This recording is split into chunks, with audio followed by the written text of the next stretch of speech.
Hi, welcome back guys. This is your friend, Parallel Deku, back with another fanfiction. This is the second part of What if Aizawa found Deku too late? Now before starting, please give this video a like. And subscribe to the channel if you want more videos like this. Now let's get into the fanfic. Chapter text outside the room, Aries frowns as she tries to enter in a hero code like she's seen both of her parents do before. As she does so, the pin pad lets out another series of beeps, before the screen starts to flash red indicating a second failed attempt. Frowning, Aries stares at the pin pad as if trying to concentrate on finding just the right combination. Aries correct. It's been a few days, where's your guardian? A nurse with champagne pink hair steps up beside the silver-haired child smiling softly. Aries giggles as she nods. Yep, that's me. Your eyes is nurse, right? The nurse nods, her smile widening to spread across her face at Aries' giggles. I am, yes. My name is Talia. She tenses as the sound of hurried footsteps cause her to look up in alarm. There running down the hall towards them is a young, muscular blonde that she's never seen before. Aries, I told you to wait for me. We're in a hospital, you can't just go running off without a chaperone. Stepping in front of the little girl, Talia levels a glare at the older teen running towards them. Excuse me, but you're in a hospital. Please be respectful of the patients here. This floor, as I'm sure you know since you got in here, is filled with heroes. That kind of heedless behavior can have a negative impact on their recovery as their instincts tend to be to prepare for a fight. The blonde slows his steps as he gets closer, head hanging slightly in shame as he moves a hand to the back of his head, an indication of his sheepishness. I offer my sincerest apologies. Talia gives a sharp nod of acceptance, and as she goes to question who this young man is, the little girl behind her interrupts her. Lemillion, what took you so long? You were supposed to stay with me. Aries steps out from behind Talia, her head tilted to the side curiously as she looks at the blonde teen in question. Mirio sighs as he scratches the back of his head nervously. I ran into someone downstairs and had to lead him to the pediatric ward since that is where student ages would go. Aries taps her chin in thought before looking at Mirio. Who was it? Mirio winces at the question as he pulls out his provisional hero license and hands it over to Talia. All Might is looking for Midoria. Talia looks over the ID before handing it back to the teen. She swipes her ID on the pin pad, noting that it says that Eraserhead is in there, before opening the door slowly. Eraser. This is Nurse Talia. I have Aries and provisional hero Lemillion with me. I'm sending them inside. Shoyuta doesn't let his guard down the slightest, even as he starts to approach the door. Who is attempting to gain access? Aries pushes the door open a bit more to peek around it and into the room with a sheepish expression. That was me, sorry daddy. I wanted to enter the pin like you and Papa do. But I couldn't figure out the right combination. Shoyuta releases his capture weapon, a fond huff escaping him. Aries, you can't just guess the code though. You only have 3 attempts before you send the whole hospital on high alert. Aries' bottom lip quivers as tears start to fill her eyes. I'm so sorry daddy. I didn't mean to cause any trouble. She then turns to face Talia before bowing in apology. I'm really sorry. Shoyuta places a hand on the top of Aries' head, gently ruffling her hair. It's not your fault. If it's anyone's fault, it would be your chaperones for letting you do your own thing. Talia smiles softly at the silver-haired child before turning her attention to the dark-haired man. As you know, there are only allowed to be 2 people visiting at a time. However, I will let Dr. Arion and the other nurses that I made an exception due to someone being here looking for Izuku. Shoyuta tenses at that, a slight frown sliding easily onto his face. Who's looking for him? Talia motions to Mirio, who has snuck in quietly behind her, and Aries. Lemillion can inform you while I inform my colleagues what's going on. My apologies. She gives a quick nod of her head before exiting the room.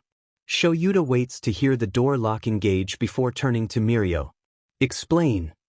Mirio gives a sharp nod of his head, knowing that right now he's not a student or Aries' babysitter. No, this hospital visit has become him being Lemillion hero student, reporting to a pro hero who will do whatever it takes to keep everyone safe. Upon our arrival, I was stopped by none other than All Might, sir. He was asking why we're here. Aries informed him that we were visiting patients to make them happy. I quickly agreed. She informed me a bit of what was going on before we arrived, showing that she knew more about the situation than I did. That being the case, I followed her lead. She didn't want All Might to know something, so we covered. I explained to him that we were doing community service for Aries' school project, which is to read to someone outside of her family. She chose to read to the heroes that are recovering. Mirio takes a moment to catch his breath before continuing his report. All Might told us that was a kind thing to do and was sure to lift some spirits, even though he didn't believe that we should be bothering the heroes. When asked what he was doing here, he explained to us that his old teacher was here the other night and heard mention of young Midoria being here, so he wanted to check up on the boy. He didn't have any idea where to look, however, so I took him to the pediatric ward, explaining that since Midoria is a minor, he would probably be on that floor. Bakugo, unable to keep quiet any longer, growls, "What? Now that old bag of bones cares? When the damned nerd is lying here in a coma." Aries' head turns as if on a swivel to face Bakugo, all guilt from almost locking down the hospital gone, as she turns an impressive replicate of Shuda's own scowl on the explosive teen. "Like you have any room to talk. I know what you did. I know about the burns you placed on him. He's my hero. You told him to take a swan dive off a roof for something he couldn't control. How could you?" Tears fall as Aries glares at Bakugo, those red eyes filled with a blazing fury. Bakugo winces as he slowly approaches Aries to try to calm the girl down. They've gotten along before after all, and he knows that she's justified in her feelings right now. Hell, he feels that way about himself with the situation. I F up, kid. I shouldn't have said that. I shouldn't have used my quirk on him, and I shouldn't have given him that dumbass nickname. But I did, and I can't change that. But I promise you, and him, that I'm going to be better. I'm going to be the best DMN hero I can be. By learning to be a better person first. Aries' little hands ball into fists that she clenches at her side. You don't get it. He's dying. They don't even know if he will wake up. She can't stop the anger, the hurt, from flowing through her as she pulls back her right fist and delivers a blow to Bakugo's jewels. Stepping back as she watches Bakugo fall, she lowers her hands back to her side, tears just falling freely down her cheeks as she whispers brokenly, "Great, be a better person, but it may be too late for Deku to see." Shoyuta glances at Mirio before nodding his head to the side, gesturing towards Bakugo while he goes over to Aries and wraps his daughter in his arms, letting her just cry for as long as she needs to. It's not until she starts to calm down to just an occasional sniffle that Shoyuta actually speaks. "That punch, you had good form, kiddo." It's enough to break the tension in the room as a soft, wet giggle escapes the child. "Thanks, Daddy. Papa and Toshi taught me how to throw a proper punch." Shoyuta hums softly in acknowledgement. "Did they now?" Aries nods her head into Shuda's shoulder as she leans against him. Shoyuta just hugs Aries close while looking over at the two blondes in the room, a brow arching in silent question. Bakugo lets out a grunt as he slowly makes his way back to his feet, a hand still holding himself to try to ease the throbbing pain. She packs a punch. Mirio moves a chair around so that Bakugo can sit in it, his face twisted in sympathy for the younger teen. Shoyuta can't help it. He lets out a soft snicker at Bakugo's comment. Apparently Mike and Shinso were the ones to teach her how to throw a punch. Bakugo groans as he sits slowly in the chair. Great. I got DJ punched straight to the F-ball. Mirio pats Bakugo's shoulder in sympathy, all while laughing. It'll toughen you up. You won't believe how many villains and thugs tend to go for that spot. Shoyuta nods in agreement before his attention is diverted to the door as he hears what sounds to be a disturbance. Outside of Izuku's room stands a shriveled blonde man, fingers hesitating over the pin pad briefly before he pulls out his phone to make sure he has the correct code. But before he gets a chance to even enter the code, he's stopped by a nurse calling out to him. "Excuse me, sir. Did you check in with the nurse's desk? The occupant of this room is not allowed visitors unless they are cleared." Talia hugs the chart she's carrying close to her, silver eyes boring into the man trying to gain access to one of her patients' rooms. The man turns, his hair tufts swaying in the small breeze that the movement creates. Blue eyes looking over the pink-haired nurse, a frown set deep into his sunken face. "Yes. You see, I teach at you. And I happened to hear about one of our students being here. I just wanted to make sure that their recovery is coming along nicely. Talia narrows her eyes in distaste at the man. Let's not play this game, shall we? I know that you are All Might, and that while yes you teach it you are not on the approved list to visit any of our patients that need the full security measures. Now you need to leave before I have security escort you out. All Might frowns at the young woman. Now listen here, young lady, that is no way to talk to someone. I just wanted to make sure that my young student is all right. Talia doesn't let anything show on her face as she taps the chart in her arms briefly in thought. We only deal with fully licensed heroes here in the hero ward. If you're looking for a student, why not check the pediatric ward? All Might glances back at the door. He had been trying to gain entrance to giving a small shake of his head. He wasn't in the pediatric ward, I went there first. I decided to check here since he's a hero student. I'm sorry, sir, but we don't have any hero students here. As I said, we only deal with fully licensed heroes. It would be too dangerous for a student to be here. Now I really must insist you leave. I can't have you causing a commotion that could negatively impact our recovering heroes. Talia gives All Might a soft but patient smile, showing all the care in the world for her patients. Let's go, sir. The nurse said you needed to leave. Allow me to see you downstairs. All Might looks up at the man approaching, who is every bit as big as he was when he still had possession of One for All. I'd appreciate that, thank you, young man. The security officer nods as he leads All Might away from the door, never allowing the blonde to wait around as they head to the elevators where one is being held open by another officer. Sighing softly to herself, Talia scans her badge on the pin pad, causing the door to unlock. Carefully, she opens the door just enough so that the occupants can hear her clearly. This is Nurse Talia. I just wanted to inform you that it's all clear. Security is escorting All Might out of the building as we speak. There's also a nurse at the desk currently reaching out to inform the others on the approved list of what has just happened. I apologize for the disturbance. Talia closes the door behind her, making sure it locks yet again before heading to the nurse's station to help with making the phone calls. Bakugo glares at the door in absolute hatred, like it had personally offended him.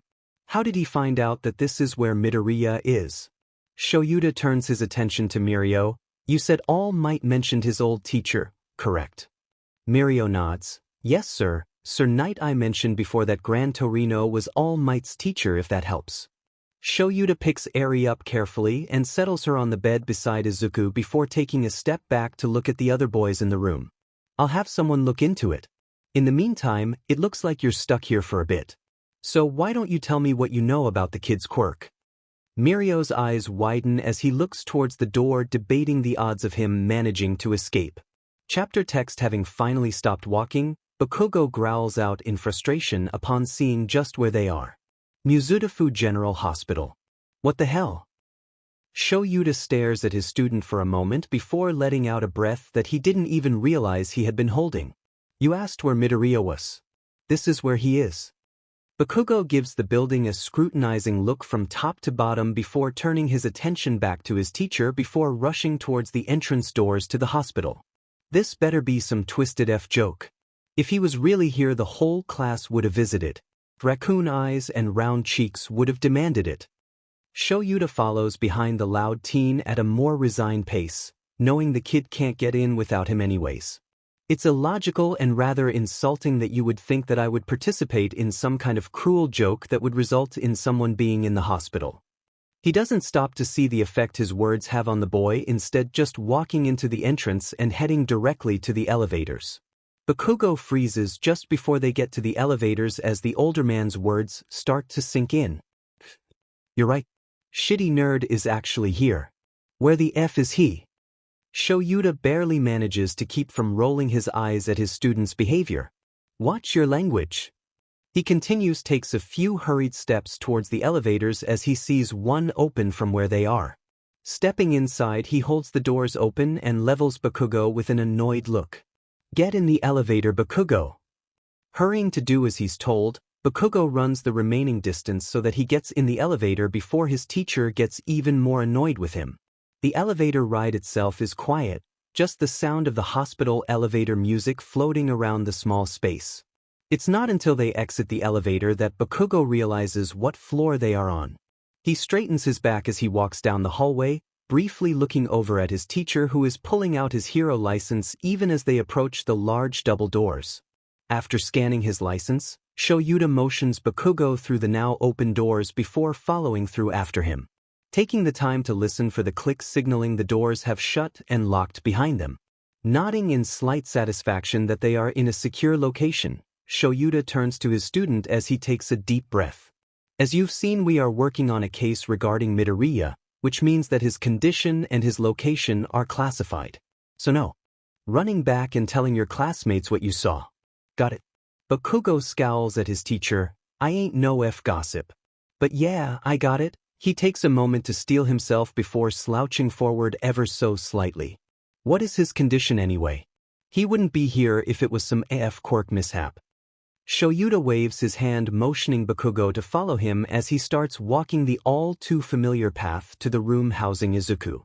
I'd prefer it only be a quirk mishap. Shoyuta speaks softly as he pauses long enough to enter his hero code into the pin pad outside the door before entering. Hey kid, brought some company, I hope you don't mind. A sting of cursing draws his attention away from the unconscious brunette to the explosive blonde who just keeps surprising him today. Bakugo, with wide eyes staring at the unconscious form on the bed, shoves his way past his teacher till he's closer to the bed. Profanities spilling from his lips the entire time. Reaching out a hand hesitantly towards Izuku, he freezes midair. Hand hovering just above the brunette's arm as the bandages still wrapped around forearms catch his attention. It appears to be too much for him as Bakugo lowers his hand to rest upon the bed railing, head tilted down as he just stares at the bandages. Shoyuta watches how his student interacts with his comatose classmate with a heavy sigh. He wasn't expecting this type of a reaction out of Bakugo, and quite frankly it bothers him. These two boys have always been fighting each other and trying to be better than the other unless there was something bigger at stake, and only then would they act civil to one another. He's never seen any sign of these two actually caring about each other up until now, so why now? Hey teach. Shoyuta arches a brow at his student, but seeing the kid's head still down, he quietly groans to himself as the answer to his own internal pondering hits him. The reminder that no one had attempted to understand before. Yes, Bakugo. Did he do this himself? Running his hand through his hair, Shoyuta closes his eyes for a moment, taking the time to ground himself. When he started this little field trip, he didn't expect it to be so hard to tell Bakugo one of the people who bullied his unconscious kid. But here they are, and he hates it. Opening his eyes, dark onyx meets cinnamon candy red, and he has to flick his eyes to look at anything other than those pleading red orbs. Because it hurts. It hurts to tell the kid, yeah, he did. So that alleyway, with all the trash. Bakugo speaks quietly, his gaze falling back to Izuku, tears starting to fall silently down his cheeks without his realization. Shoyuta huffs but gives a nod. Yeah, that's where I found him. Bakugo stays silent for a few minutes, just taking everything in before speaking ever so quietly. How did you find him? Shoyuta resists the urge to wince at the question, instead turning to look up at the ceiling. I heard a noise which my instincts told me to investigate. As I got closer, I heard him speaking, though his words were slurred. You really going to make me ask you what he said? Bakugo turns to his teacher, his words though angry have none of the usual heat to them. He can't find it in him to be truly angry. Shoyuta walks over so he's on the other side of Bakugo, able to place a hand on Izuku's curls, and the other on Bakugo's own wild blonde locks. He hates the decision he's about to make, but he's not going to lie. Izuku mentioned wanting the class to know, and Bakugo needs to learn that what he says has consequences. Well, Kaken, it's not a roof, but it'll work. He can see the moment the words register in Bakugo's head as the boy all but leaps into the bed and on top of Izuku. Arms gripping the brunette's shoulders, shaking them in a mixture of fury and desperation. Bakugo, after a few minutes, stops shaking the other boy's shoulders, instead just letting tears fall freely down his cheeks. You stupid nerd. You weren't supposed to actually do it. Dimanda. You were supposed to keep fighting. Show all of those extras from our shitty old school who you are. The anger at the situation finally leaves as he just collapses forward and hugs Izuku's shoulders as he sobs. A broken whisper filling the otherwise quiet hospital room. Izuku, we were supposed to be heroes together. Shoyuta doesn't bother trying to comfort the blonde because he needs this. Not for a lesson but for finally allowing his true feelings to show, instead of always hiding them or just being angry. Instead, he moves around the bed so that he can sit in the chair on the other side and just closes his eyes to rest for a bit, giving Bakugo all the time he needs to process everything that must be going through his mind. It's not until about 2 hours later that both Bakugo and Shoyuta start to move around again, both of them getting up and stretching from their impromptu naps. Shoyuta having fallen asleep in the chair, and Bakugo having fallen asleep himself due to all the overwhelming emotions. Their stretches are cut short, however, as they turn to face the entrance to the room as the pin pad outside lets off a series of beeps indicating an unauthorized code was attempted. Shoyuta wastes no time in grabbing his capture weapon as he prepares to fight in order to keep his 2 students safe. Sending a quick sideways glance to Bakugo, he speaks low as to not attract any unwanted attention. Whatever happens, protect Midoria. I am giving you permission to use your quirk only to keep him safe. Do you understand? Bakugo nods as he flexes his fingers, preparing for the worst. Chapter text outside the room. Aries frowns as she tries to enter in a hero code like she's seen both of her parents do before. As she does so, the pin pad lets out another series of beeps, before the screen starts to flash red indicating a second failed attempt. Frowning, Aries stares at the pin pad as if trying to concentrate on finding just the right combination. Aries, correct. It's been a few days, where's your guardian? A nurse with champagne pink hair steps up beside the silver-haired child, smiling softly. Aries giggles as she nods. Yep, that's me. Your eyes is nurse, right? The nurse nods, her smile widening to spread across her face at Aries' giggles. I am, yes. My name is Talia. She tenses as the sound of hurried footsteps cause her to look up in alarm. There, running down the hall towards them, is a young, muscular blonde that she's never seen before. Aries, I told you to wait for me. We're in a hospital, you can't just go running off without a chaperone.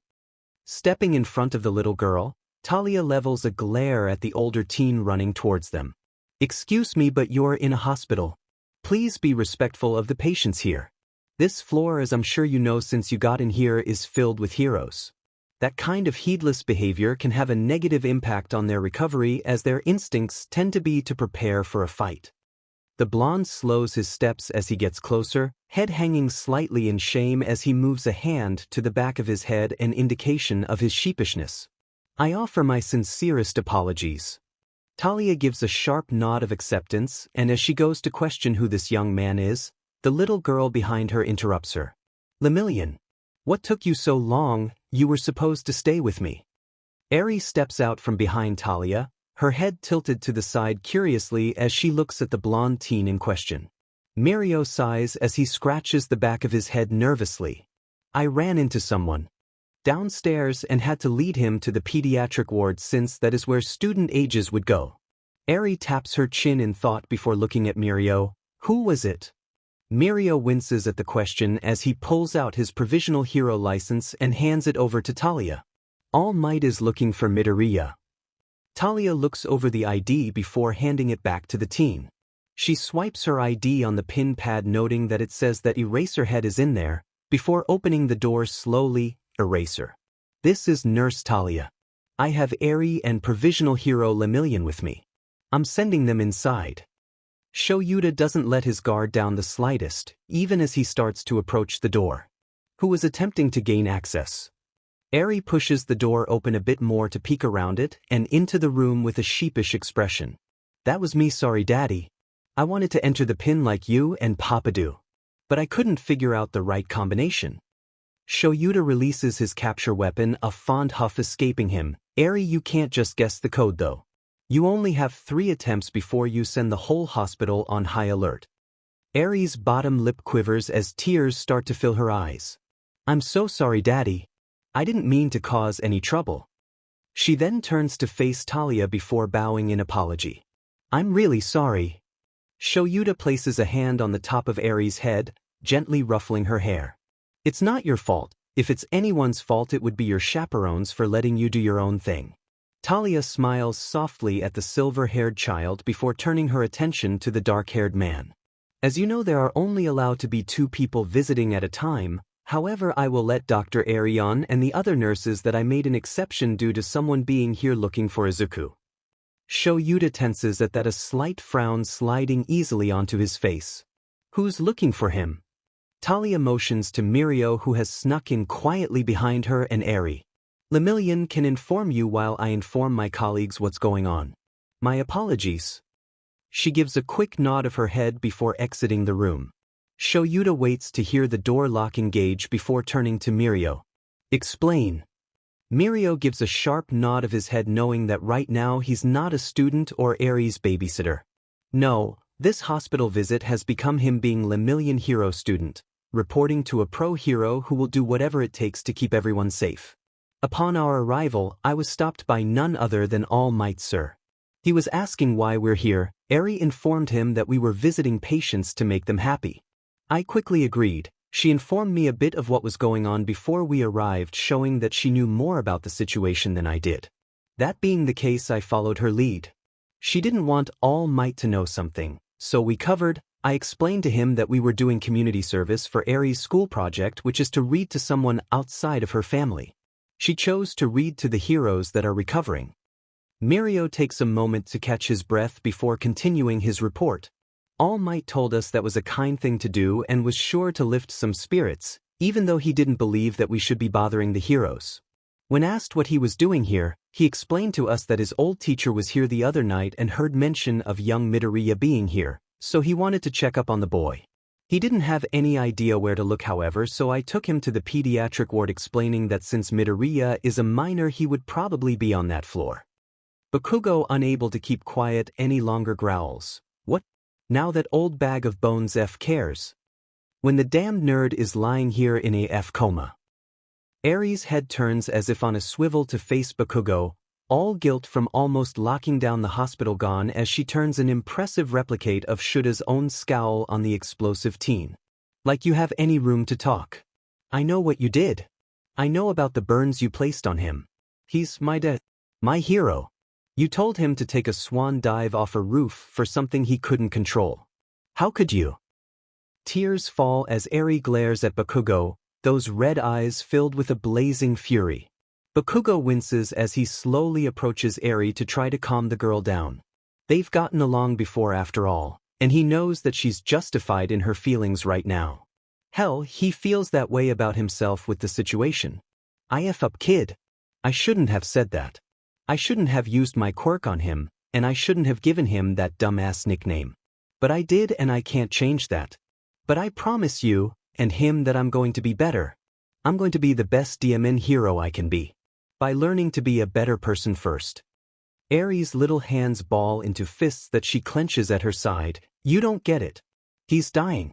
They don't even know if he will wake up. She can't stop the anger, the hurt, from flowing through her as she pulls back her right fist and delivers a blow to Bakugo's jewels.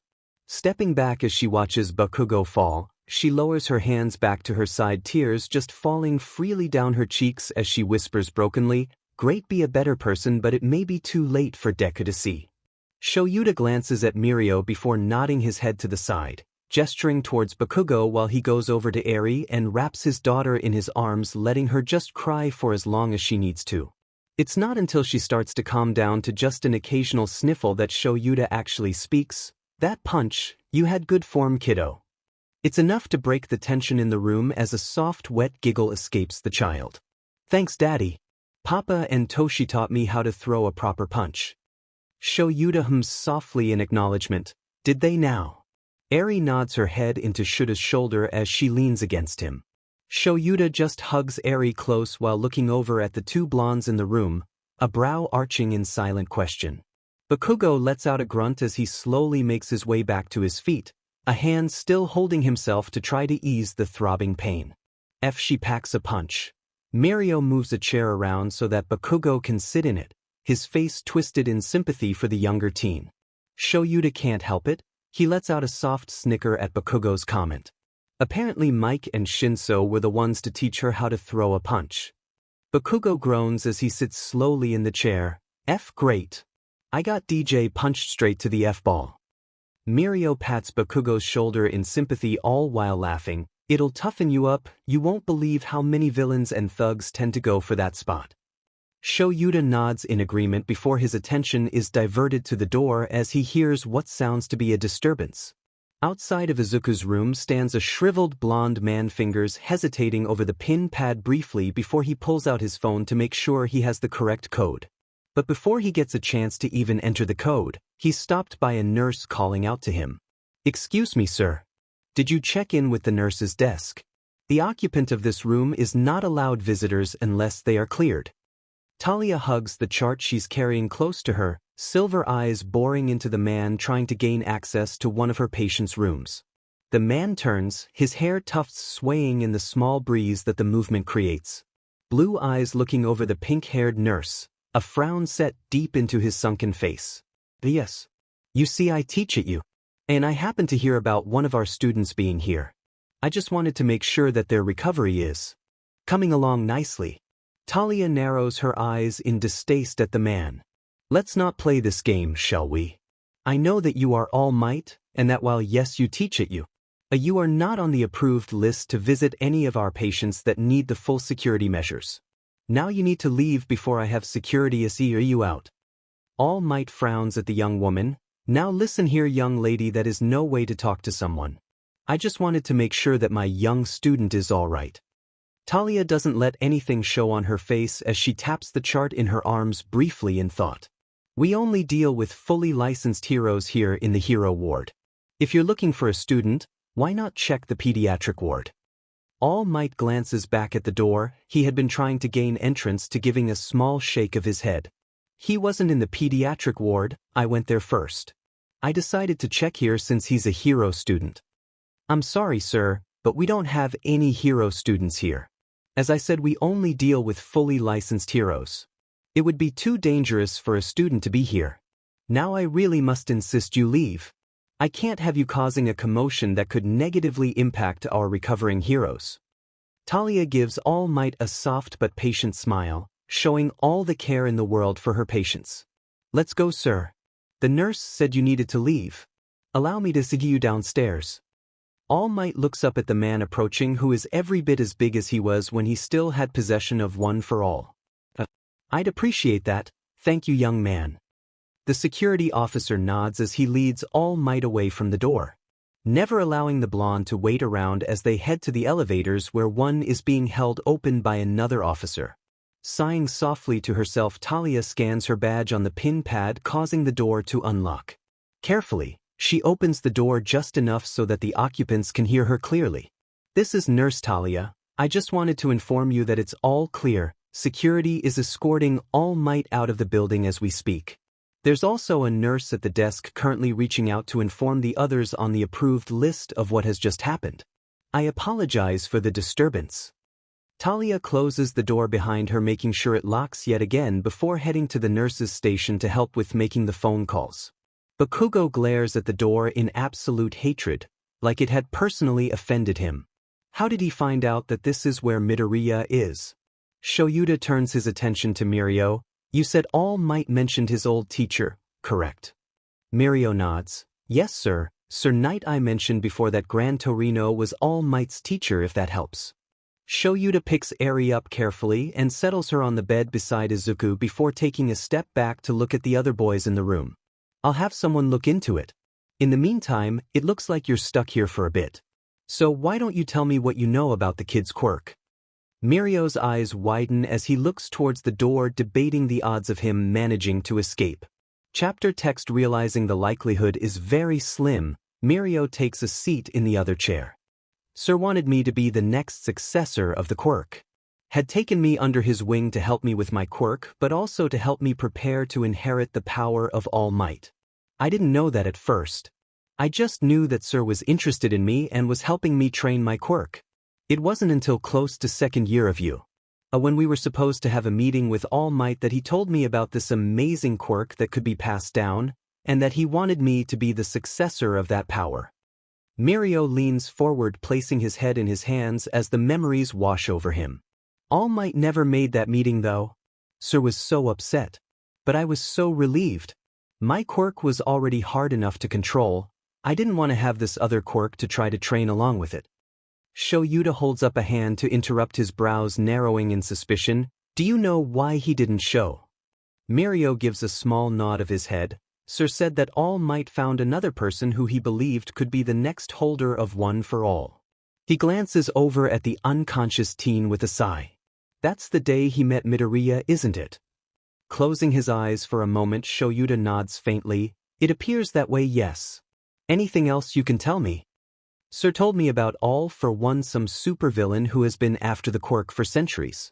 How he killed the previous holder and nearly killed All Might. Sorry, that's all I know.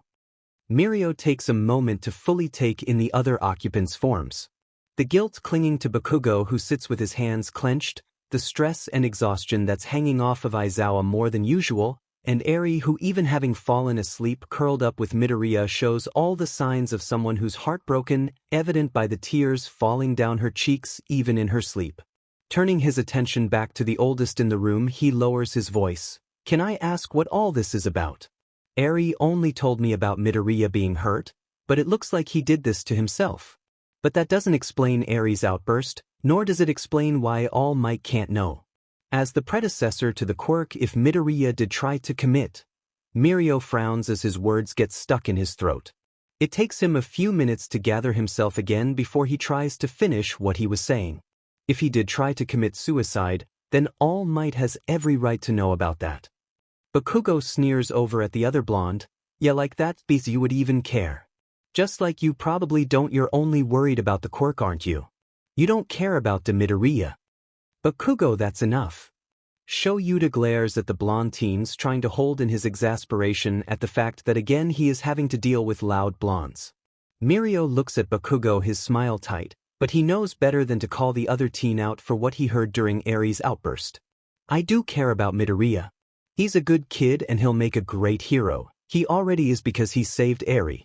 I just don't understand how things got to be where they are now. He's always seemed so happy. As for worrying about the quirk, yeah, I am a little, but that's only because if All for One has truly been after it for years and it ceases to exist, then what happens? Bakugo gives a small huff. Maybe it's for the best if the quirk doesn't exist. They're not even trying to keep this a secret anymore. The third user, a man with hair tied up into a spiky ponytail with a black bandana, exclaims as he jams his hands into the pockets of his combat jacket. A bald-headed man slams his hands down on the arms of his chair as he glares over at the third user. Now's not really the time for keeping secrets. The kid deserves justice. From what I'm hearing, 8's sidekick told his student more than 8 told his own successor. I'm sure that Toshinori had a good reason. The only woman among the past users looks over at the ghostly form of her successor, casting him a sad smile before turning her attention back to those in front of her. Yeah, to see 9 get killed. The bald man grunts out unhappily. A white-haired man who looks rather malnourished sighs heavily. That's enough banjo, Nana. Regardless of what has happened, we can't change it now. We just have to wait for 9 to wake up, remember. And when he doesn't, Yoichi. Because need I remind you all, there's a strong possibility that he's dying. He couldn't handle his job. The second user, a man with short spiky hair and a scar across his face, exclaims, his hands balling up into fists at his sides.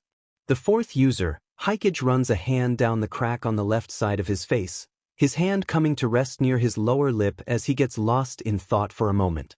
Then we go with him. Unable to stay quiet any longer, the sixth user of One for All, a dark-haired man who wears a high-collared jacket that obscures his mouth, looks at the others around him. 9 is still a child, younger than any of us were when we took on the burden of defeating All for One. He shouldn't have had to handle this, especially not by himself. N is correct, though I have no idea why you all are so negative. I for one still have hope for our dearest 9. Yoichi smiles softly to the other occupants of their room, as if a parent dealing with his petulant child.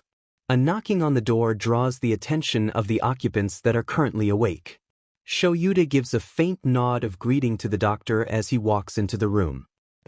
Aizawa, good to see you again, and who are these young men? Dr. Aaron gives both of the blondes a critical look before he approaches the bed. A smile spreading across his face as he sees the silver-haired child curled up asleep. The older of the boys is Mirio. He escorted Aries here today. The younger blonde is Bakugo. He's one of my students. Shoyuta gives nothing away as he talks to Izuku's doctor. Nodding in acquiesce, Dr. Aaron motions for the dark-haired man to come closer to the bed. I need you to move the little miss if you don't mind. Nedu wants us to go ahead and run the next set of tests to see how Izuku is doing. So, I'm afraid you're going to have to leave. Shoyuta frowns as he leans down to carefully take Aries into his arms, hesitating a moment as he's so close to Izuku. He's grateful that his husband isn't here, as his hand twitches, giving away how he wishes that he were picking up the green net as well. Give us an update when you get the results back. Dr. Aaron nods as he goes about checking Izuku's vitals while waiting for the rest of his team to arrive. Of course, but remember there is a strong possibility that Izuku will not awaken from this. I don't want you to get your hopes up. Bakugo tenses hearing the doctor's words, head whipping to stare up at the other man. What the hell do you mean that there's a strong possibility that the nerd won't wake up? Of course he will. He has to. Dr. Aaron smiles softly to the young blonde even as his eyes sharpen. I understand. He briefly pats Bakugo's shoulder in sympathy. Shoyuta frowns at the blondes as he waits by the door holding Aries protectively in his arms. Let's go, we don't want to get in their way. Not needing to be told again, the teens hurry after Aizawa, each one lost in their own thoughts. Chapter text handing Aries off to Mirio. Once they arrive back on school grounds, Shoyuta pulls out his phone, sending off a quick text to Hound Dog to see if he has time to talk to Bakugo. He doesn't even get a chance to put his phone away before he gets a response from the counselor.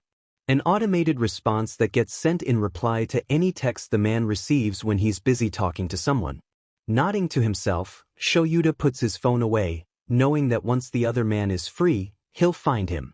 Mirio watches Shoyuta for a moment as he adjusts his hold on the snoozing Aries. I'm going to take her to lay her down. Any chance that later on you guys can fill me in on what exactly is going on? Shoyuta gives Mirio a quick glance and a barely shrug of his shoulders, refusing to give the older boy a set answer without looking into a few things first. Smile slipping ever so slightly at the vague answer, Mirio nods in understanding before carrying Aries away so that he can lay her down for a bit. Turning his attention to the younger teen, Shoyuta motions for Bakugo to follow him. Arriving in his office, Shoyuta sits down in his seat to just gaze at the blonde as he waits for him to take a seat. Bakugo huffs as he sits down in the seat across from his teacher. Get it over with ya, demon caterpillar. Shoyuta narrows his eyes ever so slightly in annoyance at the nickname. What did you mean back at the hospital when you said maybe it's best if the quirk didn't exist? What are you, stupid? That DMN smiley extra said it himself that all for one has been after the quirk for years. Pulling out a water bottle and a cup from his desk drawer, Shoyuta places the water bottle in front of Bakugo before reaching for the thermos that stays on his desk and pouring himself a cup of coffee. Yes, but that doesn't give me an answer to why you think that it would be best for the quirk to no longer exist. Ignoring the water, Bakugo slams his popping hands down on the desk. In it all to hell. If that quirk didn't exist, none of this would be happening and the DMN nerd wouldn't be in the hospital. Shoyuta casts a red-eyed glare at Bakugo over the rim of his coffee cup, just in time to keep the desk from exploding. If the quirk didn't exist, Midoria could have been in the hospital or worse sooner. He sees the moments that his words register as the anger starts to seep out of the teen, his shoulders losing their tension as they start to curl inwards. Bakugo frowns as he slouches forward, the fight slowly leaving him. He wouldn't have done that. But the nerd has always wanted to be a hero. He wouldn't have stopped fighting for it without even trying. How could he keep fighting for it when everyone was intent on keeping him pushed down, all because of something he couldn't control? Shaking his head aggressively, Bakugo manages to growl out, he wouldn't have done it. He wouldn't have jumped. Setting his coffee cup down, Shoyuta stares blankly at the explosive teen in front of him. Even with a quirk Bakugo, he still tried to end his life. Bakugo looks over at his teacher, red eyes determined, but Shoyuta isn't going to miss any of the signs with his students. Not anymore. That's why he notices the slight wavering in his student, even as the kid squares his shoulders as he gears up for another fight. That's because of all the pressure that came with the quirk. Shoyuta arches a brow in question even as he gives a slight shake of his head. Making excuses now. I thought you were better than that. Better than a lot of things actually. That seems to hit the teen hard, as Bakugo slumps back down into his seat, head hanging as his voice comes out softer than usual. Teach, do you think someone that's quirkless can be a hero? It doesn't take him long to respond. He has known what he would have wanted to tell Midoriya if the boy had asked ever since he read those DMN journals. Would it be hard? Absolutely, but there are times when your quirk isn't compatible, or when you can't use your quirk to help you at all. If someone quirkless wanted to be a hero and knew that it would take a lot of work, and had the drive to do it, yeah, I'd say they could be a hero. A quirk is just a tool Katsuki, the same as a knife to a chef, or a bow to a hunter. Bakugo doesn't bother to look up as he lets the older man's words replay over and over in his head. Shoyuta doesn't rush Bakugo in the slightest, he just picks up his cup and continues to quietly drink his coffee while checking his phone, letting the kid take as much time as he needs to gather his thoughts. Looking up after a few minutes, Bakugo watches the dark-haired man for a moment, as if wanting to say something but unable to find the words. Something I can help you with, Bakugo. Shoyuta sets his phone and coffee down, showing the teen that he is important by giving him his undivided attention. Yeah, think I can meet with the mutt. Bakugo straightens, his voice coming out more irritated, as if he's worried about Shoyuta judging him. Shoyuta shrugs ever so slightly. You're in luck. He's on his way here now. As if being summoned, a knock is heard on the door before Inui walks in, giving the office a cursory glance before letting a growl escape him as he looks at Shoyuta. I thought that we agreed that you wouldn't talk to the class until after I had talked to them. Shoyuta gives a non-committal shrug to his colleague. We did. But it would have been illogical to allow what was said to go without me talking to him. Giving the dark-haired man a snarl in displeasure, the dog-quirked man turns to Bakugo. Want to tell me about what's going on in that head of yours, pup? Bakugo looks up at Inui, then over to his teacher for a moment before huffing out a puff of air. I bully Deku. I noticed the days that I didn't bully him, the rest of the class and the teachers messed with him. So, I made the decision that at least what I was doing wasn't so bad. Lowering his head, he places it inside his hands, his voice coming out broken. That is until I F up. I went too far. I told him to take a DMN swan dive off the roof. Why the F did I say that? Why didn't he call me on my bull SHT before then? F. Why is he in the F hospital and I'm sitting here and not in some F police station? Taking the other seat in the office, the one next to Bakugo. Inui lets out a soft growl to get the blonde's attention. You're here and not in a police station because you are young still, pup. You made a mistake, which you have learned was wrong and even admitted it. That's important. It shows remorse, and it shows that you still have potential. Bakugo sneers at the older men in the room. Don't mock me. I don't have potential. We're here so Aizawa can expel me. I'm not F stupid. Shoyuta shakes his head while taking a sip of his now cold coffee. I'm not expelling you, Bakugo. Red eyes snap up to meet the onyx gaze of his teacher in absolute disbelief. What the F do you mean you're not expelling me? I caused Deku to commit suicide, so that makes me no better than AF villain. I can't stay here. You can and you are. But there will be some conditions to that which we will discuss at a later date with Nedu and your parents. I don't F get you. Bakugo can't keep the rage from boiling up inside of him again as he lets off a single pop in his hands before his quirk is cancelled again. You don't have to get it right now, but you will in time. Expelling you would do more harm than good because you showed remorse. You still have potential. We just have to work on more constructive ways for you to let out your anger and guide you on the path that you want to take in life.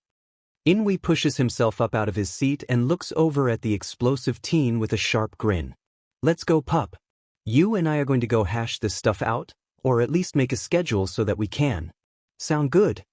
Bakugo nods as he gets up to follow after the counselor. Stopping at the door, he turns to look back at his teacher. Hey, Caterpillar. Do you think I can still be a hero? Shoyuta gives the boy a wicked grin. Yeah, kid. I think you can still be a hero. I think with a bit of guidance and learning more about the power that comes with being a hero that you'll make a DMN good one. We just have to help you unlearn all the behaviors that you learned as a kid. It's not going to be easy. You will have consequences for what you have done, but I think you'll do fine. Bakugo narrows his eyes in determination, a cocky grin spreading across his face. Just you watch teach. I'll take everything you and the mutt throw at me and conquer it so I can be the best hero you've ever seen. Grin twisting into a smile that is tinged with sadness, he takes a moment to meet the eyes of both of the older men. I'm going to be the #1 hero. Not just for me but because that's what Deku has always wanted. When that nerd wakes up, well, he'll have to kick my butt to pry the spot from my hands. Laughing to himself, Bakugo can't help but voice the thought going through his head. That'll be one time I'll be happy to have my butt handed to me. Shaking his head, Inui carefully guides the boy out the door, so they can go talk in his office. Shoyuta watches them walk away before checking his phone and groaning as he sees the message from Nedu. Turning to the camera in the room, he dons a deadpanned expression. You couldn't have let me nap for a bit before this. Knowing he isn't going to get a response, Shoyuta exits his office, making sure to lock up before heading to his next destination. Chapter text. Hot fury floods his entire being as Nedu sits in his office, paws tapping at his desk, unable to keep his body still due to the rage flowing through his body. He knew by the pain ebbing at his scar that today was going to be a hard day. But not once did he think that he would be giving merit to the thought of calling a day bad. Days are just days after all. Some just have more potential to be trying than others. Deeming a day bad or good just because of the happenings that day has never made any sense to him. A day is just a day, marked with a number and given a name in the sake of keeping track of time. That's all there is to it. However, today, dare he say it, cave to the mundane saying, it's a bad day. He's having a bad day. All he wants to do is go feral and tear his teeth and claws into all of those who have unjustly hurt the comatose boy at the hospital. The day had started off fine besides for the pain in his scar, which he's grown accustomed to, so that really doesn't count. But it immediately got turned up on its head. By none other than that nurse from the hospital. Talia. Yes, that's the name of the young woman. He liked her. She was smart from what he has gathered from their conversations the last few times he went to visit Izuku. Plus, she didn't take anyone's CRP as evident from what he had been informed of this morning. That none other than All Might had been sniffing around the hospital for one of his students. Oh, that made his BLD boil. If the man had given an ounce of care before now, this might not be happening. Did he blame the former #1 for Midoriya's attempt? Absolutely. He read the boy's letter himself. If the boy blamed the hero-turned-teacher, then that was who he was going to blame as well. But on top of that, he had been reviewing A's own security footage and he was not impressed. He was livid. He knew that the first heroics lesson had been bad. He had watched the aftermath. But he, like the rest of the teachers, had just assumed the rivalry between the two boys. Watching it with the knowledge that Bakugo was a bully and Midoriya, his victim, that made it so much worse. Watching how Mineta interacted with Midoriya was just wrong. The small taunts after the sports festival of, "You're not up there. Told you, you scared them." It wasn't enough to call bullying, but it is those kinds of snide remarks that can very quickly and quite easily turn into bullying. Then Monoma hitting Midoriya in the head with his tray at lunch before taunting the Greenette and his friends. I guess the sports festival wasn't enough. You just keep getting attention with one stunt after another. Class A. He'll need to make sure to talk to Vlad about Monoma, so the kid knows what is considered appropriate taunting and what is borderline bullying. Such as taunting about traumatic experiences. Watching the footage of the final exam was both not as bad and worse than the first heroics lessons. Because while yes, Bakugo fought with Midoriya, they did end up working together, to an extent. No, the reason it was worse was because All Might was brutal. Seeing the powerful man standing on the backs of the students he fought against as if they were nothing but stepping stones was cruel, and he knew about cruelty. He himself is considered cruel due to not really understanding human emotions and having a strong distaste for humans due to his past. But even he left a path for the students in charge of fighting him. Also, while he knocked down the surrounding buildings, he was very aware of where his students were so not to cause them any major injuries. Then it was the fight between Midoriya and Bakugo after the provisional license exam, which had him disappointed in himself for not realizing the true nature behind that fight beforehand. The fact that it wasn't so much a fight between perceived rivals, nor bully to victim. It was a fight where they were actually trying to understand each other in the only way they knew how. A fight between an individual who grew up knowing only winning and being the best, and another who knew only loss, and yet his hope kept him reaching towards his dreams. A step towards healing for both boys. One who was grieving over a fault that was not his own, and one who has never understood the reason behind the hatred the other boy had towards him. A knock on his door draws him back to the present. Glancing over at the security camera, he pours himself a refill of tea, knowing that he is going to need it for this meeting, before pushing a button under his desk, allowing the door to open. "Nedu, how are you doing?" The skeletal man asks in a form of greeting as he walks into the office. The chimera doesn't answer right away, instead taking the time to pour his guest some green tea before reclaiming his seat. Thank you." Yagi takes the tea and begins sipping at it as if it will soothe all of his aches. "Do you know why I called you in here, Yagi?"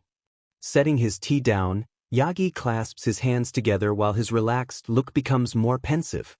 "I'm sure it has something to do with that rude young lady at the hospital.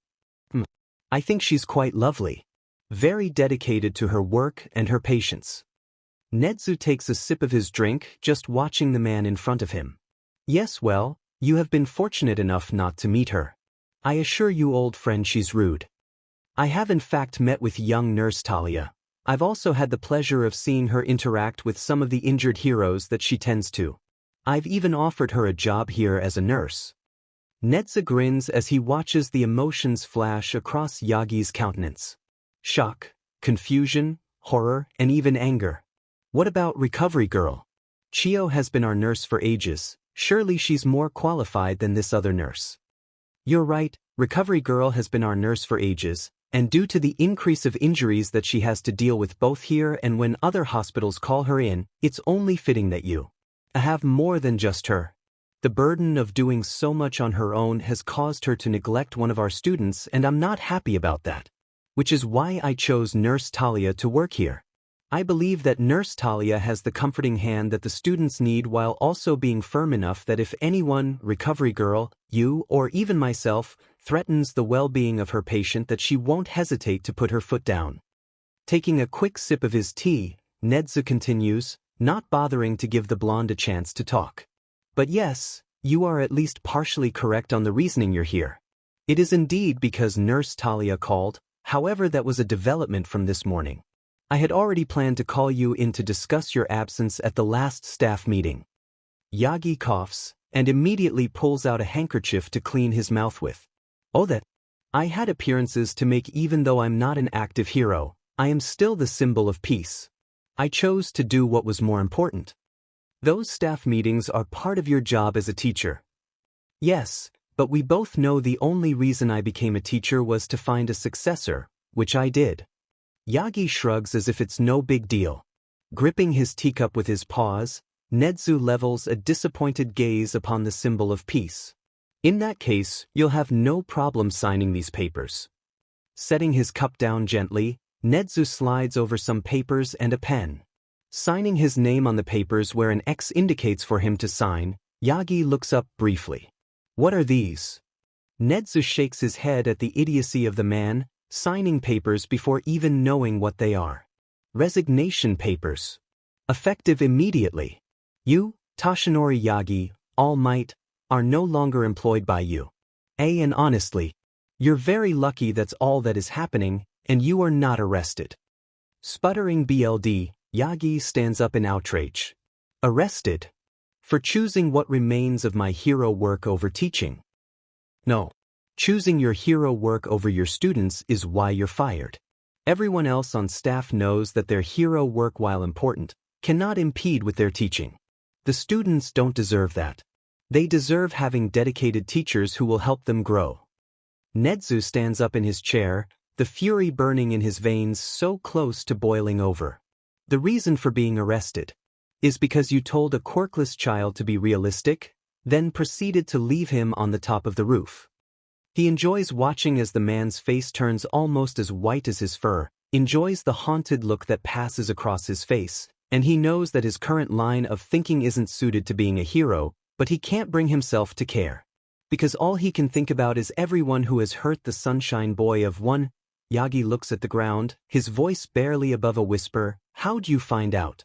Sitting back down, Nedu looks into his teacup frowning as he finds it empty. Midoriya committed suicide over break. I am in possession of his journal to try and figure out why he went to such lengths. Imagine my surprise to find out how many times you failed him as a teacher, and then I got curious about your meeting, which he mentions in a brief way. Obviously more excited about your change of heart. Aizawa mentioned, I didn't believe him. Gran, he told me he heard something about someone fitting young Midoriya's description while he was at the hospital. I wanted to see him. Tell him I'm sorry. Sitting back in his own seat, Yagi just stares ahead of him as if in shock. And try to get your quirk back. Ah, Aizawa told you about that. Coughing, Yagi just stares at the BLD that gets on his hand. No. Security footage is a thing. We have them here, just like the building that you left him on had them as well. Wait, why would a building have cameras on their roof? Clasping his paws together, Nedu lets out a small, disappointed sigh. They have security cameras up there because of people committing suicide. It's tall enough that if someone would jump from there, it's almost guaranteed that they will die on impact. Yagi shakes his head in denial. He wouldn't have done that, he wouldn't have jumped. Narrowing his eyes, Nedu lets out something akin to a snarl. He wouldn't have. The same day his class laughed at him and tormented him because he wanted to go to you. He had been told to take a swan dive off the roof, then clinging to that little bit of hope, he asked a hero a question which you gave him the damning answer to be realistic. Tears fall from eyes darkened by shadows as the gaunt man moves his hands to his face as he allows himself to openly cry. I didn't. Nana would be so disappointed in me. Nedu just watches the former #1 hero as he falls apart, offering no sympathy to the man. Chapter text. It's not long after All Might leaves his office that his phone starts ringing, and it's with a sigh of a long day that he answers the phone. Am I a dog, a mouse, or a bear? All that is certain is that I'm Nedu, principal of you. A somber giggle is his response on the other line, and it lasts only briefly. Principal Nedu, this is Talia again from the Hero Ward at Mizudafu General Hospital. I'm calling you to let you know that Dr. Aaron has read the results of Izuku's latest tests. Would you be able to come in for us to discuss them with you? Nedu looks down at his schedule for the day before responding, is after school all right? There's a rustling of pages for a moment over the line. That's fine, Dr. Aaron is here until 6 this evening. I'll inform Aizawa, and we'll be there before then. Thank you for your diligence, Talia. Of course, sir. I'll let Dr. Aaron know to expect you after school lets out. Have a good rest of your day. Looking down at his phone as the call ends, Nedu sends off a message to Aizawa to summon the tired man to his office. That done, Nedu gets up and starts a pot of coffee for the dark-haired man's arrival before moving to make himself a new cup of tea. He's rather grateful that it takes the tired hero a few minutes to get to his office, as it gives him time to calm down from the hectic morning he's had. Glancing at the other security screen in his office, he reaches over to push a button, causing the door to open before the person on the other side even has the chance to knock. I hate when you do that. Letting a small laugh escape, Nedu gets up to pour his guest some tea. Maybe that's why I continue to do it. Glaring at the quirked chimera, Aizawa lets himself sink down onto the plush sofa in the room. I hate you. Shaking his head knowingly, Nedu takes the cup of tea to the perpetually tired man. I assure you the feeling is mutual. Though I'm afraid that I didn't ask you here just to indulge in our usual banter. Taking the cup from his boss, Aizawa sits up slowly, like it takes every ounce of energy he has to do so. If not that, then did you have an update in the case? While that would be optimal, unfortunately that's not the case. I was watching the videos for our school, and while there thankfully weren't many instances, there were a few that we had blatantly ignored. One instance was in your homeroom class while you were there, right after the sports festival, where Mineta made a comment to Midoriya about how he scared the pros, which is the reason why he didn't get scouted. While accurate, You know just how much of a slippery slope those snide comments can be. Aizawa sets his tea down as it suddenly leaves a nasty taste in his mouth. I must apologize for my negligence. I'm not doubting you in the slightest, however I can't remember hearing the comment myself. Nedu waves the apology off easily enough. You're not the only one who has missed things, we all just have to be more vigilant going forward. Not just on possible villain attacks, but on our students' health. I plan to have a talk with Vlad about this as well due to Monoma having the audacity to use a traumatic experience as a taunt towards your students. That's a line that shouldn't have been crossed. Aizawa nods in understanding. I'm aware of how Monoma behaved to an extent due to Midoriya's journal, but you're right that there are some lines that shouldn't be crossed. Is that all? Of course not. Nedu settles a slightly feral look upon his guest, a sharp grin taking over his face. I had a talk with Yagi earlier, and as of this morning, All Might is no longer under the employment of you. That has Aizawa leaning forward, a brief moment of shock taking over his features before his unsettling grin takes its place. How did that go over? Nedu gives a small shake of his head, not kindly I must say. But considering I informed him that he neglected his duties as a teacher, as well as him being lucky he wasn't being arrested, he seemed to accept it. Just wanted answers which I gladly gave. You know I love teaching. You threatened to arrest him. Aizawa's eyes blow wide, his grin becoming slightly manic, and for a brief moment, he almost resembles a child in a candy shop in his excitement. Watching Aizawa's reactions brings a smile to Nezu's face. He's always regretted not being able to help the man's younger self more, causing the man to grow up to be rather jaded like himself. Therefore, moments like these are quite rare, and he treasures them more than he cares to admit. I did no such thing. I informed him that he could have been due to his carelessness atop of a certain building where he had such a careless interaction with a child. Shrugging his shoulders, Nedu reaches out and picks up his teacup. The only proof of that we have is Izuku's journal. We both know that wouldn't be enough evidence. That would be correct, except I did some digging. The building it occurred on has security cameras on the roof, due to the owner's granddaughter being quirkless. Once I told him a bit about what happened, he was all too happy to give me access to the footage. Nedu sets his tea down after taking a small drink, eyes drifting up to meet his protégés. He can't think. His brain is stuck on the fact that they could literally have All Might arrested and give the kid some closure for something that obviously impacted him more than he ever allowed to show. Part of him even wants them to arrest All Might, but he knows better, and as much as he hates to admit it, he trusts the rat. Instead, as his head clears, Aizawa looks at the chimera, his stoic expression slipping back into place. So that's all then. Izuku won't have to worry about All Might. Unless he finds out that Izuku is still alive, then he won't have to worry about him. Nor will the rest of your class. That being said, what do you think about Hawks teaching heroics? Getting up, Aizawa moves over to pour himself another cup of coffee. I think he'd do better at it than All Might did. I even think that he'd actually try to get the credentials to do so. What plan do you have, and how is it going to affect my class? Nedu can't help but laugh at the accusation. I just believe that it's time for Hawks to be free. After all, a cage is no place for an animal. Don't you agree? Aizawa lets out a tired sigh as he levels his boss an unimpressed look. You know I do. Now cut the seat. What else do you need from me? Letting out his own small sigh, Nedu glances into his teacup, just staring at the liquid. Nothing for that. I'll see about having Snipe show Hawks the ropes should the young hero agree. I do need you to meet me at the hospital after classes are over today. Tensing, Aizawa's back straightens as he turns to look at his boss. What?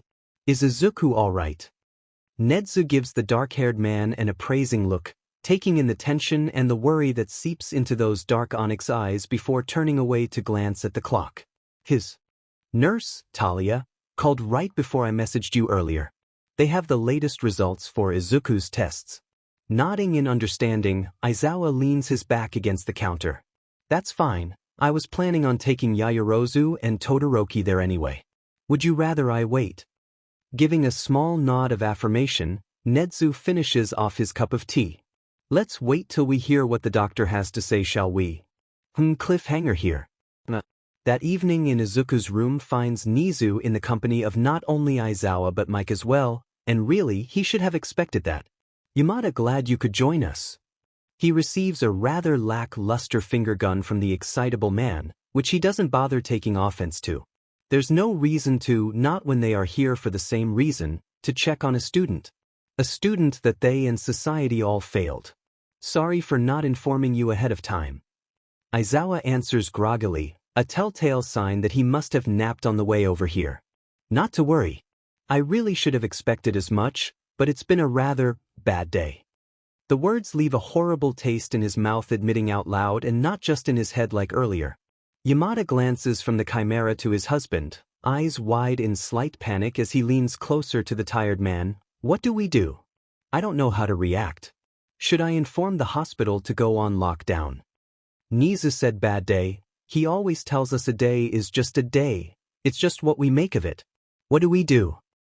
Aizawa lets out an exhausted sigh, whether from actual tiredness or due to being done with the blonde's theatrics is hard to tell. First off, Zashi, I'm proud of you for keeping your inside voice, and no. Don't tell the hospital to go on lockdown, that seems illogical at this point.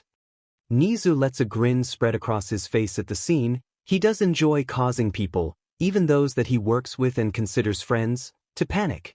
It gives him a bit of petty amusement. As they wait for the doctor, Nezu climbs up onto the bed, allowing a paw to rest on top of Izuku's hand. He gives the greenette his undivided attention for a few moments, just staring at the young teen before turning back to face his colleagues. I thought you'd like to know that I have a meeting with the detective tomorrow. Aizawa gives a nod. Reach out to Bakugo's parents, see if they can come to the school or the station. Bakugo is willing to be a witness. Nedu hums in thought as he glances back down at the student they failed. Not that a witness is necessary, due to the journal and footage. However, I'll bring it up to Tsukachi. All three heroes turn to face the door, as they hear movement outside, just before the door opens and in steps Dr. E. Gentlemen. Good to see you, though I do wish it were on better terms. Dr. E, you wish to go over the results with us? Nezu gives the kind doctor a small nudge. He knows for a fact that he, as well as the other two staff members, would rather skip all the pleasantries. Yes, of course. Walking over to a whiteboard, Dr. Aaron flips the light on behind it, as he hangs up some dark but slightly colorful images. These are the scans that we took of Izuku's brain. He points to one, then the one beside it. This first one is the test that we took upon Izuku's arrival. The one beside it is his last test. As you can see, there is some difference in levels of brain activity. Giving the three heroes a chance to truly look the scans over, Dr. Aaron moves to the other end of the board, near the second picture, and hangs yet another scan. This here is the result of his latest scan.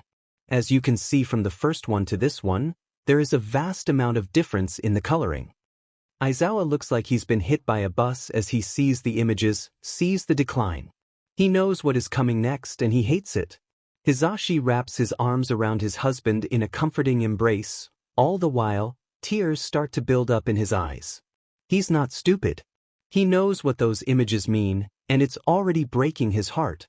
Nezu glances from the images down to the green-haired teen. I'm sorry, but at the rate of Izuku's decline, we expect him to be completely brain dead within the next 3 days. Chapter text. Where's your hope now, Yoichi? 3 days and the kid will likely be dead. Tashinori should have never given the boy the quirk. The second user turns to punch the wall as a way to let go of some of the anger burning inside of him. I know it seems unlikely second, but I believe in these people who truly care about 9.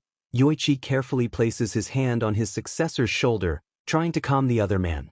Sneering in disdain, second shrugs off Yoichi's hand. Right, because your belief is going to make it where 9 doesn't die. Nana walks over to the two and shushes them, causing the two men to become aware of the doctor talking again. That being said, however, I'd like to bring up another option that you do have. Aizawa doesn't react to Dr. Arian's words in the slightest. How can he, when all he can focus on is the fact that his kid is dying? That they only have 3 days left with the boy, and it guts him. He can feel the panic start to settle in, no longer feeling grounded by his husband's embrace. Instead, he's floating, the words, Well, Kaken, it's not a roof, but it'll work, ring through his head as if on a loop. Teary gaze and all turns from the doctor to his hyperventilating partner, as Hizashi moves his arms ever so slowly to run through Aizawa's hair.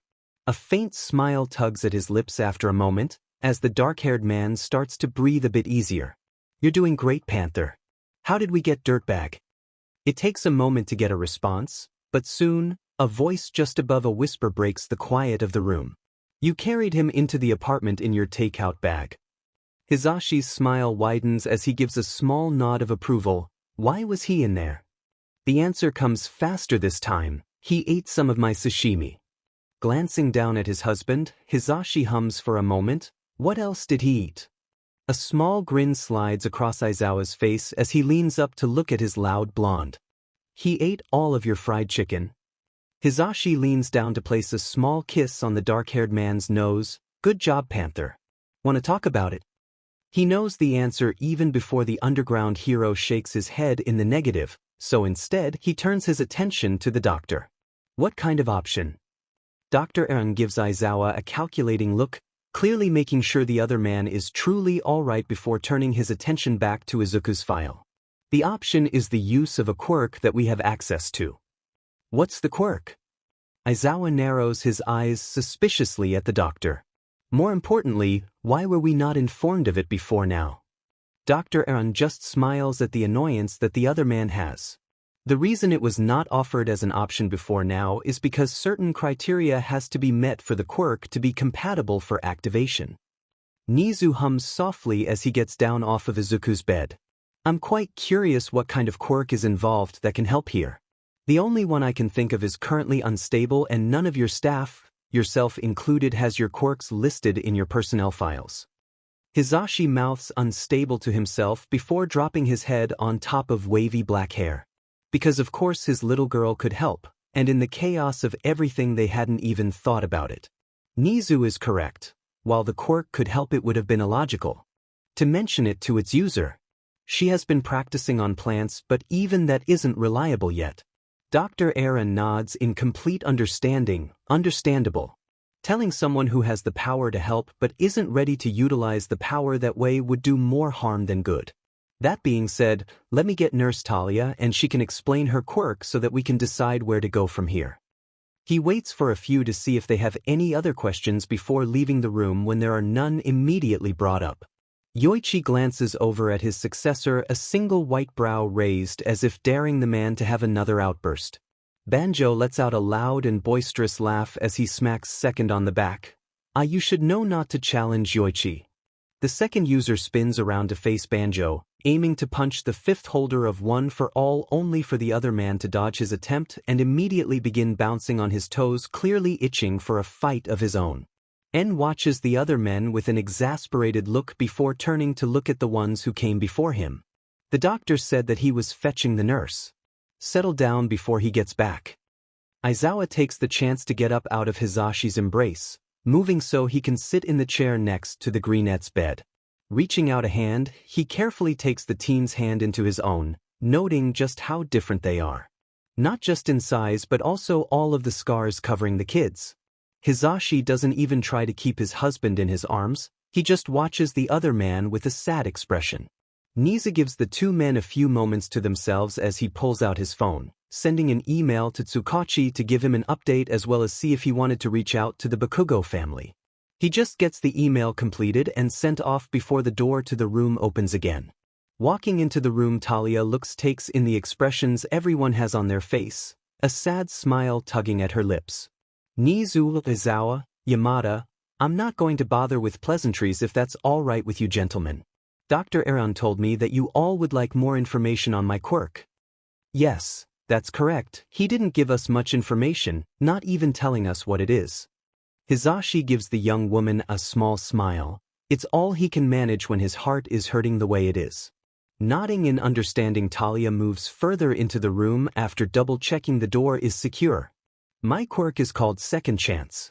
It's one of the reasons I chose to become a nurse and work with heroes and aspiring heroes. The activation for my quirk is rather tricky, and then meeting the criteria that I myself deem necessary makes it very unlikely that I find someone suitable to help by using my quirk. Holding her hand up, Talia shakes her head at the gentleman. I'll answer questions in a few, please be patient. First off, my quirk's activation requirements are a person having severe enough trauma and being on their deathbed. Heroes tend to meet those requirements more often than others. That's why I am in the hero ward. Talia gives the occupants of the room a moment to process that before continuing. What second chance does is exactly what it sounds like. It gives a person a second chance by resetting them back to before the trauma began. The downside to that is if the person has had multiple traumatic experiences, I have no control on which one they are reset to. Most that are compatible choose not to utilize my quirk in fear of the recipient or themselves becoming a minor who has to have someone ready to care for them. That brings me to the personal requirements that I deem necessary before I use my quirk. Talia looks at the gentleman in the room, her silver eyes hardening as if in a warning. A support system. You wouldn't believe how many people don't have that support system in place, and without one I will not offer my quirk even if the other criteria is met. I will not be the reason someone continues to suffer because they didn't have a system ready to care for them. Eyes softening as she looks over at the green-haired teen, a smile tugs at her lips as she sees Aizawa holding the boy's hand. Sleeping Beauty here meets the requirements for my quirk as well as my own personal requirements. So, I offer the use of it if you all choose to accept it. Aizawa looks from the boy to the pink-haired nurse, onyx eyes guarded as he refuses to get his hopes up. Thankfully his husband doesn't have that problem as the blonde pipes up without hesitation. He would wake up. Yes, sir. However, keep in mind that I don't know what age he would be once he's reset. I can tell how many traumatic experiences someone has but not the ages or what they entail. Hizashi practically vibrates in his seat from excitement. Setting his phone down, Nizu turns to his future employee. Would he remember anything? Talia shakes her head in the negative before replying. Unfortunately, no. It's not just his body that's reset, it's his mind as well. He will basically have amnesia where he doesn't recover any of his memories. Nizu nods then glances around the room noticing that Aizawa just keeps looking from Izuku to the nurse as if in hidden disbelief while Hizashi's excitement has started to wear off and instead leaving panic. I don't believe that either of them are in a place to give you an answer this evening. Instead, can we let you know tomorrow? Of course. Please no later than tomorrow though. My quirk works on those that are dying, but not the deceased. You will have it first thing in the morning. Aizawa says, snapping out of it as he stands up, offering his hand to his husband to help the other man up out of his own seat. Talia nods with a small smile. Well, in that case, I'm going to be going. You all have a good evening. Moving closer to Izuku, she gives the boy's hair a small ruffle before heading to the door. See you tomorrow, Sleeping Beauty. The pros watch the nurse leave before following her lead. They have a lot to talk about and truly the hospital room isn't the best place to do it. Especially when there are people missing that needs to be included in the decision. Our apartment or your office? Aizawa glances at his boss curiously. Conference room 2. I'll get in touch with Hound Dog and Midnight on the way back to the school. Aizawa gives a slight nod in agreement. Sounds good, we will have Hitoshi make sure Aries is ready once we get in the car. The previous holders of One for All stay quiet till everyone has left Izuku's room before talking. A familiar misty figure clearly absent from this particular meeting. So, depending on their decision, 9 should be fine, right? Banjo looks over at his fellow past users, excitement written both on his face and in his voice. Yes, but the nurse did say that she has no control over what age 9 could be reversed to should they choose to use her quirk. Hikage leans forward, placing his head on left hand, allowing his pinky to occasionally rub over the scar-like cracks in his face. True. That being the case, what does everyone want to do? Should we fight her quirk so we can stay, or do we allow her quirk to do what it needs with no fight, which could very well end us? Yoichi. Third looks over at the original holder surprised. Are you actually considering allowing One for All to end? Second looks at his predecessor in thinly veiled annoyance. Yoichi lets out a sigh as he sits back in his seat, gaze going up to look at the ceiling of their little room. I'm just saying that with this quirk it's unknown what will happen to us. If 9 is changed back to before his attempt or the USJ, obviously we should still be with him. However, if he is changed back to an age before 8 past 1 for all on, then we have a less likely chance of still being with him.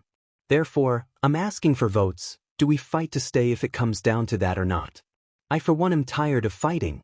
Second huffs as he turns back to facing the wall. No brainer. All for one is still alive even if he is imprisoned. We fight. I agree with first. I'm tired of fighting. I agree with second. All for one is still alive, so we fight. Besides, my dearest successor, you chose to hide away. You've not really fought. Third looks at the man with the cracks in his face that he chose to carry one for all. Banjo looks around the room at his fellow holders. As much as I hate to possibly put this burden on a younger version of 9, I say we fight. He looks over at the 2 remaining members of their group who have yet to cast their own vote. Nana rubs her arms as she casts a glance to where the misty figure of her successor usually resides with a frown. I feel bad doing this without Toshinori, but I don't want 9 to continue to suffer. So, I say we don't fight. I know Nana and I apologize, but I rather be certain that it won't find its way back to 8. Yoichi turns his attention to the final holder among them who hasn't spoken. Looks like you're the deciding vote, N. The dark-haired man narrows his eyes at the other users in disdain, clearly not happy about the position they just put him in. Chapter text. Walking into the conference room, Aizawa glances at his co-workers, noting the looks on their faces. The shocked relief almost palpable as he turns his attention to his boss. Now that we are all here, let's discuss what we would like to do, shall we? Niza looks at his employees and the 2 children as he opens his laptop to start a text document. Namuri glances around, her face starting to settle into a frown. I don't see what needs to be done. We want the green bean to live right. There's a brief moment where she watches as her friend starts to twitch, the blonde fidgeting ever so slightly that she only notices because of how long she's known him. Zashi. At the mention of her father, Aries turns her attention to the loud man who is uncharacteristically quiet. Papa. Said blonde looks up in slight alarm before dropping his gaze to the floor, unable to look the 2 most important females in his life in the eyes right now. Not as he fidgets as he feels his skin starting to crawl. Hizashi. You do want Izuku to live right. Looking over at Namuri's feet briefly, he starts pacing back and forth in the conference room. I do, but I just need a moment to panic. Aizawa looks at his husband, Onyx, eyes filled with concern. Zashi. Hizashi smiles wobbly at his dark-haired husband as his glasses slip, showing teary chartreuse eyes. Aizawa wastes no more time as he wraps his arms around his upset blonde. What's going on, Hizashi? Sniffling lightly, Hizashi glances around the room while wrapping his arms around his darker half. What's going to happen with his quirk? Hitoshi levels Hizashi with a look that at any other time would make Aizawa proud of the just plain dead look on his face. Like that matters. What? Hitoshi. It does matter. I'm not trying to be quirkist in the slightest. It's just that I don't want him growing up being treated like he was before. He's been hurt so much already.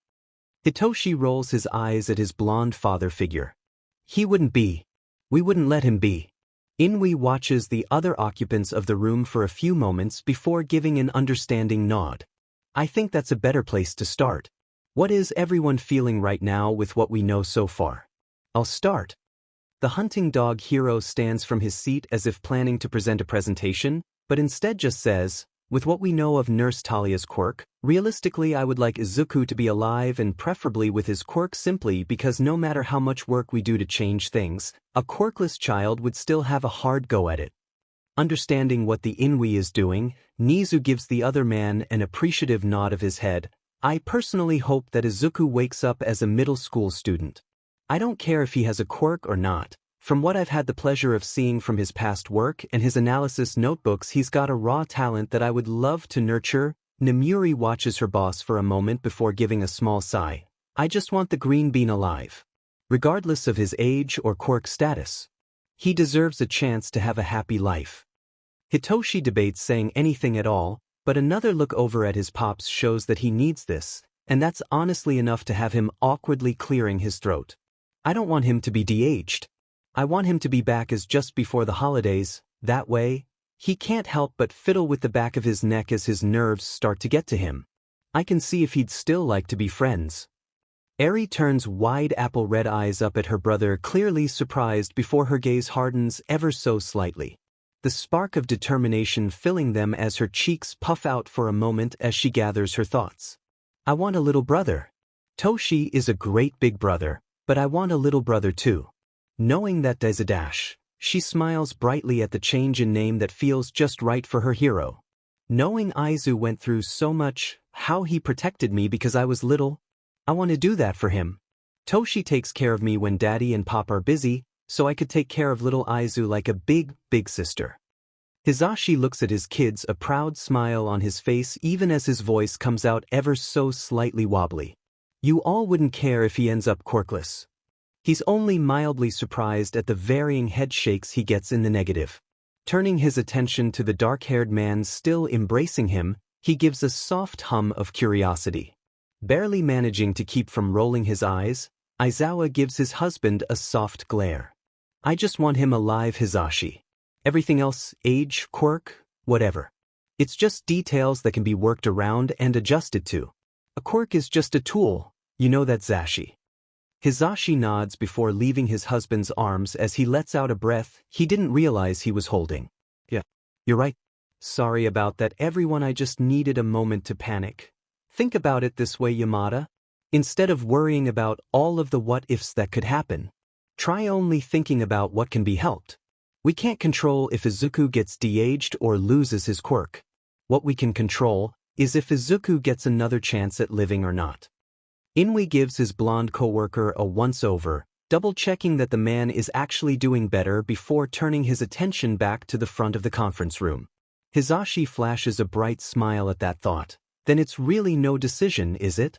No one deserves to go through what he did. Quirk or no quirk. He deserves a life filled with love and happiness. He takes a moment to look over at his kids, his smile growing as he sees their happy expressions, and as he turns to meet Shuta's eyes, smile becoming sunshine bright, he watches his husband mouth a quick, thank you, and that's more than enough for him.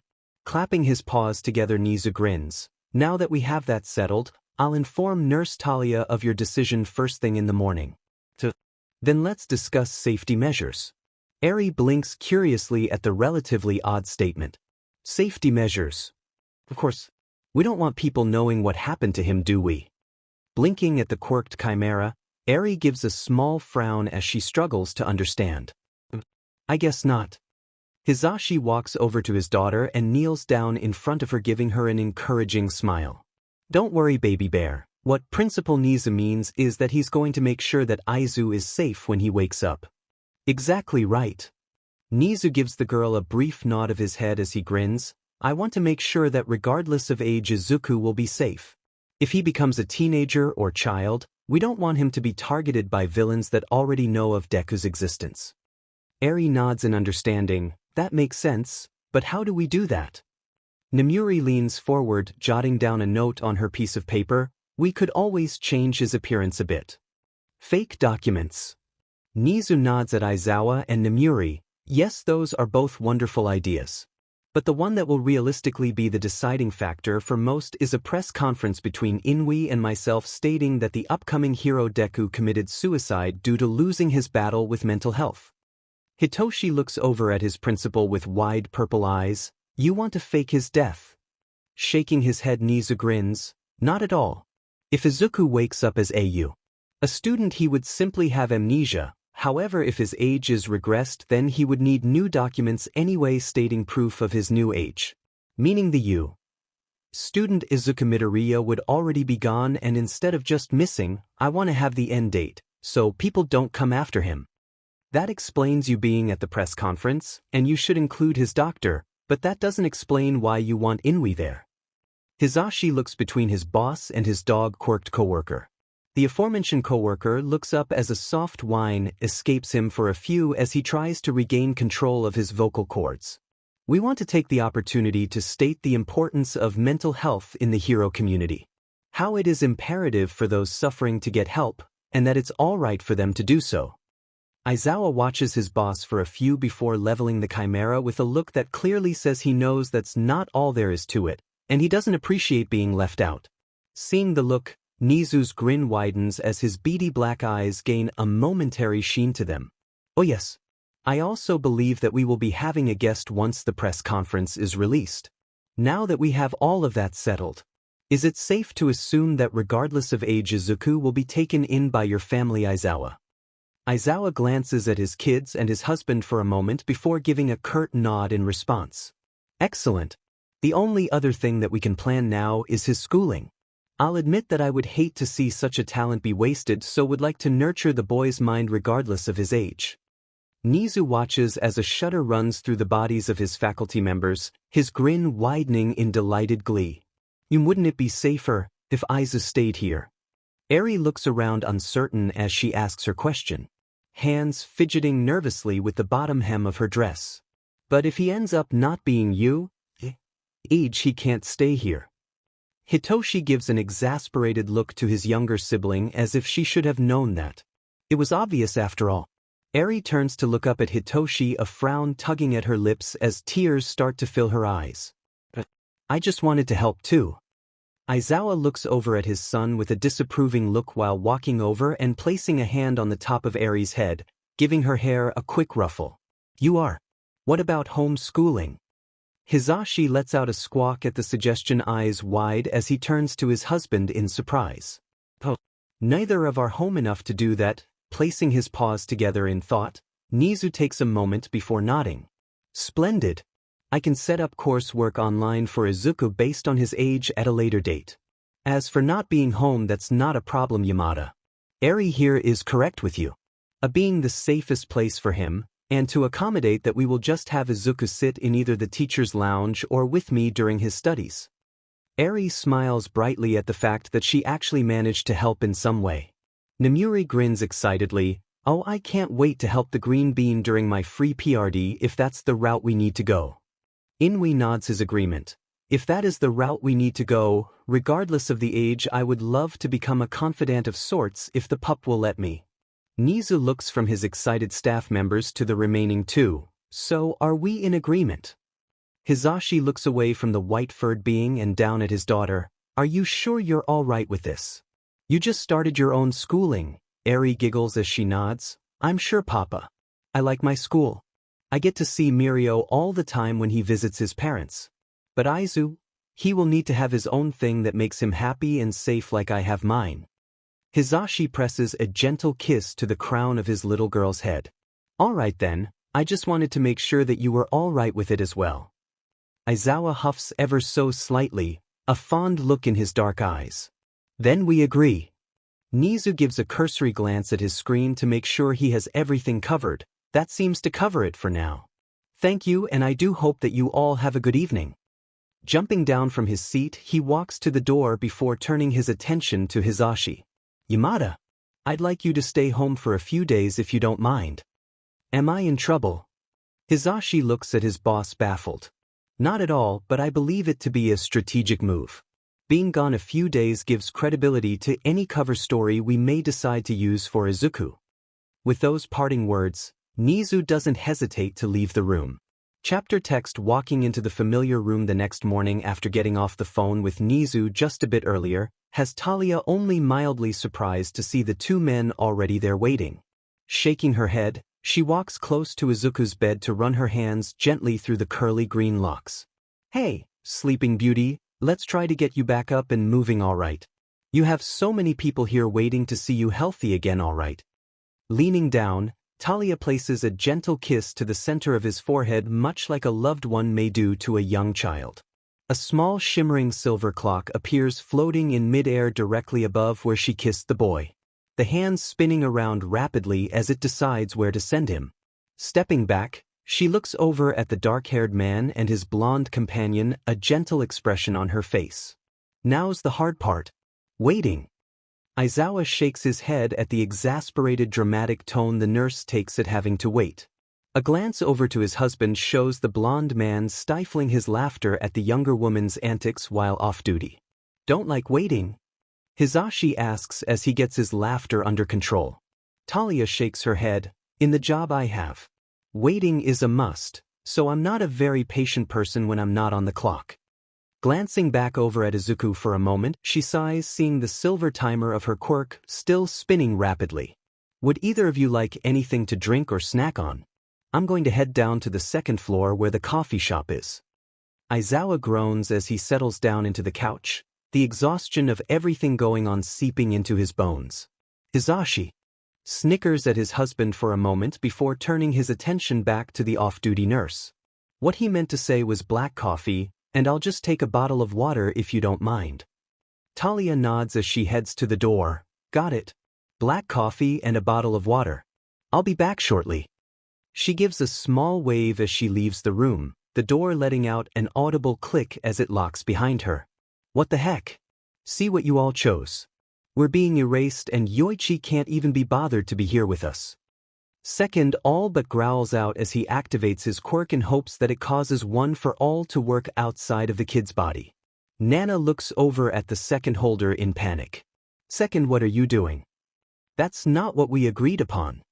Second turns to level a glare at the only female holder. I refuse to go down without a fight.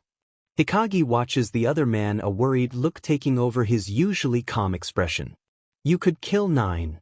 Third looks up at his own successor, giving the rather quiet man a look of disdain. If he dies from this, then so be it. At least we went down fighting. Elsewhere in the quirk, Yoichi approaches where N sits resting against a wall quietly. May I join you? N looks up, his stoic expression showing signs of frustration as he nods to the white-haired man. I guess. Yoichi nods as he takes a seat, looking up at the ceiling of their own world. They're fighting the quirk. N scoffs, his annoyance becoming palpable. I'm aware. What was the purpose of the vote then? Giving a soft hum as he thinks, Yoichi rests his elbow on his knee and leans his head on it. That is the question, isn't it? I wanted to see where everyone was in terms of what to do. We couldn't help 9, not really, but you, N. You can change that. You can help him. Looking over at the first holder of the quirk, N arches a brow in skeptical curiosity. How? Yoichi slowly stands back up and offers the other man a hand up with a patient smile. By guiding him. You just need to follow me. N stands up on his own, ignoring the offered hand. You're being vague as usual, Yoichi. That causes the white-haired man to chuckle as he gives a small nod of agreement. There's really not much to say regarding it. You just have to guide him. He waits a moment before starting to walk away, knowing that he has the sixth's attention. T-ing back to the darker-haired man when they arrive at their destination, Yoichi motions to the door that they stand in front of. Behind this door is where 9 resides. I think out of all of us here you are the best suited to helping him. You're not tied to someone who has hurt him like Nana and I. On top of that, you're not against him like second, and to a lesser degree third. That leaves you, Hikage, and Banjo. Out of the 3 of you, I believe you are the best choice if you're up to it. And releases a sigh as he gives the door an appraising look before pushing it open. I'm not good at emotions, but I'll do my best. Yoichi watches the 6th holder of their shared quirk walk into the room, a sad smile on his face as he reaches out to close the door, causing it to disappear. I know you will. Take care of him, N. Hizashi walks close to Izuku's bed, a smile stretching across his face as he sees the timer's hands still spinning. Hey listener. You're doing so good, just keep hanging in there, alright. Grumpy Cat and I are here waiting for you to wake up. He laughs full out as he hears his husband scoff from the couch. What are you doing, Zashi? Aizawa doesn't even bother looking up at the blonde man. Instead, he keeps his eyes closed as he tries to rest while he has the chance to do so. I'm encouraging Dragonfly. I want him to know that he still has people here who cares for him. That has the dark-haired man opening his eyes so he can look over at his husband, an expression of fond annoyance gracing his features. He knows that Zashi.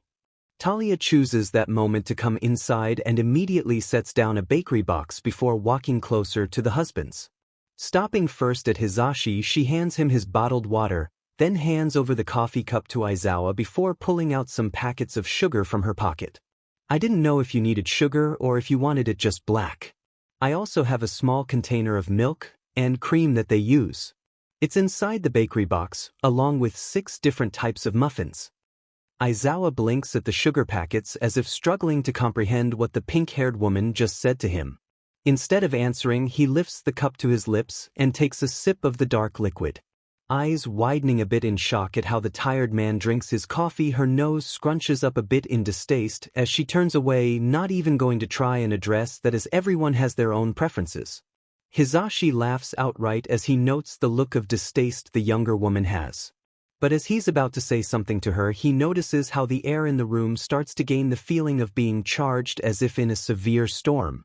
Glancing over at Izuku, he sucks in a breath as he sees the lightning arcing around the unconscious frame, black tendrils sprouting out of him as if lashing out. Silver eyes look over at the green-haired teen on the bed, her face setting at the display in front of her as she rushes over to check on Izuku. What the heck is this? She's jerked away from the boy's side by a gray scarf just before a black tendril hits the spot where she was standing. Aizawa sets her down beside his husband, knowing that the loud man will keep the woman from rushing into danger again should she think it's necessary. Turning quirked red eyes back to the bed, he watches as the tendrils and lightning disappear. After a few moments, he releases his quirk to swiftly put in eye drops. A frown starting to play at his lips as he feels the air begin to charge again. Walking up to the group of past users, Yoichi's expression turns from a rather gentle look to a disapproving frown. What's going on here? What does it look like I'm doing? I'm keeping us from being removed. Looking at his own successor, Yoichi lets out an exasperated sigh. No, you're not. The only thing you are doing is prolonging the inevitable. Third looks up at Yoichi, a frown tugging at his lips. Just because you gave up doesn't mean that all of us have. I didn't give up. I chose to think things out rationally. 9 was dying. This quirk gives him a chance to live, and there's a chance that we'd still be with him. But fighting this quirk. If Eraserhead erases our quirk, what happens to the other? Third goes silent at that and glances over at his predecessor to see him in a similar state as himself. Walking closer to the group, Nana gives a pain-filled smile to the 2 users who want to survive so badly. It could be that if Eraser uses his quirk on 9 because of us acting up, that it erases the nurse's quirk and acts as a death sentence to our youngest. Second lets out a small huff as he starts to walk away from the woman and original holder. Do whatever you want. A bright green glow fills the hospital room as lightning crackles to life again, surrounding the green-haired teen even as black tendrils surge forward, lashing out angrily at anything and anyone that gets too close to the bed, including a silver timer floating above Izuku's head. Quickly activating his quirk yet again, Aizawa's red gaze widens in something between shock and horror as the moment that his quirk activates is the same moment a black tendril pierces through the silver clock, causing the timer to flicker before both fade out of existence. The room feels to calm after that, no charge in the air, and nothing but the sound of machines being heard. It's unnerving. The calm is broken, however, by the pink-haired nurse as she runs over to Izuku, immediately checking his vitals. That seems to snap Aizawa out of his haze as he watches her with wide onyx eyes. What have I done? Walking over to his husband, Hisashi wraps his arms around the other man's waist lightly. You did what was necessary. The hands on the timer had slowed down, so maybe the quirk worked. Aizawa can't bring himself to look away from the unconscious form of his student, his son. What if it didn't? Zashi. Pressing a gentle kiss to the back of the wavy black hair, Hisashi gives a sad smile.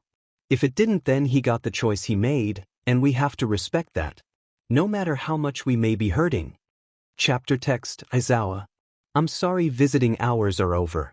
I'm going to have to ask you to leave. The exhausted man looks up at the pink-haired nurse, onyx eyes staring blankly at her as if he doesn't fully register her words. It's been hours since everything went to hell. Hours since the nurse used her quirk on Izuku. Hours since he could have potentially ended the life of his kid. Why is this happening? Talia sighs as she walks into the room and kneels beside where the teacher sits by the bed. Aizawa. She reaches out a hand to firmly yet carefully squeeze his knee, the motion causing the man to snap out of his train of thought. There we go, anything I can do to help. Shaking his head, Aizawa heaves a heavy sigh. No. Thanks though. Just was lost in my thoughts. Glancing from the bed to the nurse, he reaches a hand out to run through the green curls of the still unconscious teen. I take it that you're kicking me out. Talia smiles as she stands back up and nods. Yes, sir. I'm very sorry. Huffing in slight annoyance, Aizawa pushes himself up out of his chair, the movement showing just how exhausted he truly is. Keep me updated. Talia can't help the small fond smile that graces her lips as she goes about checking Izuku's vitals as the man starts moving. Of course. Wandering through the darkness, Izuku glances around curiously. Where am I? Am I dead? Not quite 9. Startled, Izuku turns towards the voice, surprised to see a figure appearing from where he just came from. Do I know you? Fully stepping out of the darkness, En watches the confusion fly across the greenette's face. What do you remember? Taking a seat on the ground, Izuku takes a moment to actually think about the question. It's not that long until tears start filling the boy's eyes as he looks up at where En is standing. Why am I alive? Frowning deeply, En reaches out hesitantly to ruffle the distressed teen's hair lightly. Because you deserve to live.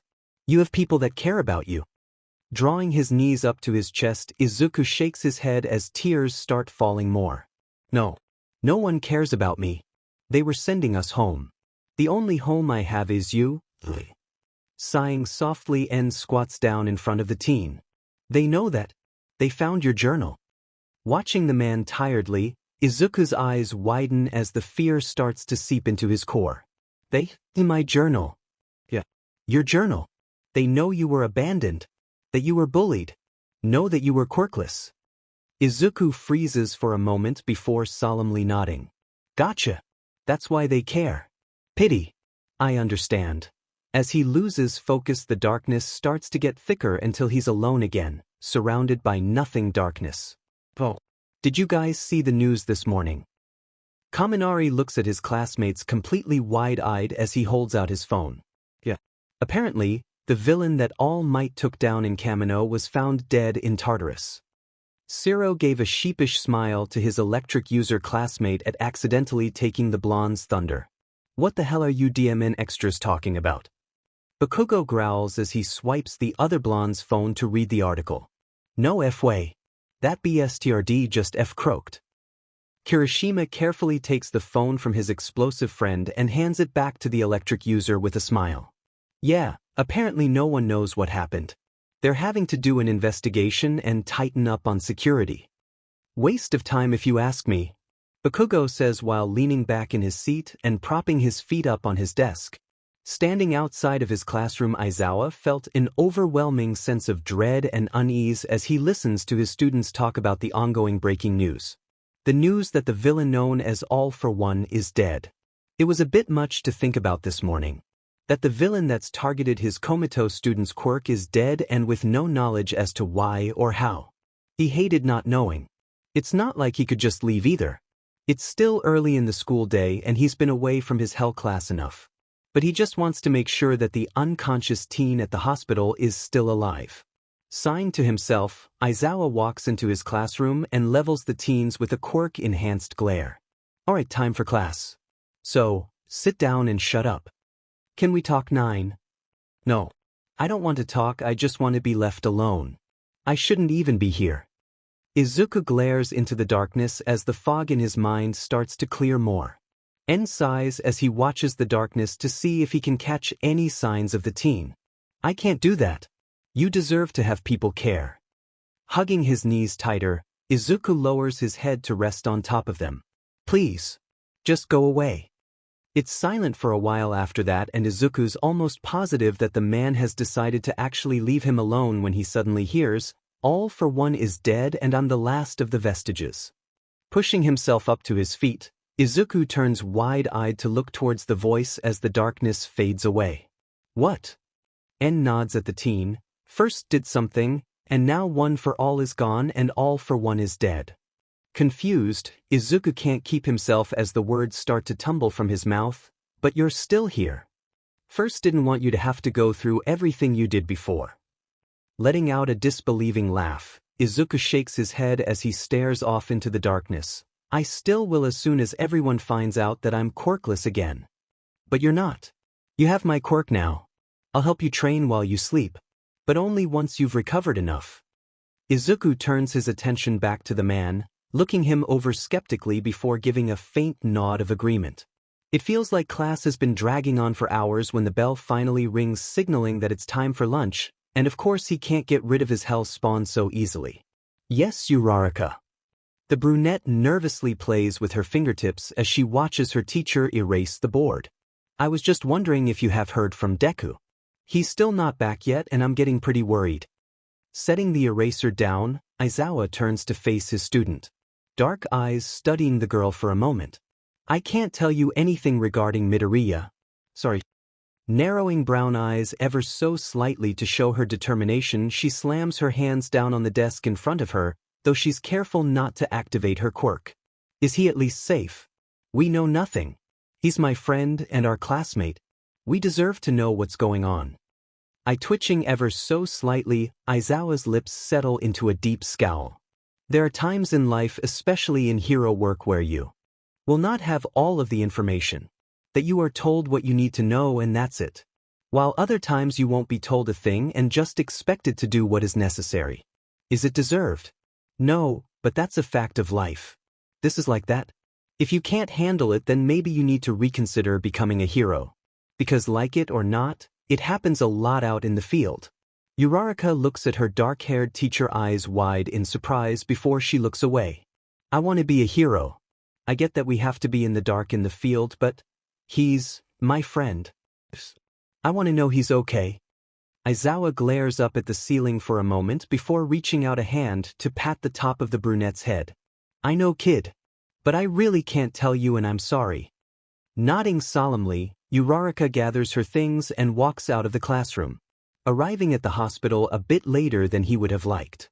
Hisashi takes a seat in his husband's preferred chair, right beside the bed. Hey there, listener. Mind if I keep you company today? Show had class and I have the next few days off.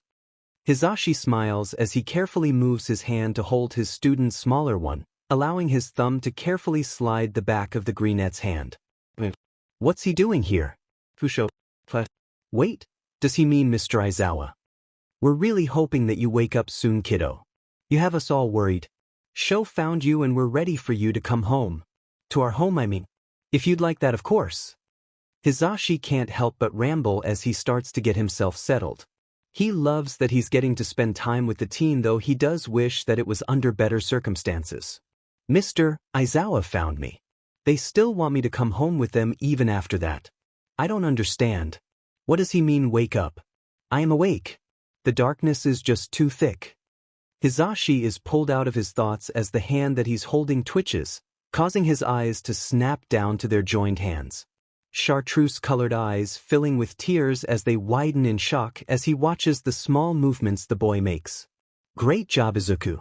I'm so proud of you. Proud of... I don't remember the last time someone said that. Struggling through the darkness, Izuku looks around trying to spot the past one for all user. How do I get him to say it again? He waits a few moments expecting to get a response only to be met with the silence that lingers in the darkness. Think, Izuku. You want Mike to say that again.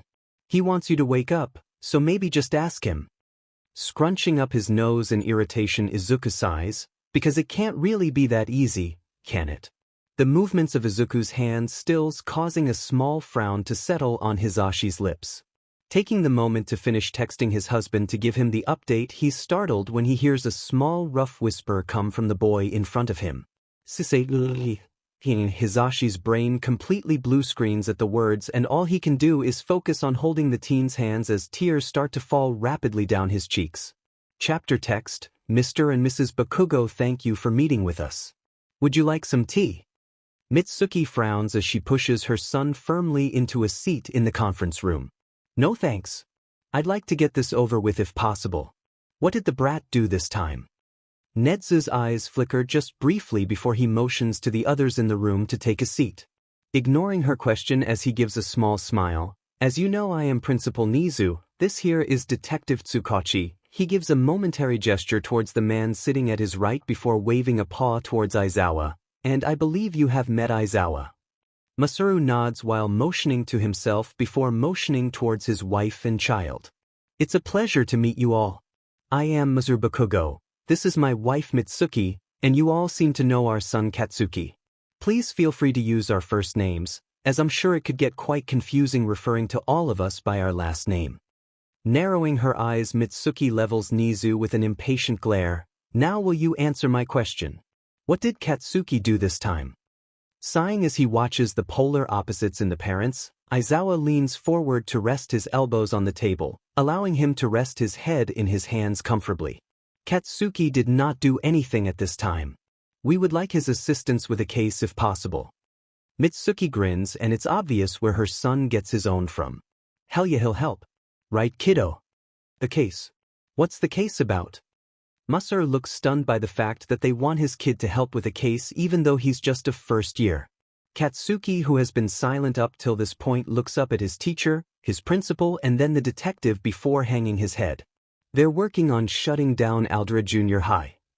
That catches both Mitsuki and Masaru's attention as they turn to look at their son. Not bothering to look up, Katsuki grips the table in front of him till his knuckles turn white, his irritation nearly palpable. Aldera was a shitty school. They were all quirkist and so was I. Quirkist. Katsuki, you weren't raised like that. Think about Izuku.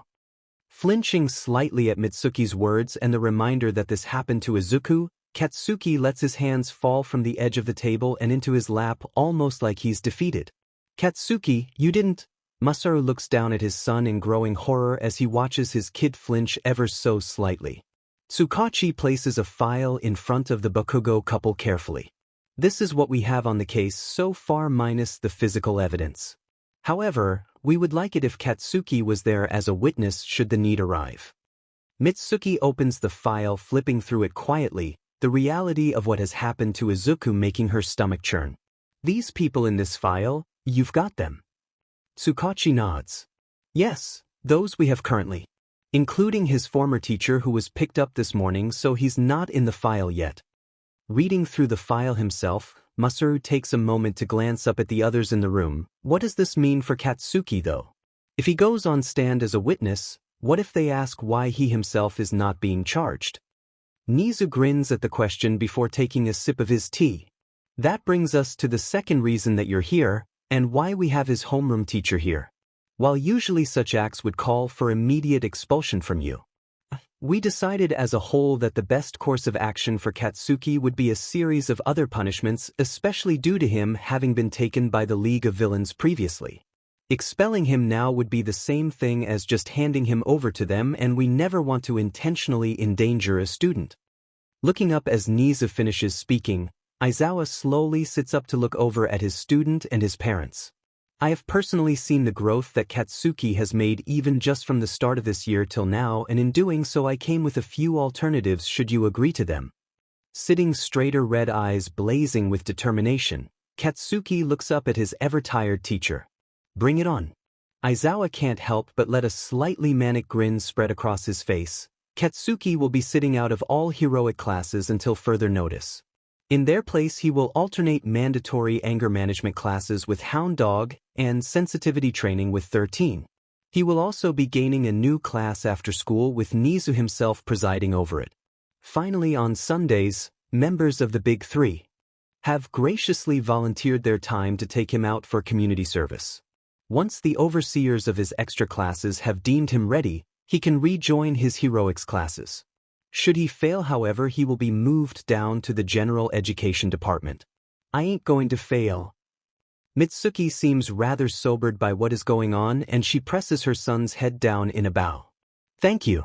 I know that Katsuki will do everything he needs to do to stay on track towards being a hero. While what you are wanting him to do does sound like a lot, it also sounds like it is exactly what my kiddo needs. I'm glad that he's here with teachers who understand him so well. Nodding in agreement, Masaru bows slightly himself. Thank you for not giving up on our boy. Tsukachi takes the chance to clear his throat, bringing the attention back to himself. Now that all of that is out of the way, can we please get back to work on the case? Gaining a nod of agreement from everyone but Aizawa, the detective turns towards the underground hero, his eye twitching in annoyance as he sees the finger held up asking him for a moment. Keeping index finger held up, Aizawa uses his free hand to fish out his phone from his pocket as it rapidly buzzes in his hand with the notification of a new message coming in displayed on the screen. Unlocking the device, he quickly switches over to the messaging app and starts to go through the messages, eyes widening ever so slightly as he does. Till a new one buzzes in that has him standing abruptly. "Excuse me, something has come up that demands my attention." Tsukachi runs a hand down his face, clearly done with the other man. "Teresa? We're in the middle of a meeting." Nezu watches the conflict of emotions pass through his coworker's eyes, a knowing glint making his beady eyes shine for just a moment. "Ah, we can continue without him, detective." Aizawa here is in the middle of trying to adopt, and the only person who would rapidly message him like that would be his partner, who is with their prospective child now. Giving the principal a disbelieving look, Tsukachi gets resettled in his seat. Of course, best of luck to you then." Aizawa nods as he hurries out of the room as fast as he can. Please. Izuku winces as he hears how rough his voice is, hating the stutter, but he can't bring himself to stop talking. He really wants to hear Mike say he's proud of him again. Snapping out of his blue screen, Hisashi leans forward and touches Izuku's forehead, gently stroking a thumb over it. A frown tugging at his lips as he notes that the boy still hasn't opened his eyes yet. "You're doing so good, listener. I'm so proud of you. But please don't push yourself too much yet, alright? I have to step out for a moment, but I'll be right back. I need to let the nurses know that you're starting to talk." A scarred hand reaches up, grabbing at Hisashi's hand that is on his forehead and grips it in what he thinks is a strong grip. "PPL, please don't GG go. How about this, kiddo? I'll leave my jacket with you while I go talk to the nurse and you can hang on to it, so you know I'm coming back, alright?"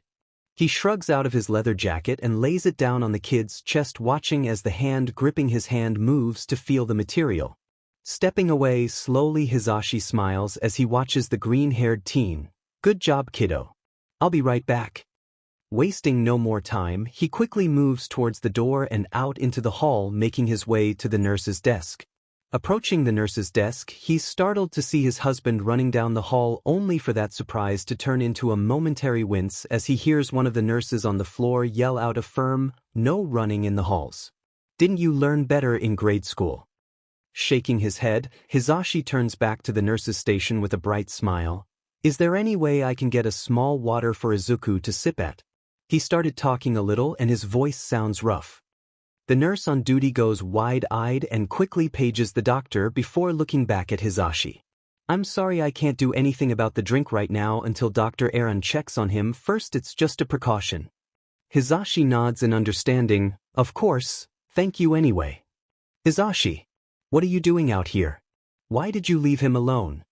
Aizawa looks at his blonde husband, clearly panicked, as he gets closer. Sighing ever so softly as he gives his love a patient smile. "I needed to inform the nurses that he's starting to talk. I left him with my jacket, though, since he didn't seem fond of the thought of me leaving." Frowning at Hisashi's admittance, Aizawa moves past the blonde to Izuku's door, quickly going through the steps that will allow him entrance. "Izuku." "Aizawa. I'm coming in, alright." Hisashi shakes his head as he looks away from the door his partner disappeared into. "Guess I'm going to the shops downstairs to get us both a drink." Smiling at the nurse, he turns away and heads to the elevators, just wanting to give the teen and his husband some time to themselves. Izuku's fingers slowly slide the fabric of Hisashi's jacket as he hears the door open and his teacher announce his presence. He's startled, however, when he feels a larger calloused hand grip one of his own. "You must have fallen back to sleep. I'm sorry I wasn't here when you woke up. I planned to be, but Nezu called me in for a meeting." Lips twitching down into a frown, Izuku moves his other hand and places it on top of his teacher's. "And this?" His frown deepens as he gets frustrated with himself for struggling to say sleeping. Aizawa goes wide-eyed hearing the broken voice, and he has to tilt his head back to look at the ceiling in an attempt to keep the tears starting build up from falling. It takes him a moment to look back down at the greenette and notice the frown that just seems wrong on the teen's face. "It's okay, kid. Go slow. You've been through a lot, so you need to be easy on yourself. How about we try opening your eyes and give your throat a break for a few?" After a few minutes of silence and not even a muscle being moved by the greenette, Aizawa starts to think that maybe he said the wrong thing. However, looking up at the face of his kid, he's startled when rapidly blinking eyes settle on open and sad, emerald green eyes meet tear-filled onyx for the first time in what feels like forever. Chapter text sign language thoughts tears spill over dark lashes as Aizawa reaches forward to gently ruffle the green curls. Taking the moment to clear his throat of the clog of overwhelming emotions so he can speak. Good job, kid. Proud of you. Izuku frowns as confusion courses through him at the display from his usually stoic teacher. But he can't seem to keep himself from reaching one of his own trembling hands up towards his teacher's face and gently wiping away the tears falling down the man's cheeks. W.I. Aizawa moves a larger, calloused hand to grip the smaller, unsteady one of the teen in front of him. Why am I crying? Izuku nods ever so slightly as his confusion grows at his hand being gripped in such a firm but gentle manner. Because kid, I was afraid I was going to lose you, and to see you awake, kid. Proud doesn't even begin cover it. Izuku just blinks at his teacher, unable to put this version of the man with the memories he has of the older man. It's not that he was a cruel teacher or anything, or that he was incapable of caring, it's just, he's always been nothing but a problem. For the man. He's even given him that damning title that he can never seem to shake, problem child. I don't. His words raspy at the repeated use. Hearing himself struggle even more than usual to speak, Izuku ball up the fabric of the jacket still left on his lap, into a white-knuckled grip as his frustration with himself grows. Aizawa soothingly rubs the hand that he currently holds, a careful massage to the crooked fingers that he knows all too well due to his husband's penchant for falling asleep while grading papers, which causes his hands to cramp up from still holding the pen. Looking up into those emerald eyes though has him more than thankful for the practice as the anger seems to be melting away. Do you know sign, kid? Aizawa is very careful to ask, keeping his tone low and words soft. After all, he doesn't want to push the kid by any means, just giving the teen all the time he needs. Izuku hesitates for a moment before nodding his head, his fist slowly uncurling while he carefully pulls his other hand out of his teacher's grasp. He misses the slightly disappointed look that briefly crosses Aizawa's face as he signs a very shaky "I don't understand." With an ever so small downturn to his lips, Aizawa gazes at his kid as he cringes internally at the pain. Because that hurt. Knowing that this kid doesn't know why he's proud, didn't seem to understand why he cared. He knew that was a possibility going into this, but that doesn't change just how much it hurts. He's saved from having to voice his feelings for the moment by a sharp knock on the door before Dr. Aaron walks in with a wide smile as he turns his gaze upon the conscious form of Izuku. Hello Izuku, do you mind if I call you that? I'm Dr. Aries, your treating physician. I'm glad to see you awake. You gave us all a bit of a scare. He approaches slowly, not even bothering to start checking over the boy himself yet. Only paying attention to the readings from the machines that are attached to the greenette before jotting them down in the file he carries. Blinking in surprise, Izuku watches his doctor cautiously as he gives a slow nod of his head in agreement to the man's question. Turning his attention back to Izuku just in time to see the nod, Dr. Aaron can't help but smile. Thank you. Now, can you tell me what you remember, Izuku? Izuku frowns as he brings up his hands to sign before glancing over at Aizawa and signing to the man instead. Can I sign or do I have to speak? Aizawa watches Izuku's hands before giving a small smile at the small display of trust that the teen gave. Because he knows that his kid could have very easily just not asked and instead pushed himself instead. Thanks for asking, kid. He can't help but grin as he sees the faint pink starting to mix with the kid's freckles amid his confusion. However, turning his attention to the doctor, Aizawa watches the other man for a moment before asking the question Izuku wants to know. He wants to know if he can sign or if he has to speak. If he has to speak, I'd suggest doing whatever you need to do so he can have some water first. Dr. Aaron gives a nod of his head. From what I'm seeing, it won't hurt for him to have small sips of water. Just have to go slow. As for the signing, if you're more comfortable with that, then by all means you can sign, Izuku. Most of the staff here in the hero ward know at least enough sign to get by. Izuku blinks as the confusion grows at how his doctor immediately refocuses on him as if the man actually cares. Like that would happen. It has to be because Mr. Aizawa is here. Frowning as the realization sets in, Izuku narrows his eyes as he signs with rather aggressive, firm motions. Why am I here? Do you not remember Izuku? Dr. Aaron looks at his patient, a small frown tugging at his lips. Shaking his head, Izuku turns shaky but firm signs towards his doctor. No, I remember. I was dying. I finally managed to do it. So why am I here? I shouldn't be here. I don't want to be here. Izuku lets his hands fall as his anger turns into just defeat as tears start falling uncontrollably down his cheeks, but no sound escapes him. Dr. Aaron gives a small nod as he quietly maneuvers around Izuku, doing some quick checks as he goes about removing some of the tubes and wires as carefully as he can, before taking a step back and looking over at the dark-haired man. I'm going to put in a call to Talia. It seems that Izuku here is medically fine. But she'll be able to tell you exactly where he was reset to. However, my guess is she's going to tell you his body was reset to right before his attempt, but his mind doesn't seem to have been reset at all. Aizawa gives a small nod of understanding, his heart breaking as he watches his kid fall apart in front of him. He reaches a hesitant hand out to lightly bump his fingertips against Izuku's, not wanting to force the kid into taking it, but also wanting to give the kid the option of some comfort if he wants it. Watching the two for only a moment, Dr. Aaron turns to leave, making sure that the door locks before him before letting out a heavy sigh. Everything all right, doctor? Dr. Aaron jumps silently as he turns to face the blonde man that has a delighted grin that's stretched across his face. He takes a moment to clear his throat, allowing himself to calm down from being startled before replying to the man. Everything is physically fine, yes. Your husband is in there with him, but if you want to go in, I recommend knocking and asking first. The kid seems to be struggling with the fact of being here. Hizashi's grin slips as he hears that, as in the hospital. He knows it's most likely not that, but he's an optimist and he can't help but hope that the feeling in his gut is wrong. No, as in general. Dr. Aaron shakes his head before glancing over at the drink tray Hizashi is holding. He's allowed small sips of water as long as it's slow. I'm getting ready to put a call into Talia to see what she has to say. She does know more about her quirk after all. Nodding his head, Hizashi enters his hero code into the pad at the door before cracking the door open as it unlocks. Listener. Can I come in? He waits until he hears the answer in the affirmative that comes from his husband before walking in. Hizashi makes his steps slow and pronounced enough so that he isn't perceived as a threat, and he stays back a few paces from the bed as he sees the defensive yet defeated posture Izuku is holding. Hey listener, I brought you a water. Is it alright if I set it on your bedside table?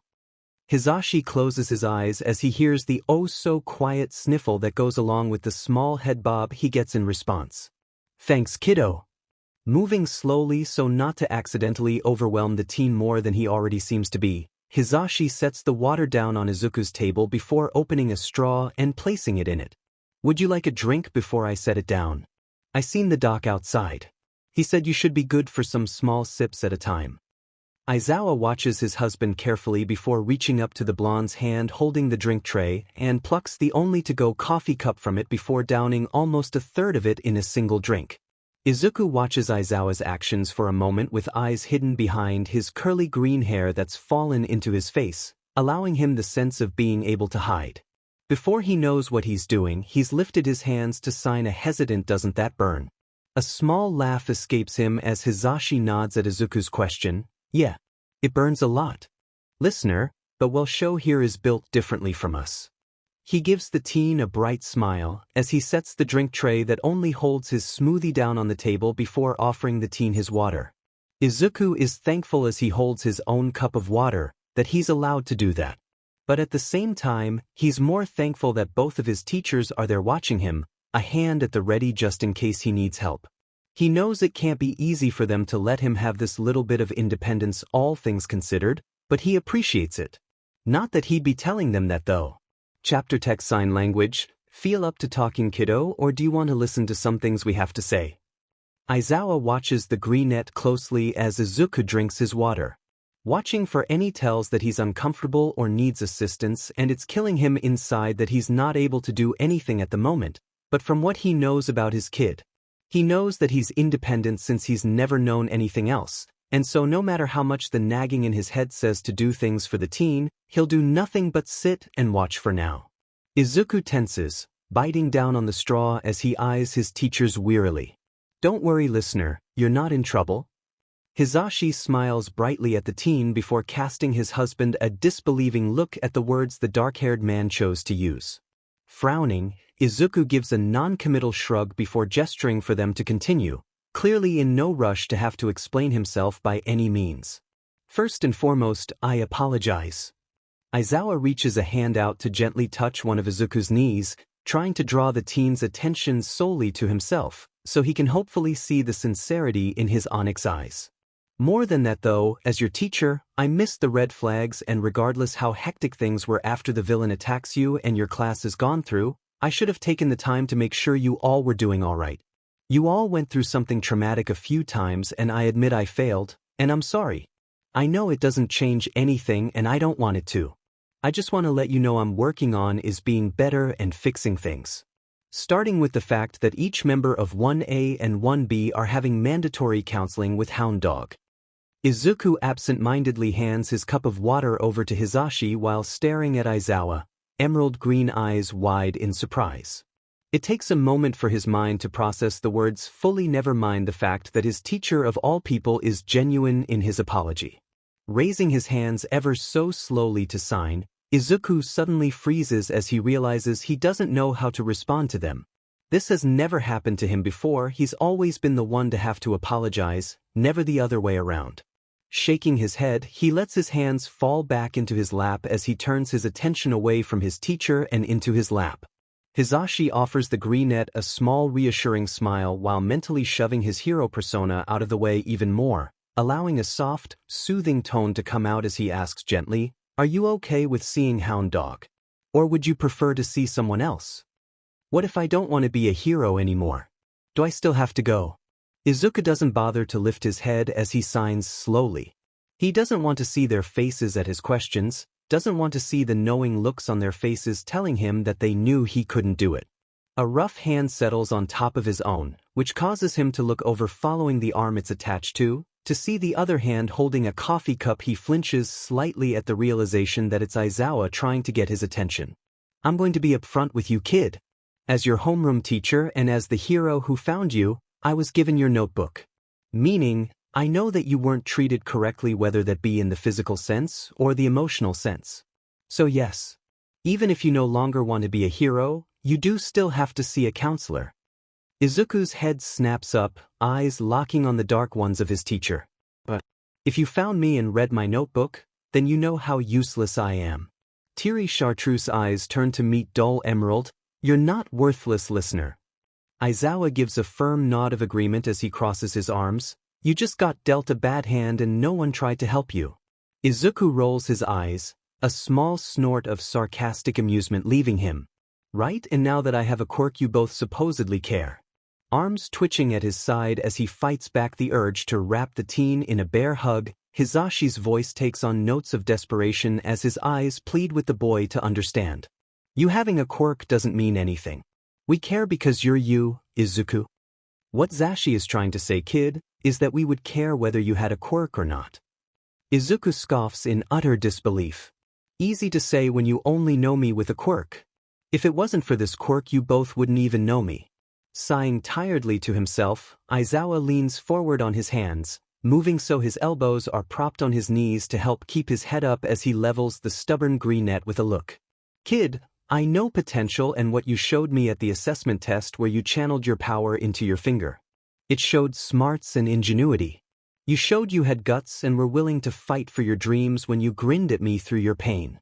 Based off of that alone, I know that even without a quirk, you would have crossed our paths and become a hero because you have potential." "Shut up." The abrupt and rather aggressive stop to the sign shows Izuku's displeasure, but the look on the teen's face tells them more than that. It tells them about the kid that's been hurt too many times before, that had to put up walls just to try and survive. It hurts seeing the kid so upset, but it's worse knowing that this is the true Izuku. The one that's always shoved to the side and hidden behind towering walls that they had never gotten to know. Don't talk about things you don't understand. Izuku, we know what All Might said to you. He was wrong. In every sense of the word. Aizawa takes a breath, letting his stoic facade slip, so that his face is easier to read by his student. Internally hoping that the hero can tell just how honest he is, how he truly believes what he's saying. Staring into dark eyes for a moment, Izuku frowns as he starts to feel conflicted. What do they mean that All Might was wrong? Everyone always said he could never be a hero quirkless, and yet, here he is, wanting to believe a teacher of all people when they believe in him. Shaking himself from his thoughts also breaks his eye contact with Aizawa, and so he looks over at the blonde curiously, almost praying that he sees the familiar look that accompanies a cruel joke. He should have known he wouldn't get what he wanted. Hizashi leans forward ever so slowly, his movements telegraphed so as not to startle the boy or be potentially triggering, as he moves a hand to over above Izuku's head for a moment before lowering it to rest among the unruly green curls. We know about your mom leaving. We even know what they did to you in middle school. Please, let us help you. Izuku frowns at his teachers before shaking his head to dislodge the hand in his hair. Once done, he doesn't hesitate to turn his head upwards, so he's facing the ceiling as he closes his eyes.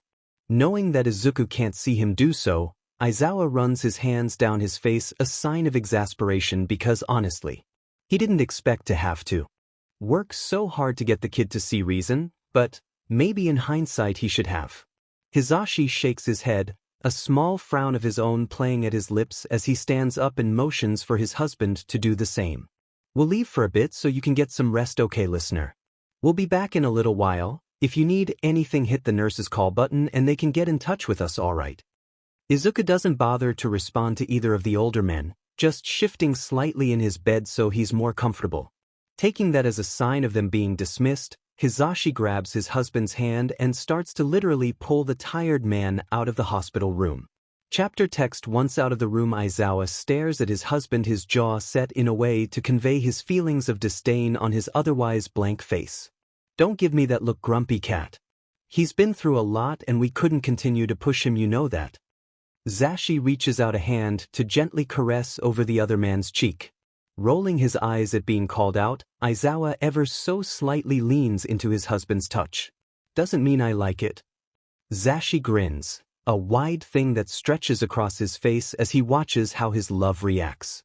I know, but we need to think of this from a different perspective. Because us doing this your preferred way of blunt and logical isn't helping. In fact, it may be hindering things. Aizawa glances back at Izuku's door before letting out a soft grunt of hidden defeat. Fine. I need more coffee anyways. We can think up a game plan while we're at it. Thank you, Sho. That's all I ask. Hizashi leans forward and places a small peck of a kiss to Aizawa's lips before moving towards the nurse's desk. After all, they aren't going to be in the room and they both know that Izuku isn't likely to ask for help. So they'll just make sure one of the nurses make it a point to check on him while they're gone for coffee. Walking through the darkness, Izuku lets out a breath he didn't know he had been holding. He's never really been afraid of the dark. Quite the opposite, in fact. The silence of the darkness bringing him a sense of comfort that the endless chatter of the outside world has never given. Maybe that's why he startles, ever so slightly when he hears a monotonied, "Hello 9." As the dark-haired man appears out of nowhere. Izuku gives a small hum as he takes in the man's appearance, the narrowed eyes that seem familiar, and the way that the large, high-collared jacket obscures the man's face and nose, being reminiscent of his teacher's habit of hiding in his capture scarf. It takes him a moment before he snaps his green eyes up to meet the other man's. You're related to Mr. Aizawa. Giving a huff of amusement, and gives a nod of affirmation. Through my sister, I believe he would be my great-nephew. Izuku nods rather enthusiastically at the knowledge. It sounds about right if following the timeline of the quirk is anything to go off of. Do you know why his hair floats? Narrowed eyes gaze off to the side at the darkness, but it's easy to tell they aren't seeing what's actually there. No, his gaze gives away his feelings even before he starts to speak. I believe it's a leftover from my sister. She had a telekinesis quirk. Fidgeting with his fingers, Izuku can't help but to sigh. Why did you summon me here? En walks closer to the boy slowly, and places a hand carefully on the top of those wild green curls. We have much to talk about, kid. Bowing his head in shame, Izuku manages a very softly whispered, I'm sorry I didn't pass on one for all before my attempt. En shakes his head as he gives the hair under his fingers a gentle ruffle. That's not what this is about. Then, Izuku doesn't get a chance to finish before he's cut off, not in a rude way in the slightest. Instead, the other man just carefully raises his hand up in the sign to stop, which really just piques Izuku's curiosity as no one is ever that nice when telling him to shut up. En lets a small smile play at his lips as he watches the teen tilt his head to the side in curiosity. The others and we apologize that we couldn't help you. You had so much pressure on you, and 8 didn't do things right. Sighing ever so quietly, En takes a moment to make sure he still has the greenette's attention. Each of us knew who the previous holders were until him. Nana didn't get a chance to tell him before she died. However, she did tell Gran Torino. What I'm trying to get at is that we all knew what we were signing up for. You didn't. Izuku gives a small shrug. It wasn't so bad. I just shouldn't have taken the quirk. I knew I was useless. I'd been told that for so long. I don't know why I thought that I had the chance to be something great. I should have realized just because my dream was to be a hero didn't mean that I'd ever be able to be someone like All Might. En scowls, something vicious, and he's suddenly glad that his collar hides the bottom part of his face, as he would hate to scare the young teen. Izuku, you are not useless. Besides, why do you have to be like 8? My predecessor was Twilight. A mix of spotlight and underground. I worked mostly underground. The 4th holder worked on strengthening the quirk, not even doing hero work. So tell me, why be like All Might? Izuku goes wide-eyed as he had never realized that he could be something more than just spotlight. He told me it was my duty to become the next symbol of peace. Ridiculous. Look at how the world is just since 8 had to retire. Having a symbol is asking for trouble. That much pressure should never be put on the shoulders of one person. And can't help but scoff at the utter ridiculousness of the entire thing while also wishing that he could take out some of his irritation at the former one for all holder. Because honestly, how could it have gotten this bad? Izuku lowers his eyes in thought, because how can he reply to that when he's right? He's seen how villains are starting to rise up now that All Might is retired. It didn't matter that All Might succeeded in his fight at Kamino because now he's not there. Now it's supposed to be his turn, and here is another past user telling him that he doesn't have to be. Glancing at Izuku, En frowns seeing how lost in thought the teen is. Maybe that's why he navigates ever so carefully away from their topic to a new one. That being said, there are some things you need to know. Such as one for all no longer exists. Izuku's eyes widen in surprise as his head snaps up to look at En. I don't understand. You're here. Nodding in agreement, En moves to sit down, the darkness moving to form a chair under him. I am here because first, Yoichi locked me away in the space that was created for your quirk. Brows furrowing, Izuku pauses for a moment to take that in. That can't be right. I was quirkless. En moves a hand up to pinch the bridge of his nose as he feels a headache coming on. Because how dare Yoichi pull this and make him have to figure everything out? I'm sorry, kid. If you were, I wouldn't be here. I'd be gone like the rest of the past holders. Tears start to well up in Izuku's eyes as his voice cracks, desperation leaking into his tone. I had a toe joint.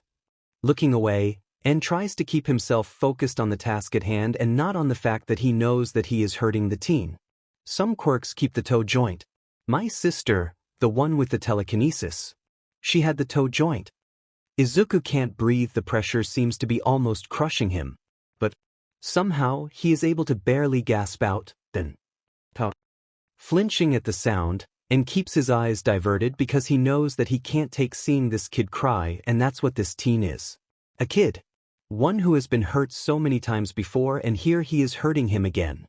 Curse you, Yoichi suspected that it was stolen years ago. He had looked through your memories to see how to better help and prepare you after your attempt. He had never wanted to break your privacy, but he noticed how the doctor you had seen about your quirk looked like the doctor that his brother associated with. that seems to break something inside of the boy as he falls completely silent. Alarmingly so.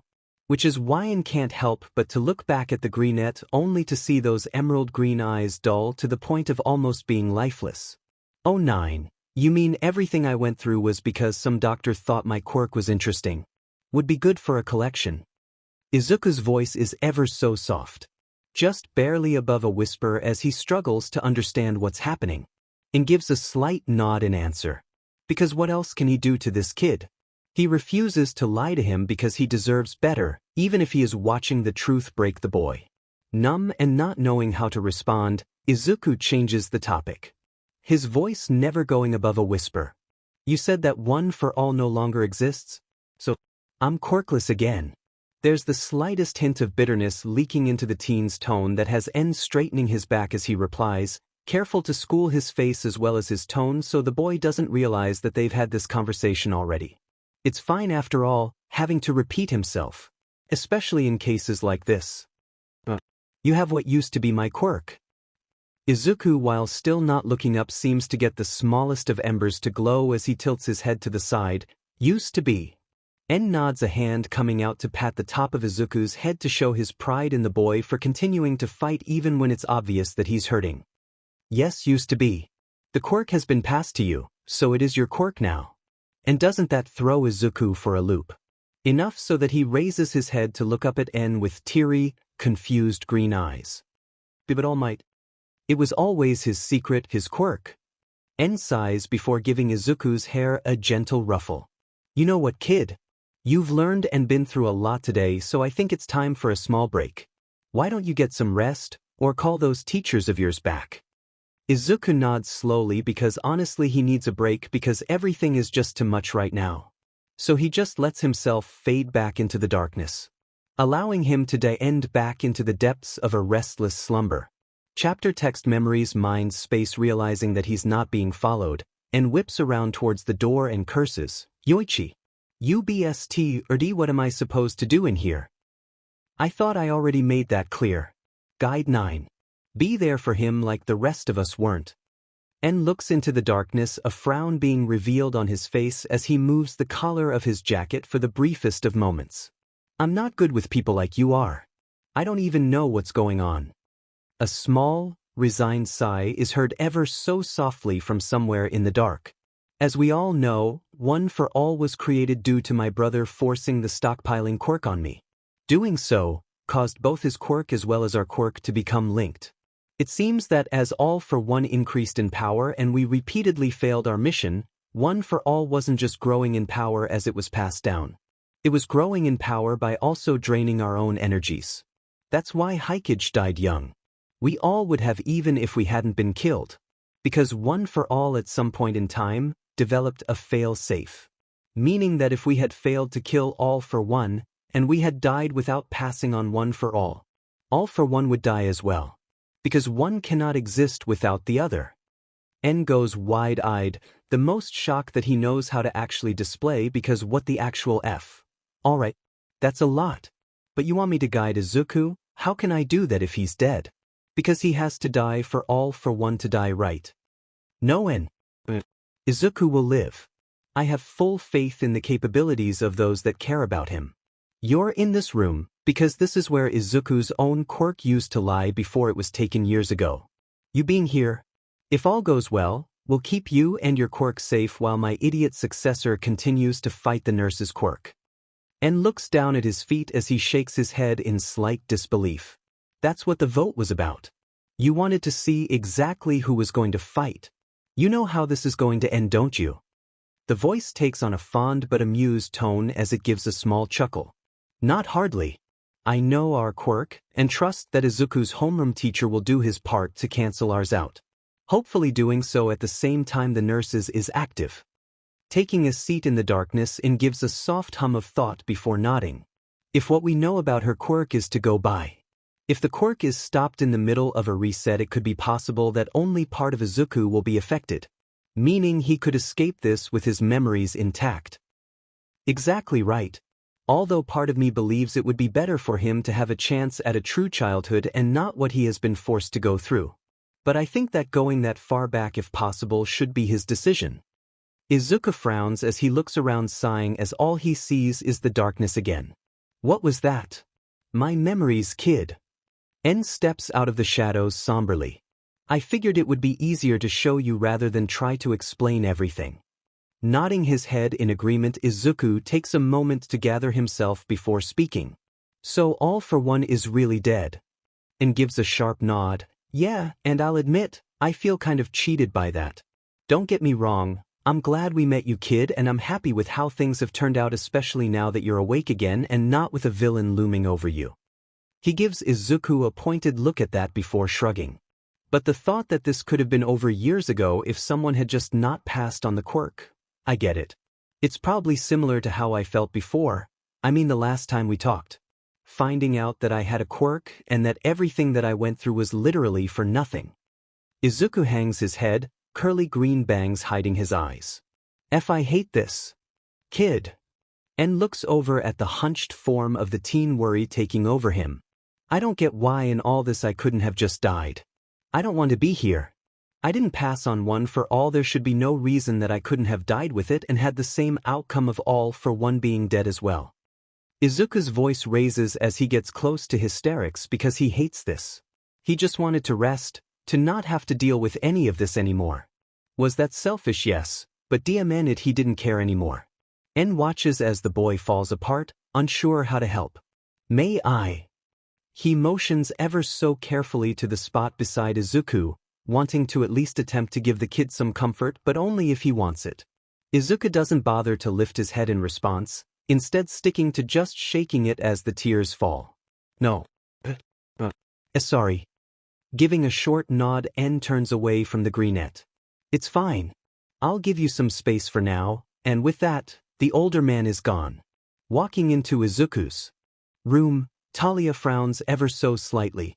She figured that at least one person would be here, especially since she was told that Izuku had woken up. Though seeing said boy sleeping in the bed again, the frown fades to a fond smile as she approaches. Really? Sleeping again, Sleeping Beauty? At this rate, I'm starting to think that everyone else will see you awake but not me. Izuku slowly opens his eyes, tears finally spilling over now that they are no longer trapped behind his lashes. Ooh! Reaching quickly for a tissue, she hands it to the greenette, a sad smile tugging at her lips. My name is Talia. I'm the main nurse in charge of looking after you. It was also my quirk that was used to help you wake up. That little bit he was not expecting, his head snapping up as his teary eyes narrow in disdain at the woman as he takes a deep shuddering breath to help calm his nerves. Why would you waste your quirk like that? Talia tilts her head to the side curiously. Waste. Izuku nods harshly. Yeah. I don't want to be here. You wasted your quirk.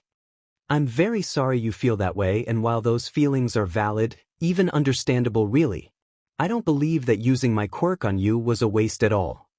Talia smiles softly, there's no judgment at all, only a soft honesty as she speaks gently to the teen. Oh, you're wrong. Izuku turns away from his nurse rather like a petulant child. He doesn't want this woman's fake pleasantries and attempt at pretending to care. Talia gives a soft giggle of response, unable to keep it at bay. I think that's a matter of opinion, don't you? She grins a small, mischievous thing while winking at Izuku knowingly.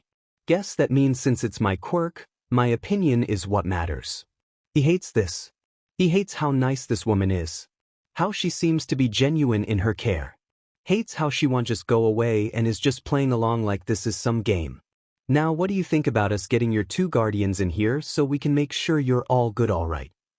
As Talia starts to pull out her phone, she's forced to stop and look down at the hand that is now gripping her wrist.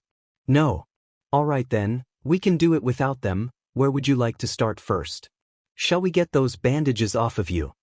Talia doesn't even blink at the fact that the kid doesn't want the two men in here. He's old enough to make those decisions for himself, and so she'll respect that after all. Izuku tilts his head to the side and glances at the four that is still in his arm. That first. Talia shakes her head with a grin. That has to stay in until we know for certain that you're actually alright, so bandages first, then vitals. After that, if you're able to finish your drink without any trouble, I'll see about taking out that four. Deal. Guess it has to be, doesn't it?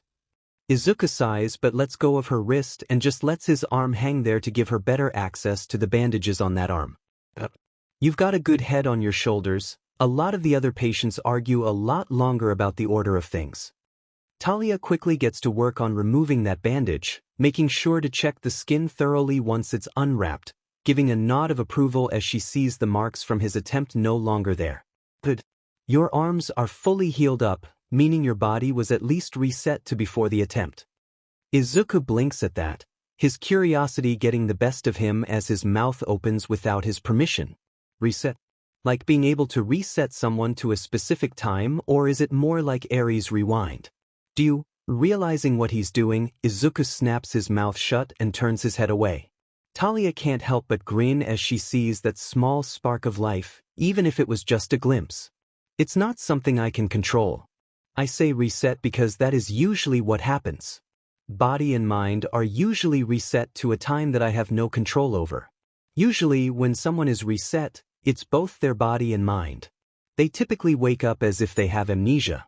You're the first that has kept their memories. Turning back to face his nurse, Izuku shakes his head. It was part of the plan. Tilting her head to the side in confusion, Talia takes a moment to stop doing her checkup on Izuku. Excuse me. My quirk is haunted. They waited to try fighting your quirk until they knew Mr. Aizawa would erase both quirks. Izuku moves his hand up to rub the back of his head with a nervous smile. Talia gives a nod while shrugging ever so slightly. Haunted quirk, okay. Not the weirdest thing I've experienced. Besides, I'm just glad you're awake, that's what's important. Now, drink your drink and get some rest while I go find your doctor and see what he says about removing the 4, alright? Nodding his head quickly, Izuku reaches over to the bedside table for his drink. The sooner he gets this down, the sooner he is closer to being able to leave this place and figure out how a new plan. Chapter text on her way out the door. Talia comes to an abrupt halt as she runs straight into the two people that Izuku seems to be avoiding. Hizashi doesn't bother to wait, his hands helping steady the pink-haired nurse to keep her from falling, even as he asks excitedly, "How is he?" Hizashi, give her a moment to recover before you start hounding her. Aizawa levels his husband with a disappointed look, because honestly he should know better by now. Stepping back a bit, Hizashi lets out a pathetic sound, remarkably like a wounded animal. I'm sorry. I'm worried. Talia glances from Aizawa to Hizashi before turning away down the hall, a hand out to motion for them to follow her. Not bothering to question what is going on, both of the pro-heroes immediately begin to follow the nurse that they've become well acquainted with. Once everyone is inside the empty room, Talia turns to quickly secure the door behind them. I'm going to be frank with both of you. The only reason that I am allowed to tell you anything is because you both are his acting guardians. He was adamant when I asked to get both of you before doing a check over him, that he didn't want either of you there. Which is quite frankly concerning. Aizawa's lips turn ever so slightly down into a frown at that, but he doesn't say anything, instead just nodding to the woman for her to continue. Izuku physically appears to be fine, however mentally. That does seem to be a whole different story.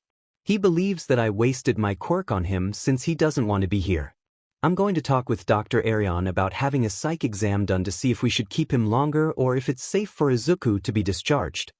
Talia glances down at her chart to see what she missed before glancing back up at the other two people in the room. Also, Izuku mentioned that his quirk is haunted and that seems to be the reason for him retaining his memories. Apparently the ghosts inside of the quirk were trying to fight my quirk, and they took advantage of knowing that you would erase both of our quirks. That's honestly a lot to take in for both of the men, causing one to reach a hand up to pinch the bridge of his nose as he feels a headache coming on, while his partner looked at the nurse with a quivering bottom lip. Do you think he'll try again? Hizashi hates the question as soon as it leaves his lips, but he has to know. Has to be prepared to save his kid this time. His love already saved him once, now it's his turn. Talia frowns before looking up at the clock, unable to look at the two men's faces. I'm not well versed on psychology, but going off of my interaction with Izuku, I think it is likely that he may try again. Hizashi's hands fly up to his face, covering his mouth in horror. No one ever wants to know that their kid is still suffering, especially when they are suicidal as well. Is he up to having other visitors? Aizawa looks from his husband to the nurse, refusing to let it show how much he's hurting that his kid doesn't want to see them right now. Talia gives a soft smile of understanding as she steps closer to the door. I need to inform Dr. Arion about everything, as well as check on if Izuku has drank his water. When I do, I'll ask if he has anyone he does want to see. Hizashi smiles faintly. Thank you, we'll get in touch with our friend to see if she'd be willing to bring anyone over and to have our kiddos get ready. He might be open to at least seeing our daughter. Talia gives a nod before opening the door and heading out to find the doctor, letting the two men exit the room at their own convenience. Do you really think this is a good idea, Sho? Hizashi looks over at his husband nervously, definitely not sold on the idea of this. Glancing out at the hallway, Aizawa doesn't hesitate to shake his head in the negative in response to the blonde man. But I don't think we have much choice other than to get Aries involved. Hizashi's lower lip trembles at the thought. He gets that this is their best chance, but part of him is still nervous that this is just going to backfire on them. Yeah, but what if he doesn't like the fact that they know everything? The thought had crossed his mind before, and he hates it. A scowl coming to play at Aizawa's lips. I think that Aries knew most of it anyway, so I don't think that will be the problem.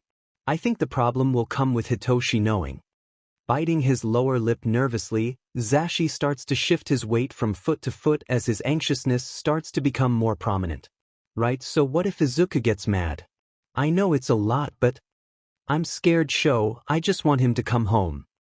Aizawa sighs as he reaches over to grab his husband's wrists lightly and bringing his hands up to his face so he can place gentle kisses across the anxious man's knuckles. I know, Zashi. So do I. But honestly, I'd rather he be mad at us than thinking about the next way that he can try to kill himself. The motion is sweet and definitely not lost on the blonde as he watches his partner's rare display of affection outside of their home, a small blush coming to tint his cheeks. Well, when you put it like that. Walking into the room, Dr. Arion immediately notices the lack of people in the room, not allowing that to stop him however, he approaches closer to the teen's bedside. Hello again, Izuku. Nurse Talia tells me you are wanting the 4 out, is that correct? Izuku turns his attention to the man, giving him a firm nod of his head in confirmation. He doesn't feel like talking, even if this man understands sign. He doesn't want to communicate at all.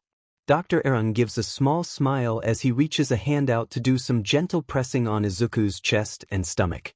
No fluid holding where it shouldn't be, which was one of our main concerns. That being said, it looks like you were able to finish your drink successfully. Any problems that we missed? Still refusing to talk, or even communicate through sign, Izuku gives a firm shake of his head in the negative before staring back at his doctor. Nodding his head happily at the revelation, Dr. Aaron turns his attention from the teen to his nurse.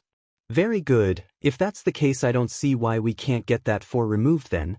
Talia, will you take care of that please? Talia nods as she moves across the room to the sink there so she can wash up before gathering the supplies that she needs. After getting everything taken care of, she approaches Izuku again with a kind smile as she works on removing his 4 as carefully as possible. Anyone you would like to see, kiddo? I'm sure I can get a hold of them for you. Izuku looks away from the pink-haired woman, a frown settling on his face as he turns to stare at the opposite wall. When can I leave? His voice is low and rather aggressive, even if his body language doesn't really match that. Freezing at the question, Dr. Aaron turns his attention back around to the greenette with a soft but understanding look on his face. We need to get a psych evaluation first. Great, so I'm stuck here. Izuku huffs in disdain, his body tensing at the knowledge that he can't leave. Dr. Aaron shares a look with Talia before shaking his head at the woman and motioning her towards the door. They both knew not to pressure the teen as it could cause worse to happen. It's not until Talia reaches the door that Dr. Aaron has already exited from that she hears Izuku speak again. Voice more resigned than angry now, even as he only says the one word. Aries. Talia nods enthusiastically. I'll get her for you. As soon as I can. With that, she quickly walks out the door, making sure to secure it behind her since she was the last one out besides the kid, of course. Immediately upon exiting, Talia picks up her pace as she goes in search of the 2 men who see the teen as their own.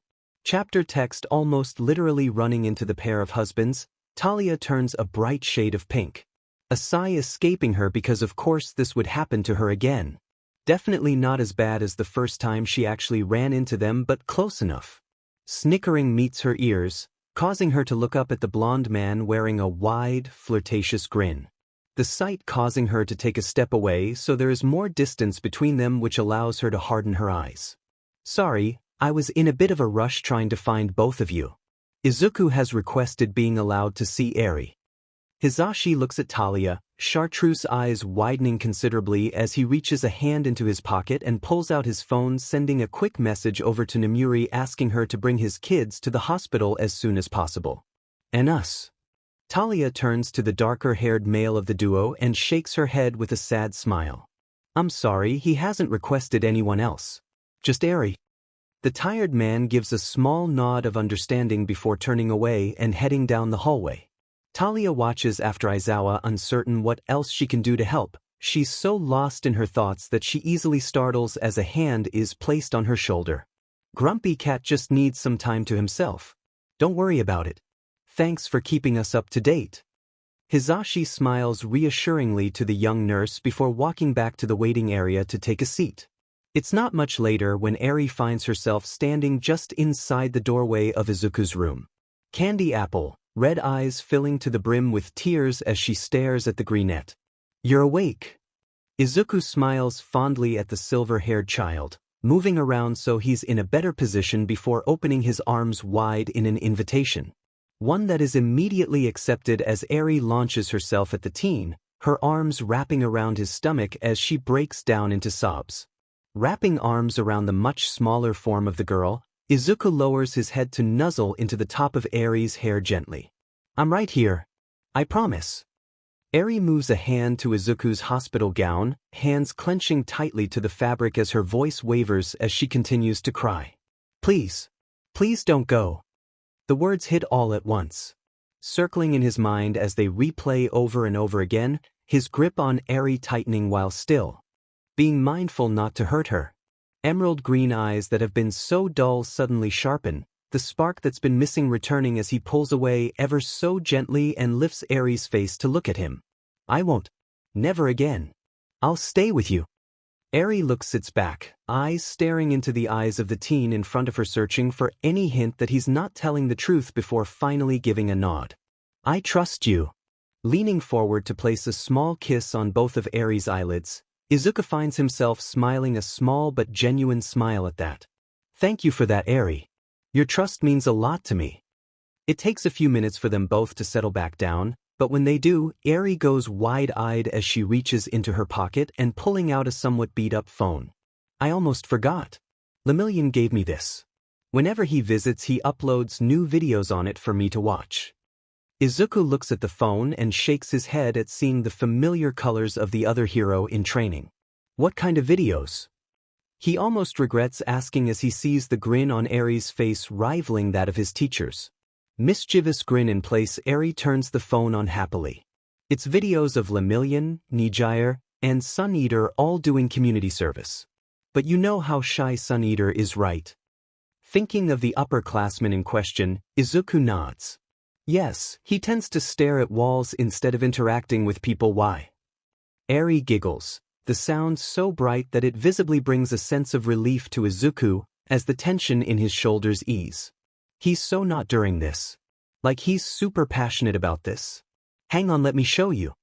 She taps around on the phone for a few before finding what she wants. A video starting to play as she turns in Izuku's arms so that she leans against him as they both watch the video.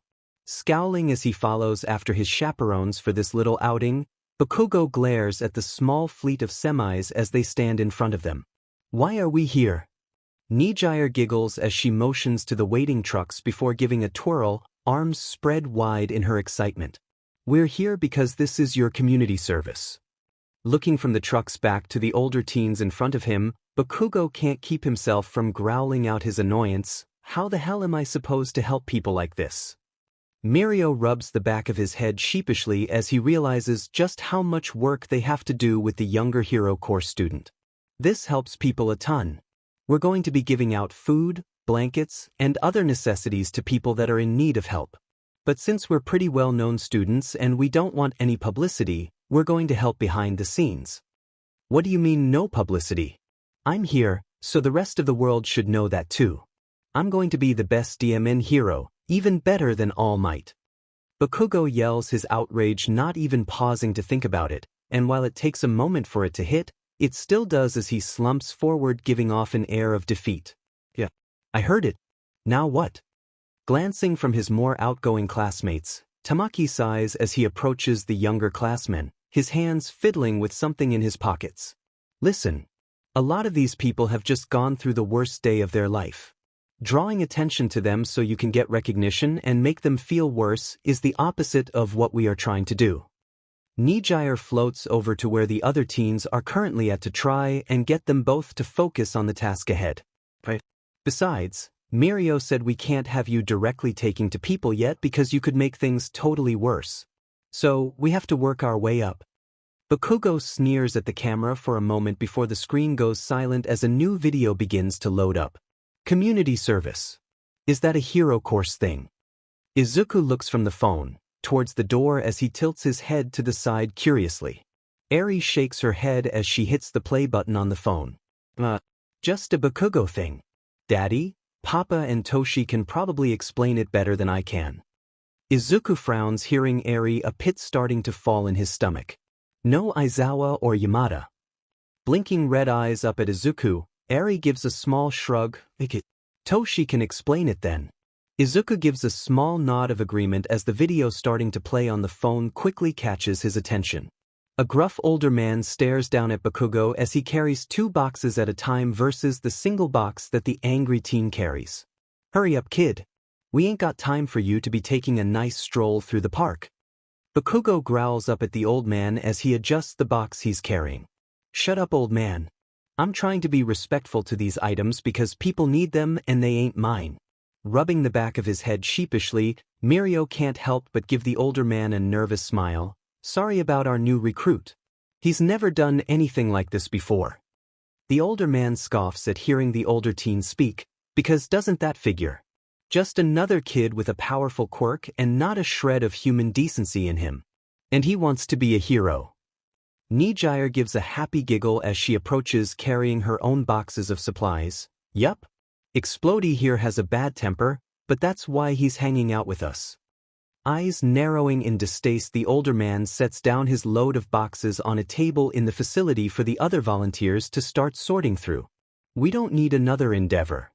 He's about to just leave it at that, until he sees Bakugo take a box of supplies from one of the other volunteers and carrying it himself.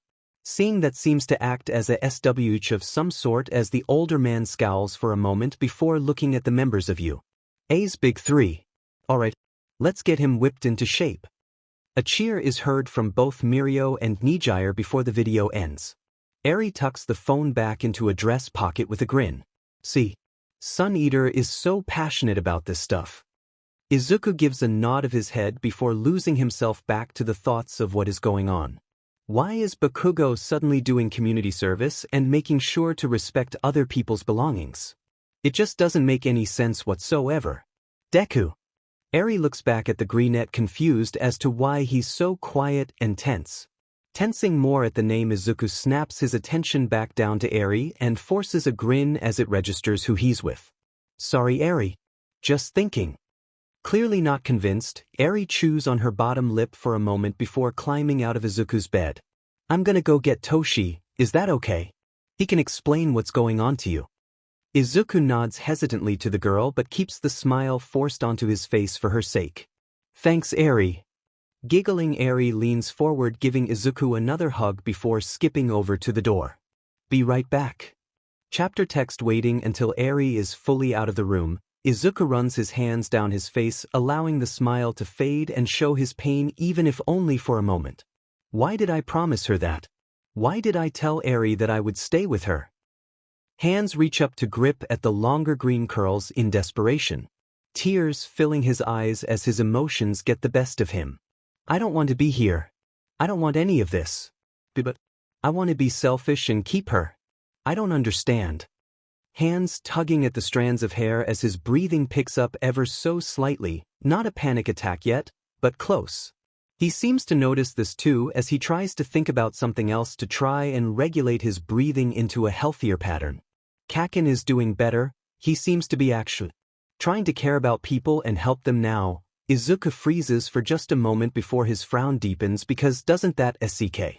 Knowing it just took him trying to kill himself for Bakugo to try and become a better person. Why now? Bakugo had so many chances before to change but no. It had to be when I was dying. When I wasn't around, his hands fall from his hair to rest in his lap, palms facing upwards. Looking at the scars on his hands, Izuku slowly lets his head fall forward to just hang there, chin resting against his chest. This if I wasn't around. Bakugo could have been different. Izuku doesn't get much time to wallow in his self-pity before the door to his room is opening up ever so slightly. Quickly he sits up straight, wiping his eyes as he plasters on another fake smile. Just in time for a head to peek around the edge of the door. Opening the door just enough that he can look around the door, Hitoshi pauses before clearing his throat nervously. Izuku. I know Aries said it's fine but can I come in? Aries however wastes no time in throwing open the door enough so that she can run back into the room. She doesn't even pay attention when the door closes back and narrowly misses closing on Hitoshi's head. The fake smile turns a bit genuine watching the interactions between the two as he gives a small nod of assent. You can come in Shinso. Hitoshi steps into the room and stands near the bed but not to close as to crowd Izuku, a hand coming up to rub at the back of his head nervously. You can call me Hitoshi since I called you Izuku? If you want. Izuku glances from Hitoshi to Aries as she climbs back into his lap, a small smile tugging at his lips as he wraps his arms around the little girl while turning his attention back to the purple-haired teen. Not that I mind. But why are you calling me Izuku?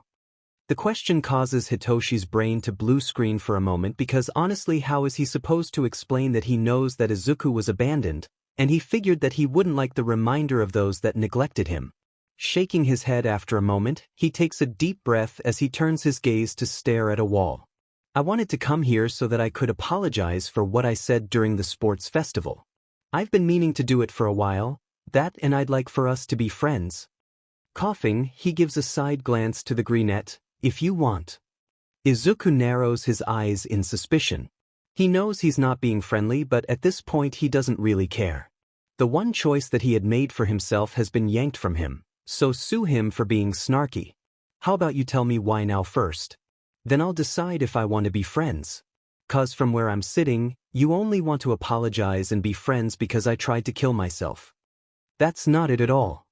Hitoshi's words come out panicked as his purple eyes dart to where his sister is sitting as if begging for help. Aries looks up at Hitoshi and gives him a small smile of reassurance before turning her head to look up at Izuku. Toshi and I want to adopt you. What? Izuku's eyes widen in surprise as his emerald gaze shifts between the two adopted siblings. Aries. Hitoshi hisses, a dark blush staining his cheeks as he tries to look anywhere but at the other teen. Giggling, Aries turns around so she's facing Izuku fully now, red eyes sparkling with honesty and hope. We love you, Aizu. Can I call you that? She looks apprehensive at the nickname before shaking her head and just barreling on. We want to adopt you. So does Daddy and Papa. We all love you so much. I'm sorry I didn't know that you were hurting so bad. I'm sorry you thought that you had no one but you have all of us. You always have. We really thought you were happy and safe.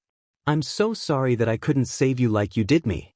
Please, let Toshi explain what happened while you were out of it.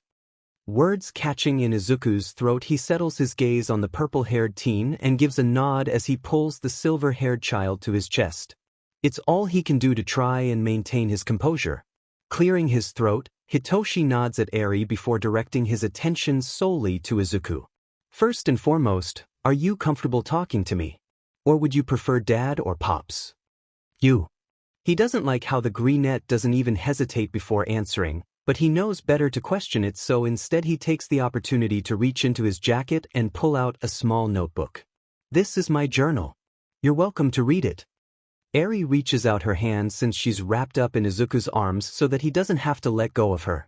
A smile lighting up her face as she takes her brother's journal and sets it in front of her in case Izuku wants to start reading it now. Why? Izuku finds himself questioning as his head tilts to the side in his curiosity. After Dad found you, Aries let slip that you journal, which led to him looking for it and finding it in your bag. For some reason that hadn't clicked in Izuku's mind that if he died his journals would be used to find out why. So now here he is staring at Hitoshi as the horror dawns on him.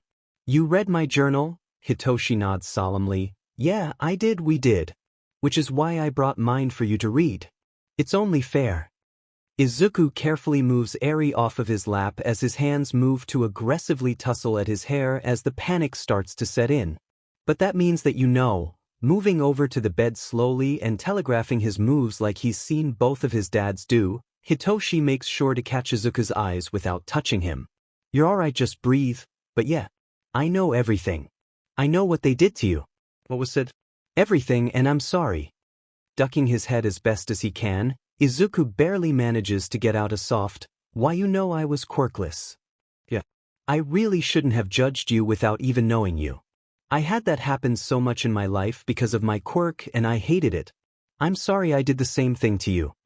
Aries looks up at her brother, curiosity sparkling in her red eyes even as a frown has found its place upon her lips. Why did you, Toshi? I guess because I was angry. So many kids with flashy quirks get what they want and never have to struggle. I honestly didn't think anyone would understand how I felt at UA. No one did in my old schools. So instead, I just pushed people away. Hitoshi shakes his head as he moves to the chair near the bed and just falls into it. I'm not proud of what I did, but I can't change it, I can only try to be better. Voice barely above a whisper, Izuku slowly lifts his head to look at the other teen, a look of realization slowly dawning on him. You pushed people so they couldn't hurt you. Hitoshi gives a nod with a faint smile. Yeah, and I hurt you instead. Sorry.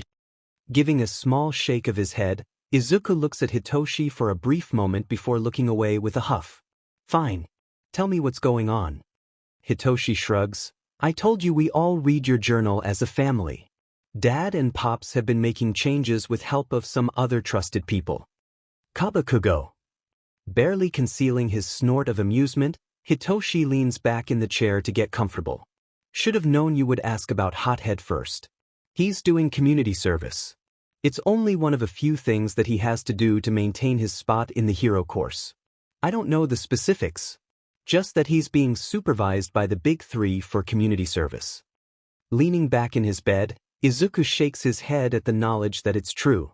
Bakugo is changing after all this time, and it hurts. I'm tired.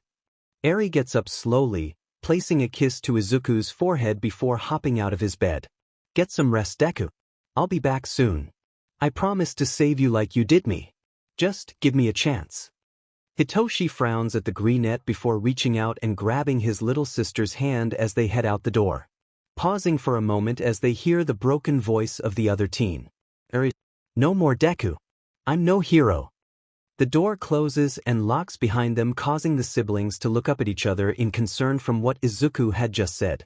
Toshi, do you think that Aizawa will be okay?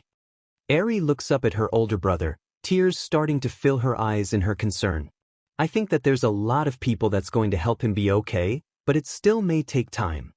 Hitoshi reaches over to ruffle the silver locks of the child soothingly. Now come on, let's go find Dad and Pops.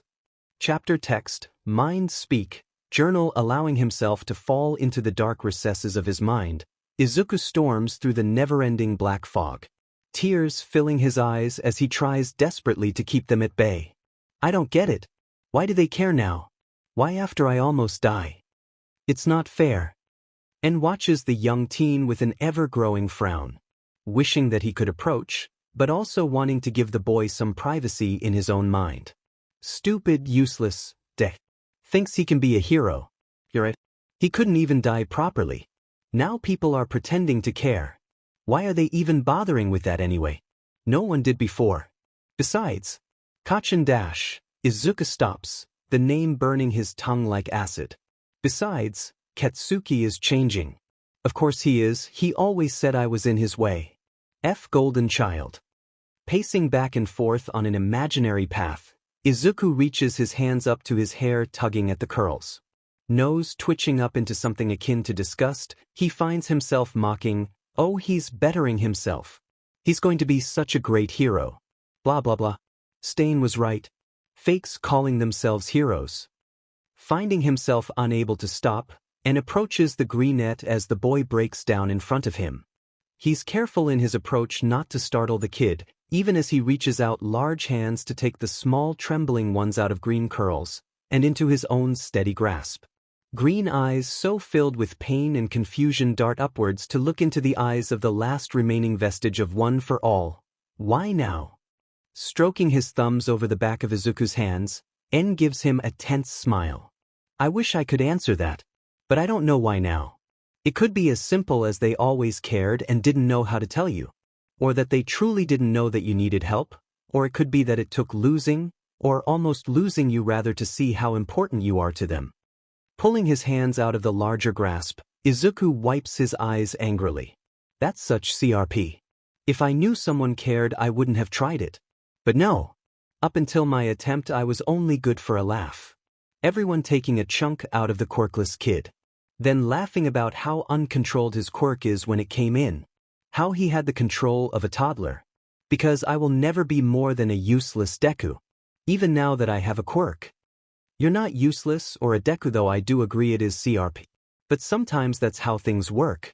I wish I knew what to tell you, 9, but I'm not a psychologist. All I can do is listen to what you have to say, which I will always do. Izuku casts an unimpressed look to the dark-haired man before sighing. I guess you're right. And doesn't say anything in response, instead paying attention to the teen's body language and giving him time to get his thoughts together so that he can say whatever is on his mind. Hey En. Refusing to look at the other male, Izuku glances up at the darkness above him. Do you think I should read that journal?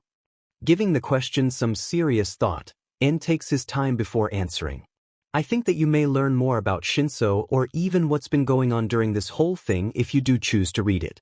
But I'm not going to tell you if you should or should not, as it's your decision to make. Not mine. Izuku smiles ever so faintly as he turns his attention to the previous quirk holder. Thanks for that. I'll go read it now. With that, he gives a little wave before allowing himself to disappear from their own little world. Opening the journal, Izuku froze, staring down at the page with unseeing green eyes. This feels so wrong. I don't know if I can do this. Can't or won't. Ignoring the voice in his head, Izuku shuts the journal while turning his attention towards the familiar tiles above his head. Why is this so difficult? He read mine after all. I shouldn't have this much trouble reading his. As he stares at the notebook in front of him, Izuku suddenly hears, think of it more as him giving you a glimpse into his life in return for him looking into yours, from the recesses of his mind. Thinking about it, it's honestly not that bad of an idea. Decision being made, Izuku hesitantly opens the journal up before starting to read the contents. I don't know what I'm doing.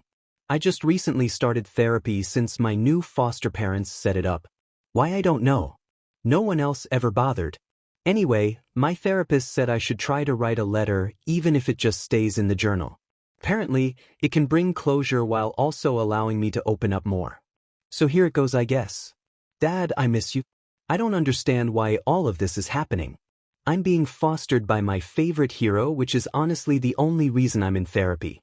Mom gave me up for adoption a few years ago, back when I was 9. It was right after you died.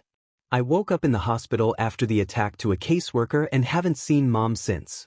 I overheard my caseworker telling a nurse that Mom didn't want a reminder of you around because it hurt too much, and any time she looked at me, she started to cry. All the other foster kids say that it's my fault you died and it should have been me that was killed instead. They don't even know what happened. They just know that my quirk is brainwashing and labeled me a villain because of it. They started spreading around that I made those thugs beat you to death. Everyone started believing them, which ended up with me being muzzled. I can still feel the straps cutting into my face. This couple, my new foster parents. They asked me if they could start the adoption process. Who does that? I've never had a choice before. More than that, they've not used the muzzle on me even once, and screw it, I'm scared. What if they decide they don't want me? Mom didn't, so why would the two want me? They're both amazing heroes and I'm nothing special. But yeah, writing you wasn't terrible. I may try it again one day. Izuku closes the journal with his head tilted to the side curiously, the abrupt ending on the page throwing him off almost as much as the contents themselves. Of all the pages for him to randomly choose to read, he had to choose the one with a letter. It's pretty ironic when he thinks about it. There's a lot to unpack in that letter, however. The fact that Shinso grew up being called a villain for his quirk, that people accused him of being the reason that his father died, the muzzle, and of course the child abandonment from his mother. At least they have a few things in common, though he would never wish the things he went through, or the things Shinso went through on anyone. It's with that thought that something seems to settle in his mind, causing him to reach a hand up to the call button, almost jolting out of his skin as he hears the voice come through the receiver. Nurse's desk. This is Izuku. I don't know what room I'm in, but could you see if my nurse is available? I'd like to talk to someone I think. I'll let her know. Izuku glares at the receiver due to the curt tone of the nurse before turning in the bed and throwing his legs over the edge just to let them sway in the air as he waits. Chapter text thoughts knocking on the door. Talia uses her badge to unlock the door as she calls out softly while opening the door. It's Nurse Talia. I've brought Dr. Damaris with me as well as pro-hero Hound Dog with me. Is it alright if we all come in? Izuku looks up from where he sits on the edge of the bed to glance at the door. That's fine. He's surprised that they all waited until receiving his answer before coming into his room, though for some reason the fact that they did causes a small smile to tug at his lips. I see you decided to move around some. Great job, Izuku. Talia offers the greenette a bright smile as she approaches closer to check him over. She doesn't hesitate to move towards his legs to make sure that the lower extremities aren't cold, indicating a lack of blood flow. I wanted to sit in a chair, but I figured that might be a bit much since I haven't been really moving more than going to the restroom the last few days. Izuku ducks his head at the admittance. He's surprised when he hears a soft hum and a click from the other side of the room, where a taller woman who beside the other two adults in the room is rather plain looking. Her dark hair settling on her shoulders, as she locks gray eyes upon his own green ones. The tip of her pen placed against a notebook. Is that by choice or have you just not been feeling like moving around? Talia stands up and blocks Izuku from the gray eyes piercing into him. We agreed that Izuku would be allowed to choose who he was more comfortable talking to Dr. Damaris. That being said, he doesn't have to answer that question if he doesn't want to. Dr. Damaris uses the top of her pen to push up her glasses, in a way that reminds Izuku so much of Night Eye that has him flinching even the smallest amount. My apologies. It's alright, but I think I'd like to try and talk to Hound Dog first. Izuku looks away from the woman, not wanting to see her become upset with him. Talia frowns, giving Damaris a look showing she is not happy before smiling to Izuku. Of course. If it turns out that you aren't comfortable, just have him come find me, alright? She waits for his nod of affirmation before turning to Damaris. Come on, there's another patient I'd like you to talk to down the hall. Waiting until the two women leave, Inui watches the emotions play across Izuku's face. Curiosity, fear, uncertainty, and beneath it all a small spark of hope. You can ask me whatever you like, pup. Izuku shakes his head, moving his hands to his wrists to absent-mindedly rub at them. I don't want to upset you, but I figured you may understand better than Dr. Damaris would. A soft rumbling laughter escapes Inui as he moves to sit in a chair near the bed. Pup, everyone has their own traumas. So, I can't tell you if I'd understand better, but I do know that Dr. Damaris is very capable. She just gets sucked into her work easily, and doing so she comes across as intense. Izuku digs his nails into his wrists, his tone becoming clipped at what he's about to say, but he doesn't know how else to word it without sounding quirkist. But, you have a mutant quirk. Reaching a hand out, Inui gently moves Izuku's hands from his wrists with a nod. Yes, and I did face a lot of discrimination for it. If it would help you open up, I could tell you about it. He didn't think that would even be on the table. The fact that first Hitoshi and now Hound Dog were both willing to open up about themselves in order to make him feel comfortable was honestly throwing Izuku for a loop. Please. Getting comfortable, Inui settles into the chair as he begins to tell his tale to the teenager. I was born with my quirk. Most with mutant types are. Which for good or bad, allows us to learn what is considered normal these days. I learned quickly the world was unkind. I was the only child my age at the local park that had my quirk already. That being the case, other kids were fascinated, their parents however were not. They were constantly telling their child or other children not to play with me in fear that I would be too rough. Inui pauses to clear his throat before continuing, the word rough coming out with a bit more of his canine bark to it. I'd try to play with other kids that would come around, those with their quirks already. I was always so happy and energetic when they'd agree that I could play. Until they inevitably told me that I had to be the villain so they could all be heroes. Sure, you can play. It works out well for us. A hero needs a villain to defeat after all. Shaking his head to regain his focus, Inui looks over at Izuku in thought. I didn't play with them. My dam was a saint. A small woman with an empathy quirk who worked in pediatrics. Between her and my sire, a man like myself that worked as a detective, they knew the discrimination in the world and made sure that I knew even at a young age that I didn't have to be put into a box that someone else had labeled. I wanted to be a hero even then. It got worse as I got older. School didn't enforce their no bullying policy for those with mutant quirks, so I'd end up with shock collars around my neck. The sensitivity turned up so high that even if I whispered it would shock me. Middle school was of course worse.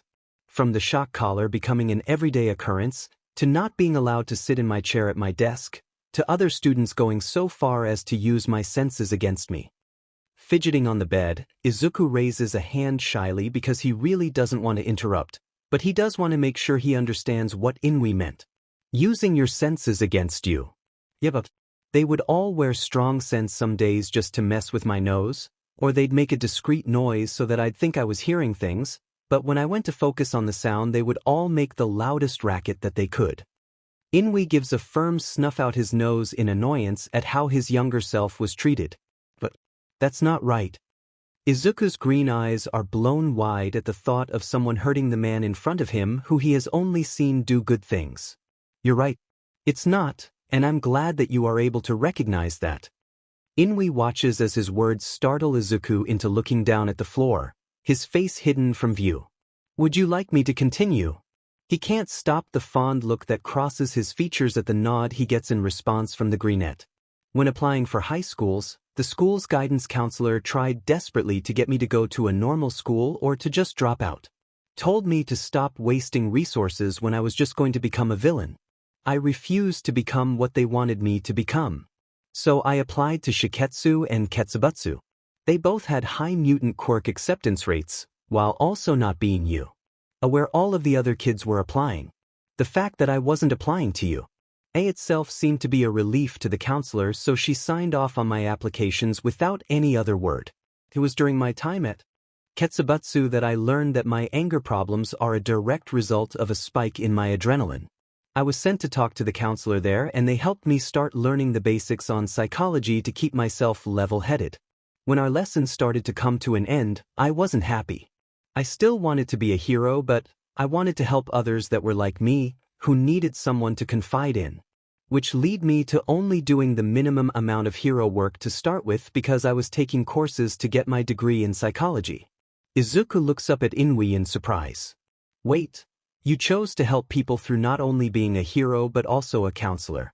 After everything they did to you. I did, pup. It wasn't easy in the slightest either, but spite is a powerful thing. But it can be so rewarding. After one of my first big successes in the hero industry, I was approached by one of my middle school teachers. They apologized for never believing in me. Inui rolls his eyes at the memory before giving a sharp-toothed grin to the teen. But it was so much more rewarding to be able to tell them to walk away because they are only wanting recognition now that I was successful, that if they really were sorry, it wouldn't have happened in the first place. Wide green eyes stare at the pro-hero in front of him for a solid minute as it takes some time to process that before nodding. Spite, huh? He glances around the room as if double-checking that it's just the two of them before looking back up at the older male. I guess I can share too then. Chapter text settling back into the bed as he tries to get more comfortable, Izuku glances over at the dog-quirked hero almost nervously as he tries to decide how he wants to start this. Inui for his part is patient. He doesn't so much as shift his position in case the teen in front of him takes it for him getting impatient. He knows the type well after all, and now that he might be able to get this kid to open up, when all he's known was to be guarded. Well then, he'll just have to make sure to slow his breathing while also keeping himself as still as possible so not to deter the boy. His patience pays off quickly after that as he catches wide green eyes staring at him, taking in each and every one of his small, insignificant movements. I still wish I was dead. Izuku looks down at his hands, so he doesn't see how the other man reacts to his words, even as he continues to speak. Day after day, week after week, it was a constant thing of being told I was useless, that I was worthless. I hated the words "I'm sorry" so early in life due to Inko saying them to me right after I was diagnosed quirkless. But later in life, I wished for nothing more than for someone to apologize and tell me that it would be all right. I wish I could tell you when I realized how much I hated myself and how I just wanted to die, but I can't. It's been a part of me for so long I honestly have no idea where to even begin looking in my past for the answer, and now it's like some morbid joke. That all of the SHT I went through for being quirkless was for nothing because apparently I'm one of those people who had a quirk even with a toe joint. Izuku's voice gets louder in his frustration and self-loathing. Hands hold the edge of the bed in a white-knuckled grip as tears roll down his cheeks to drip down his chin and onto the sheet covering his lap. Inui doesn't move. As much as he wants to offer the kid comfort, he knows that he can't. All of his schooling and training telling him that if he does, this broken teen who the world has already failed will close up and continue to carry the burden on his own. Lifting his head to show red-rimmed green eyes that seem to hold the weight of the world, Izuku lifts a single hand to wipe the tears on his cheeks. One of the vestiges is still with me. He told me how the original holder of our shared quirk Yoichi was able to look through my memories. He wanted to see how best to help and prepare me if I survived my attempt. He'd seen that the doctor I was taken to looked like the doctor that his brother all for one associated with. They believe that my original quirk was stolen years ago. Giving a soft hum, Inui leans forward a bit so that he can write down any of his questions he has for later, instead trying to get the greenette to continue with gentle prompting. That would be a lot to take in on such a short time, and I'm sure the feelings from it can't be easy. Would you be willing to discuss how you are feeling with that knowledge? Izuku takes a moment to regard the man with a critical eye before heaving a heavy sigh. His frame slumping forward some as he does so, the exhaustion becoming ever so present in a way that it wasn't before. There are a few different reasons. I feel like I'm being punished for one. I failed at getting rid of myself, so now here I am still hating myself, with a new quirk that I have to get under control, and the old quirk that I was finally starting to get the hang of gone like some sort of joke. More than that though. Before our conversation today, I hadn't even thought about spite as a reason for me to keep going. Not really, and while the option is rather tempting, I don't know if that's what is best for me or not. Because doing something out of spite would still mean becoming a hero, and I honestly don't know if that's what I want.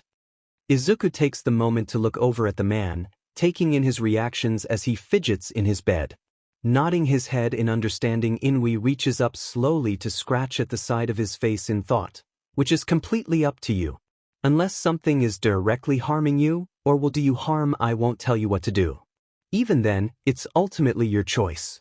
So if you don't want to be a hero, then that's alright. No one is going to force you to become a hero. Green eyes widen in disbelief as tears spring back to his eyes. But all mightst. I have to be the S symbol of peace. Growling in frustration, Inui flinches back as he sees the teen's demeanor change, watching as the boy shrinks away from him as apologies spill from his lips. A soft whine escapes his own throat, sounding so much like a wounded version of the animal he shares his quirk with. I didn't mean to frighten you, Izuku. I just got upset because All Might was wrong. You don't have to be the next symbol of peace. All anyone wants from you is for you to be healthy and taken care of. We would also like you to be happy, but we all know that you're not going to be happy all of the time, which is perfectly normal, and whether you choose to believe it or not, it's healthy. Inui glances up at the clock, his eyes narrowing in disdain before he turns his attention back to Izuku. Well, we've covered quite a bit today, but would you be willing to continue to have visits like this a couple times a week when you get back to class? He can tell immediately that he's messed up. Those green eyes filling with tears, pupils blown wide as Izuku moves his hands from the edge of the bed to his arms, scratching the skin insistently. Pup, you don't have to see me if that makes you uncomfortable, you can see someone else. Izuku shakes his head. He struggles for a moment with his rapid shallow breaths before he manages to stumble over his words. Oh. CCLC class. Frowning as much as he can, Inui reaches over and places one of his large hands over Izuku's smaller ones as the red marks left behind from the scratching start to bleed. You're alright, pup. You don't have to go back to class anytime soon. If you like, I can talk it over with Nedu and see if we can figure something else out for you, alright? The touch seems to snap Izuku out of his thoughts, and he follows the large hand up to the pro hero, giving him a small nod of agreement. You okay? Seekin Yut tell him. Izuku looks close to tears again as he tries to move his hands under Inui's so that he can dig his nails into the underside of his forearms in frustration. Inui's touch tightens, preventing the boy from doing any more damage to himself, a sad look crossing his face. No, pup, be easy with yourself. Go slow and try again, alright? I'm in no hurry. The caring tone the canine quirked hero expresses towards him causes Izuku's shoulders to slump in some kind of mix between defeat and relief. He takes a few moments to just breathe before trying a second time to get the words out. Can you tell Aizawa and Mic too? I'd like to talk to them, I think. A soothing yip escapes Inui of its own accord at how Izuku managed to not only calm down but also get out what he wanted to say in a relatively easy-to-understand way. Rubbing the tip of his nose, he gives the teen a side glance only to find a small smile on the teen's face. Good job, pup. Got it done on the second try. See. No rush. But as for your request, I'd be happy to let them know and to tell them you're wanting to talk to them. If that changes, you just call a nurse and have them let me know, alright? He reaches out carefully to ruffle the teen's hair before getting up. If we decide anything immediately, I'll have them let you know when they come in, and if you don't agree to it, just say so and we can try for something else. You have a say, pup, remember that? Inui grins before heading out of the door. Chapter text stepping out into the hall. Inui heaves a heavy sigh once the door is completely shut behind him.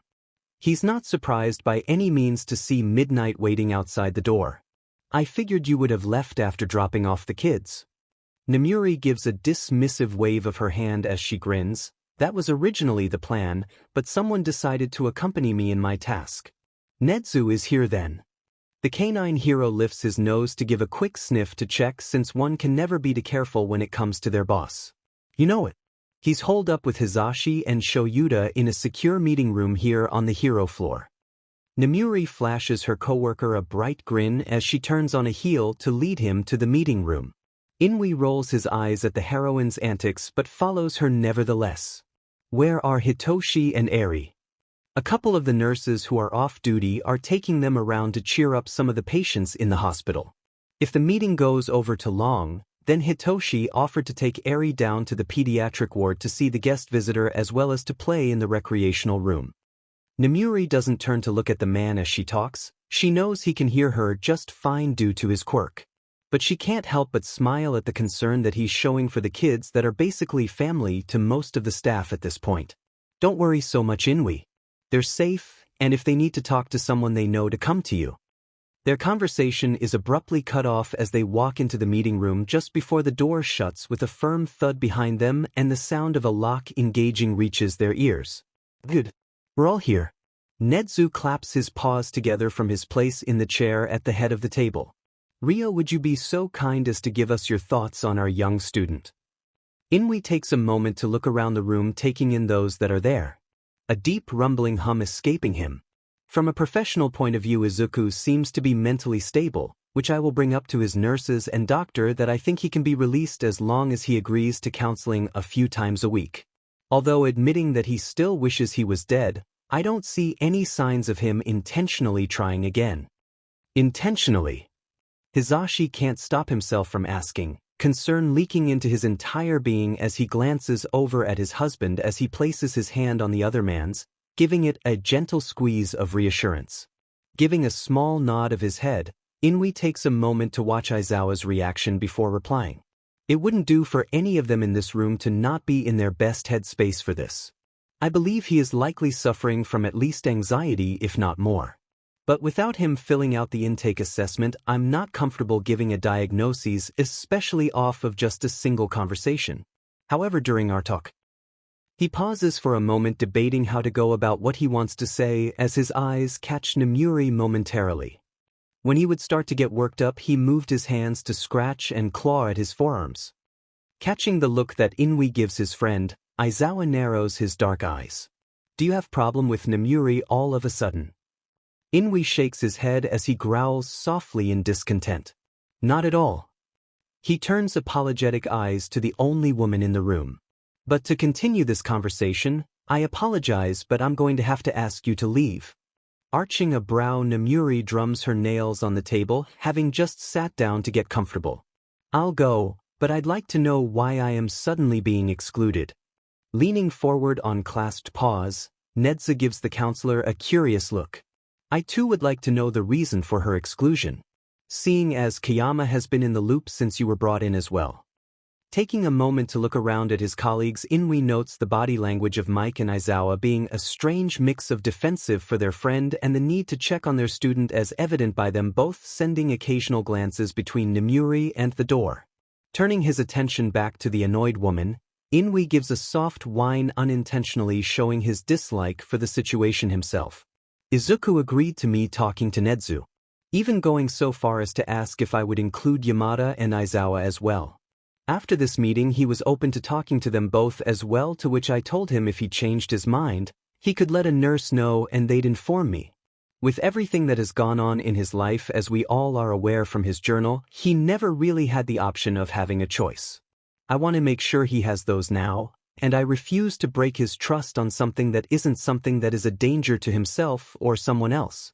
If at a later time he agrees, we can fill her in later, but without his say, I'm not willing to risk it.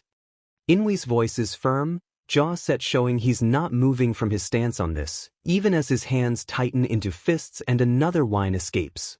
Nemuri gives an understanding smile to the hunting dog hero as she walks over to him, a hand reaching up to scratch at the back of Inui's head until she hears the soft, rumbling sound of a content growl.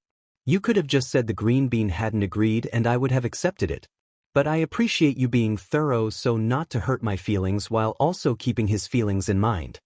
She gives a final scratch to the dog-quirked man's head before pulling her hand away and using it to give a quick wave to the room.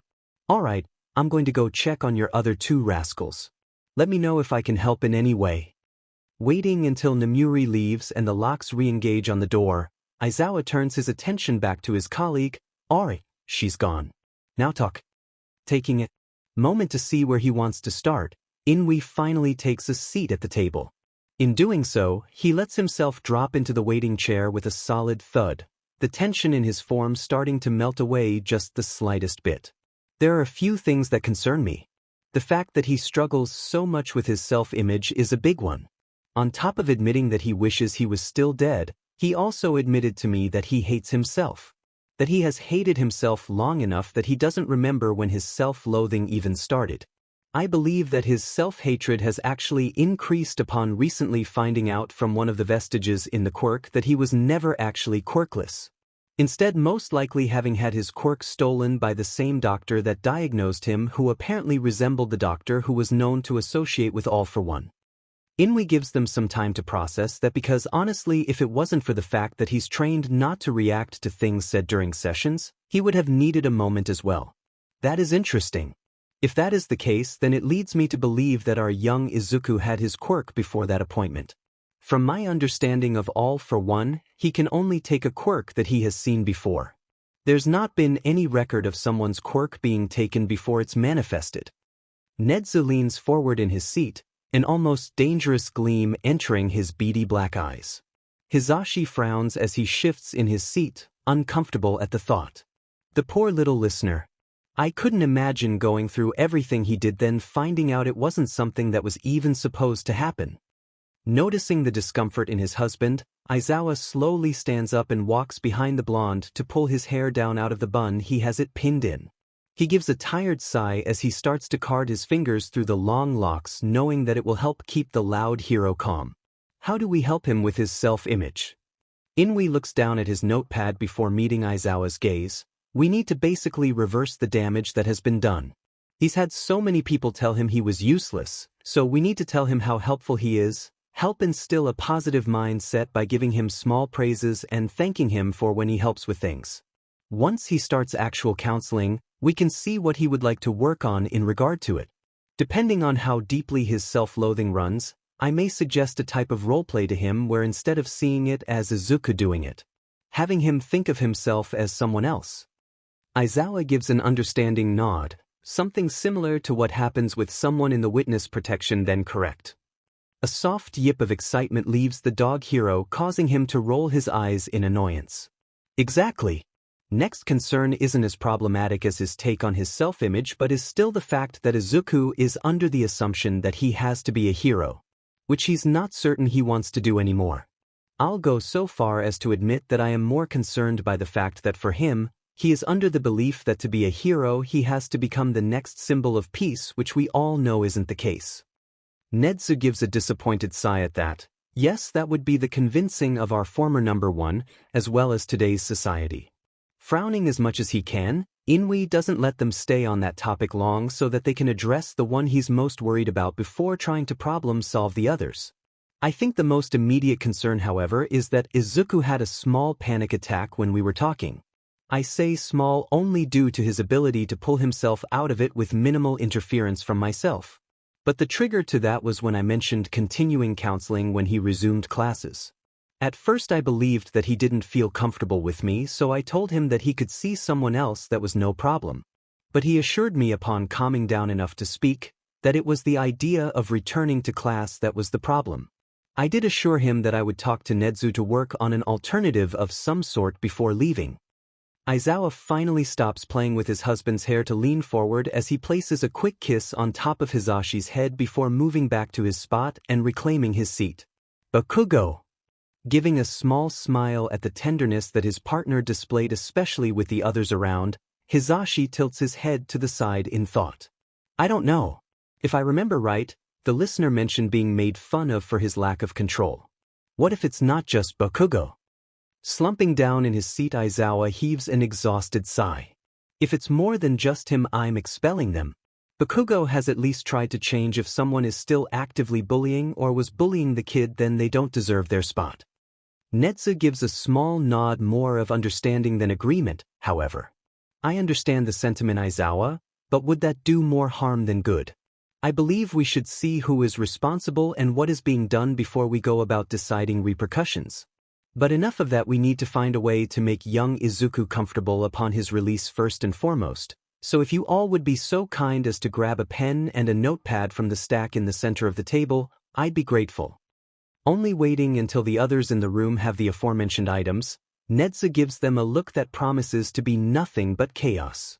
Perfect. So, here's what I'm thinking. Chapter text. Nedu can't help but grin as he sees his employees and, dare he say, friends sitting at the table, each one ready to take notes of anything he says regardless of how on edge they each may be. Excellent.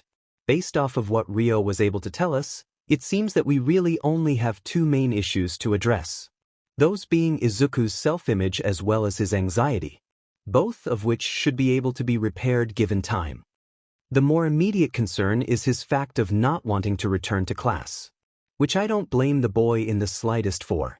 Looking at it from a perspective like mine, where you all know my past, I wouldn't want to return to the same setting right away even if it was different there. In fact, I'd be more concerned if he did just want to jump right back into his studies. Nedu takes a moment, rub a paw down the scar on his face as the phantom ache makes itself known at the mere brief mention of his own past. Hizashi taps his pen to his paper a few times in thought before heaving a sigh. No offense, but I don't think we could do homeschooling with him, seeing as we both teach full-time and have our hero duties. Nodding in understanding, Nedu gives the blonde man a look that has just the hint of condescending to it. Like he wasn't going to think about his student's education in the midst of everything else.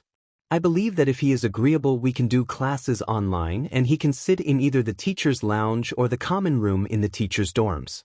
We are always moving about there throughout the day, that way if he has any trouble someone would be there to assist. We would of course make sure with the other faculty that it's all right. Heaving a tired sigh, Aizawa levels the chimera a dark look. What would I tell the rest of my class? Also, I thought we weren't bringing that many people into this. A glint catches off of Nedu's eyes as he settles his own dark gaze upon those of his former students. Have you done as Izuku wanted? Aizawa barely manages not to roll his eyes in exasperation. He'd never hear the end of it if he let the dramatics show. You know I haven't. Placing a hand on his husband's shoulder to offer support, Hizashi glances over at their boss, Chartreuse eyes holding defiance. We wanted to wait until we knew the outcome first. We didn't want to cause any of the listeners distress. Then I suppose we should check with our young student to see if he still wishes for his class to be informed of his decision. If so, then I'd take parts of his letter to the staff and use them to inform our other students. So long as Rio also agrees that your class is mentally sound enough to handle the impact of that. Nedu turns his attention to the animal-quirked man with a questioning look. Rio sighs at the look he receives from his employer. A low rumbling growl escaping him as he takes a few minutes to mentally go through a checklist before dipping his head forward in a short nod. There shouldn't be a problem with that. I have completed the mandatory sessions with all of them, most having agreed to have some form of counseling with me at least once a month. Those more at risk of taking the news hard will be the first ones that I check in on before I continue down the list. Wonderful. Now you're correct, Shoyuta. We are keeping the number of people knowing about this down. Which is why, with Izuku's permission, I'd like to go ahead and put him in a sort of witness protection program. I have contacts who could change his appearance to disguise who he is. Nedu is quick to hold up a paw as he sees the husbands tense as they begin to get up. Listen. It would give him the ability to live a different life, to learn how he should have been cared for to begin with. It will also open up the opportunity to take back his life as Izuku, should that be what he decides later on. A final bonus of it is that it would give us time to find the rest of those who have hurt him to ensure they are unable to do so again. Pausing to take all of that in, Aizawa slumps down in his seat as the fight just seems to leave him. And how would we explain that to my Hell class should he decide to reclaim his identity? Offering the dark-haired man the softest look that he can muster, Nedu gives a short glance down at his own pad of paper. Simply by telling them that it was classified and on a need-to-know basis. They didn't need to know. As young heroes in training, they need to learn that not every case is going to include them. If it's personal, most times you are removed from the case altogether and left to wonder.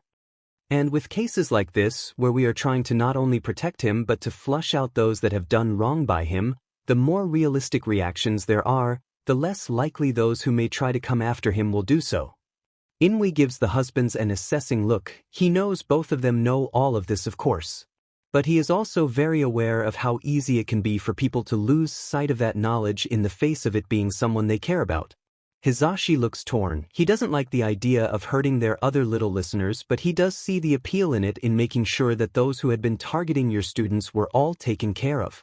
It's not an ideal outcome for either side, but he can agree that it seems to be the best course of action so long as all parties are willing. You really think this will work? Nedu clasps his paws in front of him as he leans forward in his seat, wishing for a cup of tea to help keep him calm and present. I know it's not the ideal outcome that we are wanting, but I do. There have been a lot of successes with changing people's identities before, whether it be long-term or short-term. Announcing that they are deceased usually causes people to come out of the woodwork, much like if someone wins the lottery. But for it to work, Izuku would have to agree, and you both would have to be removed from the case to focus on your new child. A lot was already overlooked with you sharing the journal with your kids. Mike as another pro-hero was fine. Shinso was able to be argued for due to him being your intern for the work studies. Aries, on the other hand, should have never been allowed to see the journal. We weren't going to leave her out of a family decision. Chartreuse eyes snap to beady black ones as they widen in barely contained outrage. His voice coming out higher than intended, not quite quirk level but definitely getting close. That's probably why Hizashi isn't surprised when a hand is suddenly gripping the back of his head and pulling his attention from the chimera in front of him and instead forcing him to look into the red quirked eyes of his husband. Enough, Zashi. We both know that we should have handled it better. Unflinching, Nedu gives a grateful nod to Aizawa as he unclasps his paws so that he can instead make a note on his own writing pad. You should have. But no matter. Consequences have actions, which is why you both are being pulled from active hero work. You both will still be allowed to teach as you do have your teaching licenses, and it is not a mandate to be a hero to teach at you. Take the time to get your family settled and to catch up on some rest. Leave the rest to me.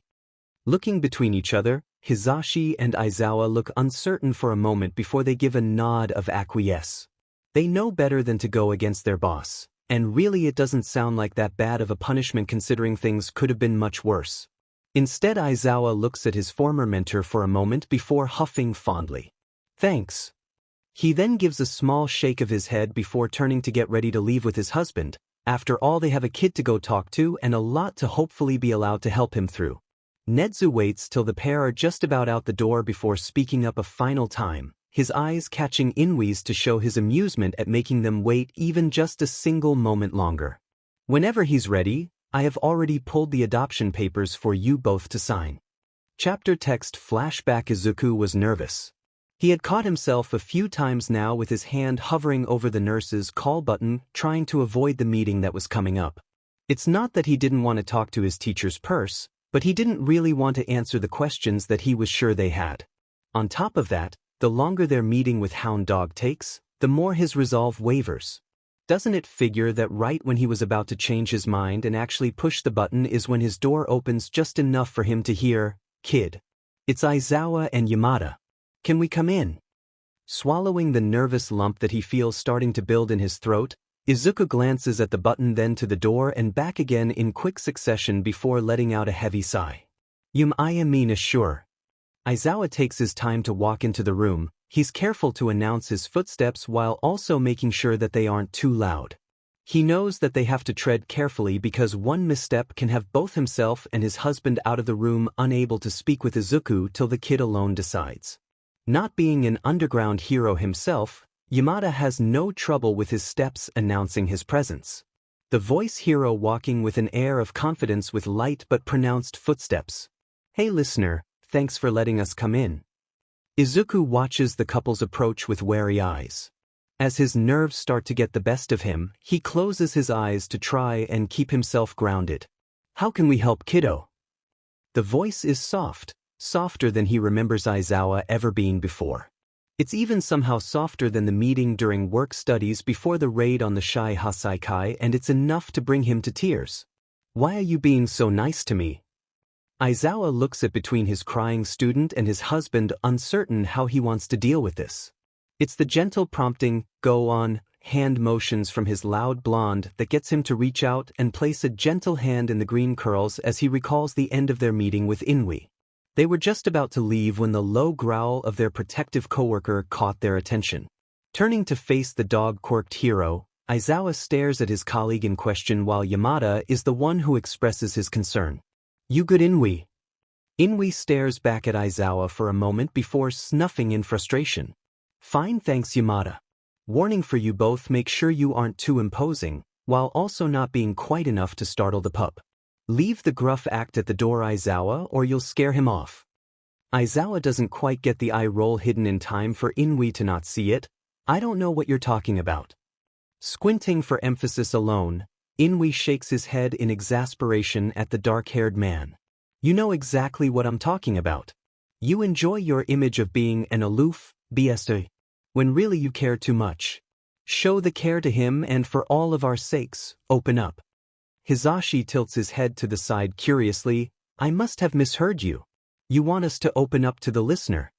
Shooting Hisashi a narrowed-eyed gaze, Inui nods. "I do. Izuku was more inclined to open up to me after I told him about my past. He's showing to at least be more accepting of those who are able to relate and possibly understand him. You both have been hurt and gone through things. I recommend sharing that with him.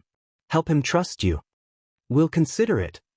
Aizawa barely manages to get all of his words out before he's walking out the door. He doesn't want to tell his healing student what he went through. He doesn't want to revisit his past. Hell, the only thing that he wanted right now was to go be with his husband and Izuku, but he's not so sure he's ready to tell his story to anyone but the select few who know.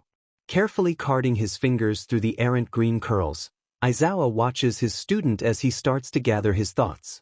"You deserve people treating you well. Izuku manages a wet scoff as he continues to cry, his hands coming up to rub at his eyes angrily. You're right.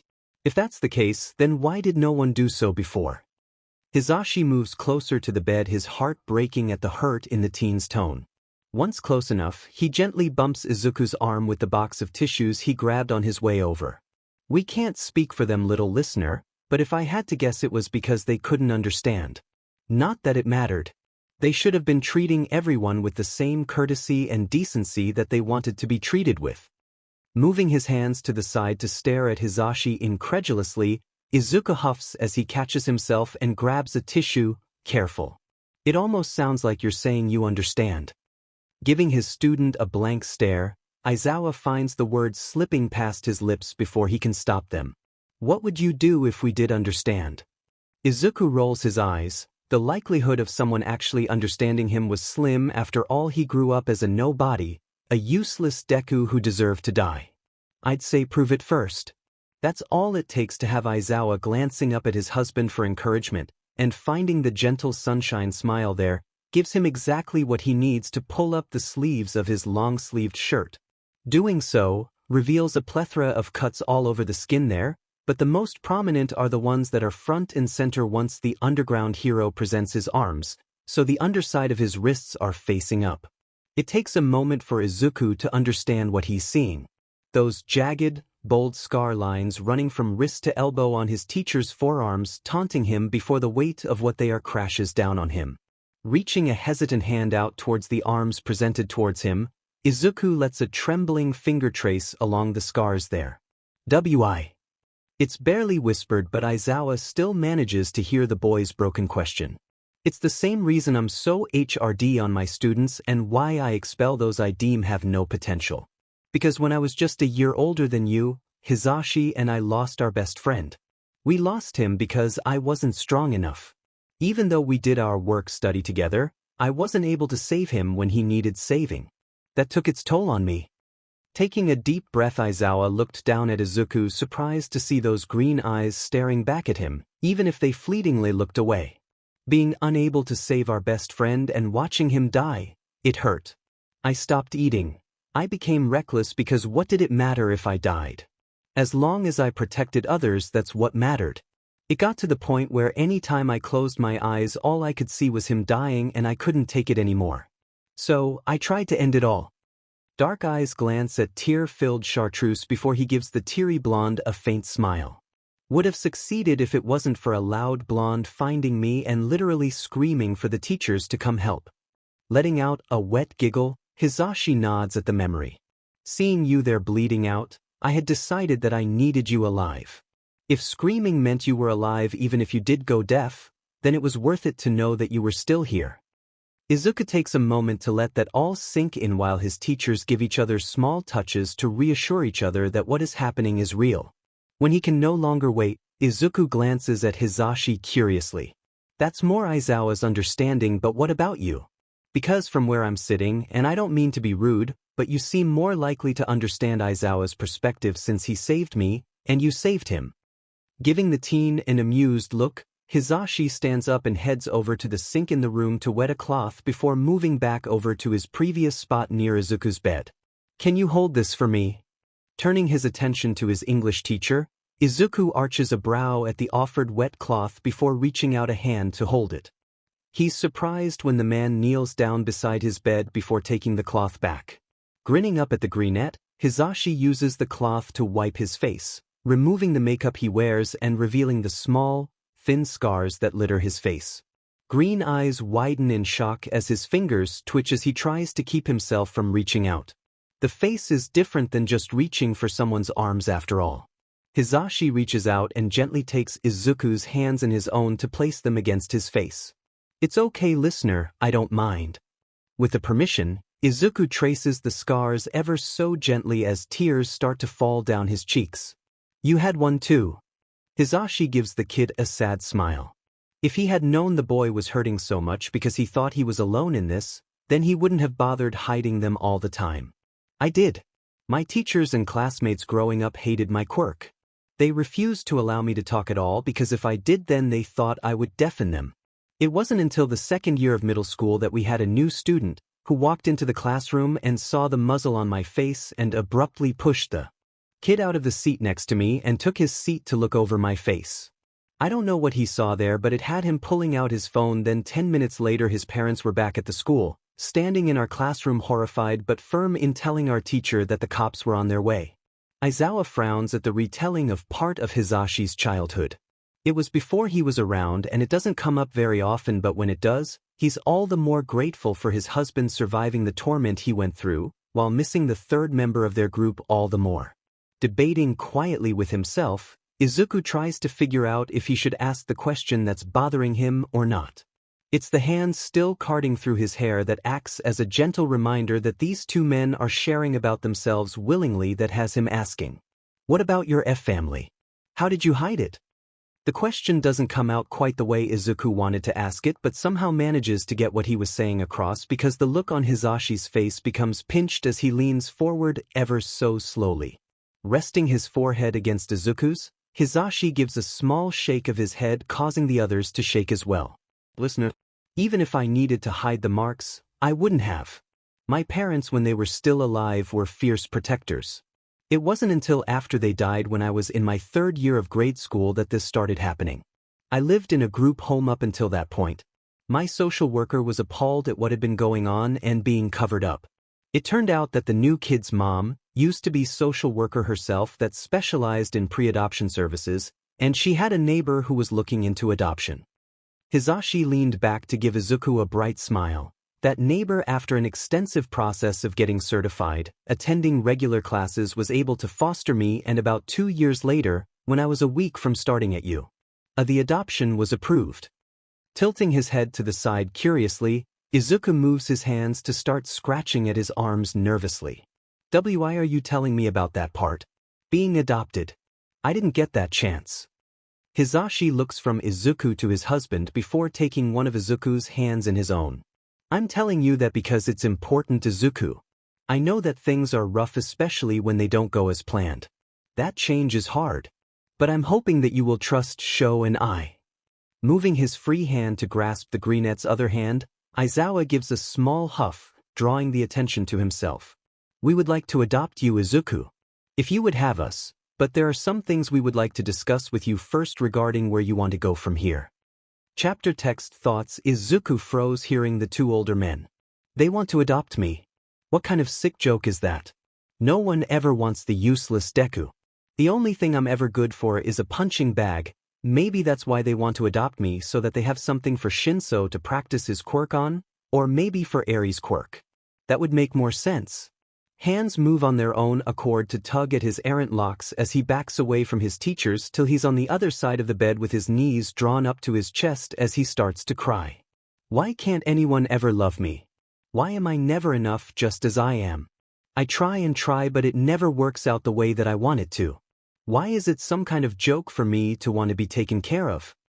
Rocking back and forth at the corner of the bed furthest away from his teachers, Izuku struggles as his breathing hitches before it speeds up. Frowning to himself, Aizawa takes in the state of his student before turning a concerned gaze to his husband. He knows he's not the best at situations like this, but his sunshine is, and he's comfortable letting the other man take the lead in helping their kid. Hisashi casts his husband a knowing look before slowly approaching where Izuku is. He keeps himself distanced, standing at the opposite corner, so there is some space still between them, but close enough that if the greenette needs it he can step forward and reach him with no trouble.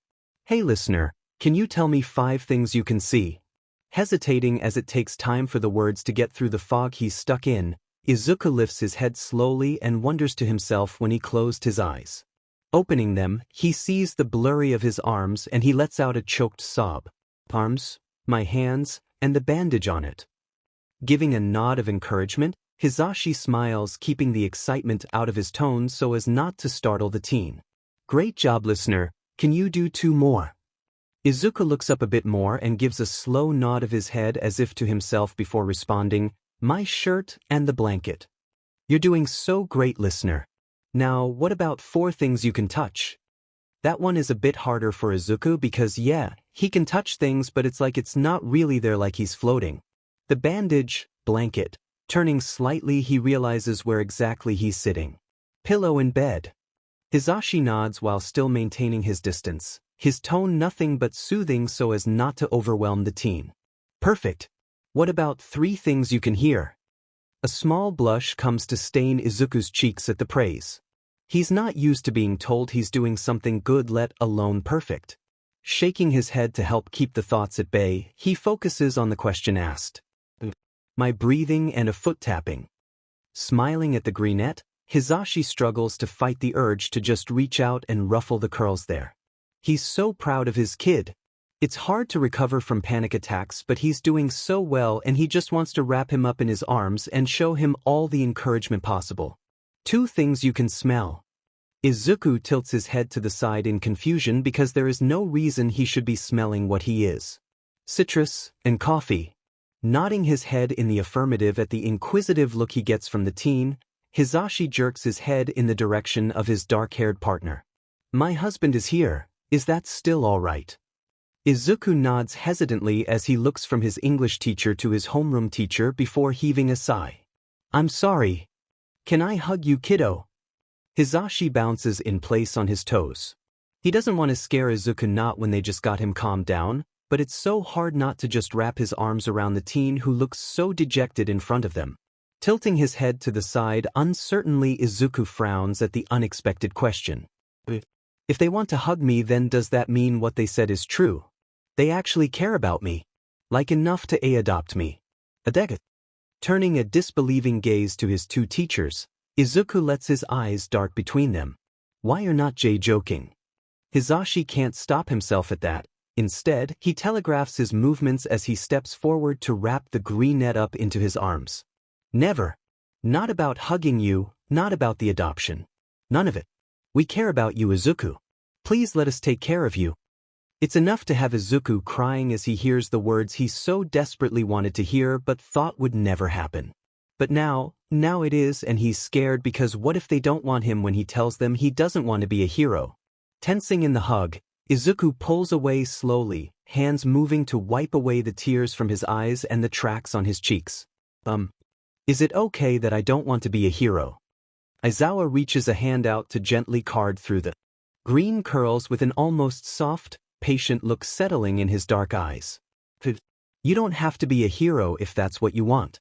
We mentioned you didn't even want to be yourself, and we figured out a way that you wouldn't have to be. But it's entirely up to you. Want to hear it? Izuku slowly settles back into the hug and even manages to lean more into the strong hand currently in his hair. Yes, please. Chartreuse eyes meet Onyx for the briefest of moments as Hizashi sends his husband a knowing look. Those dark eyes look away, not wanting to give the other man the satisfaction of a response, instead looking back down at the emerald-eyed teen in front of them. Should you decide to, we would give you a new identity through something similar to witness protection. And my appearance. I'm kind of memorable being mostly green. Izuku doesn't seem to even realize that he's talking until it's too late, and when he does he tenses, ready to be reprimanded for speaking out of turn. Izuku doesn't get the chance to finish apologizing as he sees Hizashi shaking his head firmly. No need to apologize, listener. You are allowed to speak up, we aren't going to get upset. Nedu has some contacts that can change someone's appearance to help with the guise of being someone else. On top of that, Nedu will be working with someone to draft up papers to make sure the identity can withstand scrutiny.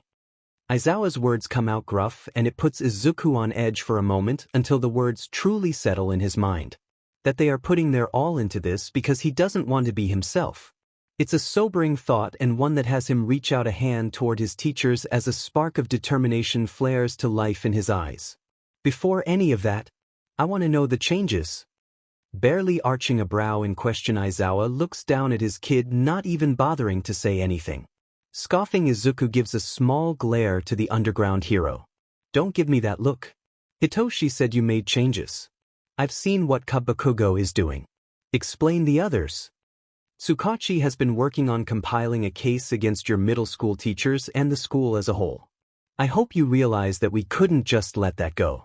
If we did, someone else may get the same treatment, and neither you nor they deserve that. Aizawa leans forward in his seat, trying to get across just how important his words are. Yeah, listener. It's being kept hush-hush right now because Nedu refuses to let it go to the media until we have your answer. Because if you want to be someone else, there are a few ways we could do it. We can make it a classified case where only those who you want to know can know. If you don't want anyone to know, we can go along with your letter since we wanted to wait and see if you pulled through. Then we'll have the news line be justice for you. Izuku leans back because holy CRP, this is real. They figured out a way to get him a new identity and a way to get rid of this version of him. He can really start completely over if he wants. They're getting him justice and a new spark joins the determination inside him.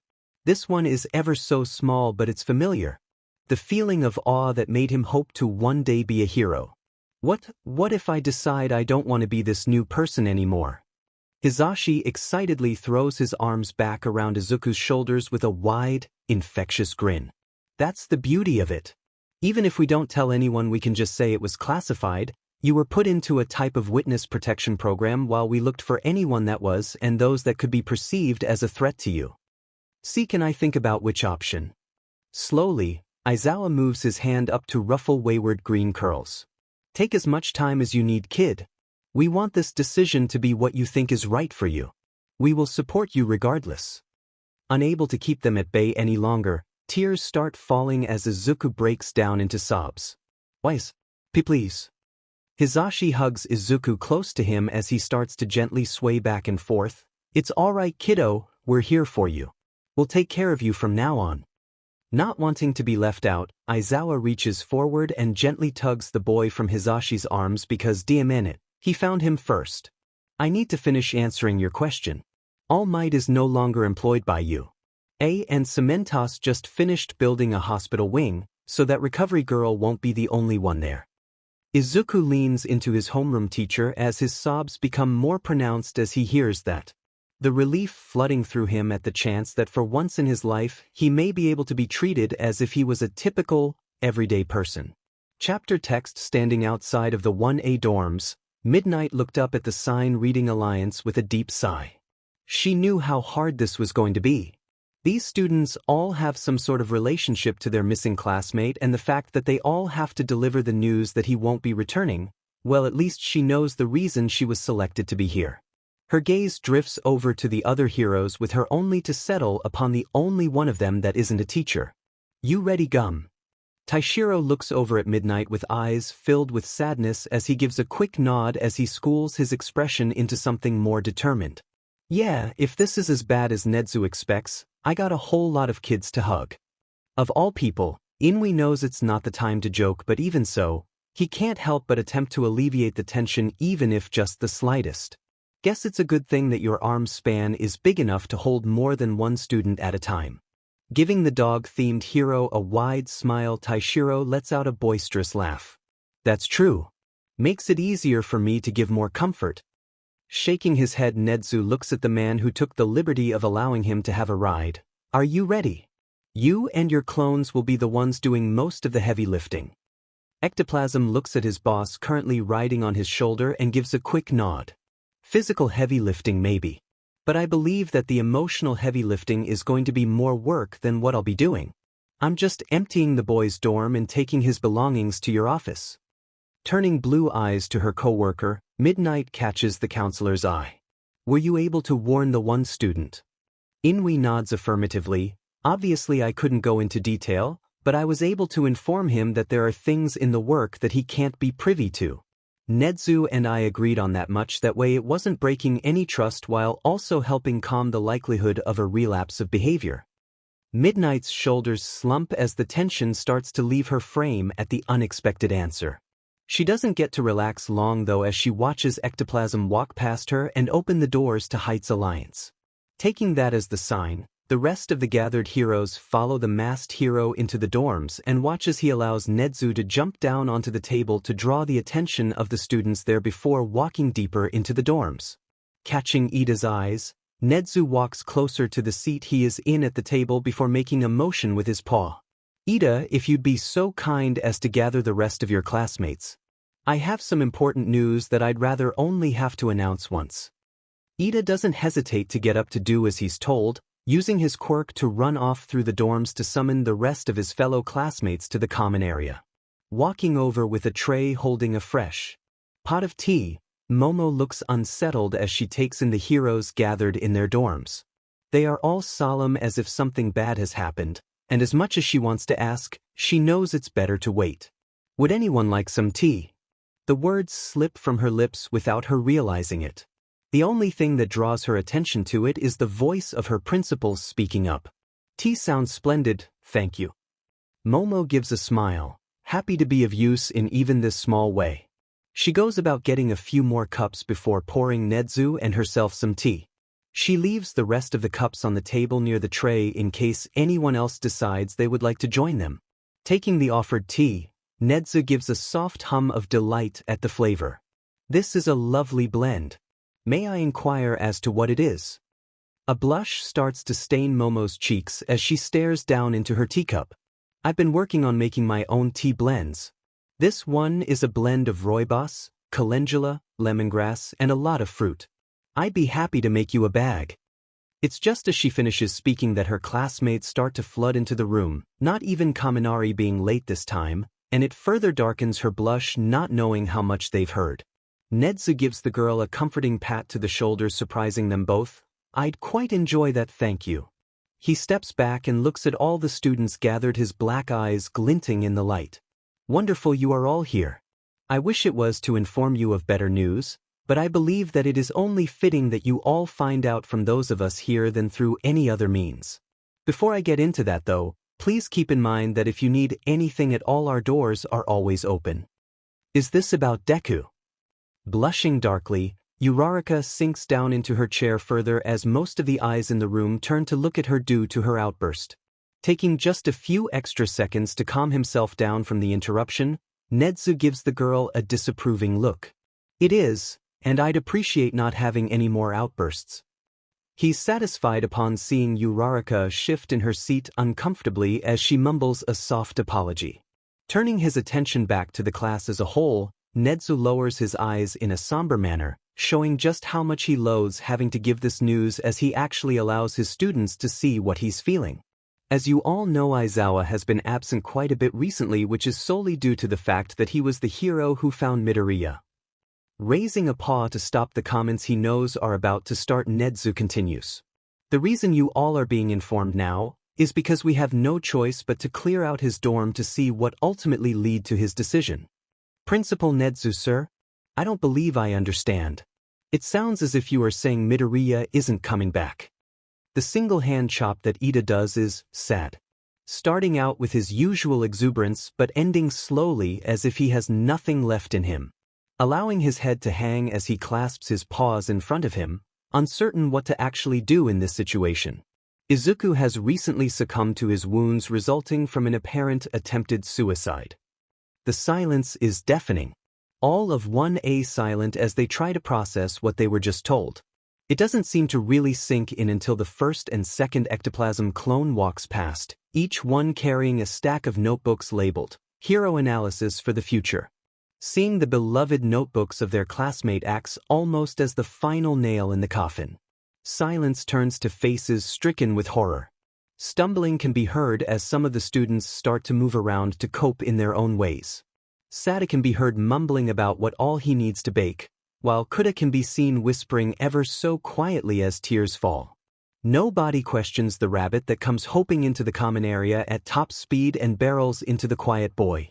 A tea set shattering is what breaks the quiet, almost mundane noises of some of the students trying to process. The tray Momo had picked up to refill having slipped out of her grip as she sinks to her knees silently, the look in her eyes one that so many of the class has on. The look of failure, as they each begin to wonder if they are meant to be heroes when they missed something so big. Nedu knows those expressions all too well. Frantic in his upset, Kirishima's quirk activates as he glares at the principal. You can't be serious. Midobro wouldn't do something like that. Tears welling up in his eyes as he hears the heartbreak of his youngest in turn, Fatgum walks over to the young redhead and wraps him in a hug. He only pauses for a moment before pulling those closest to them into the hug as well. Dikyu.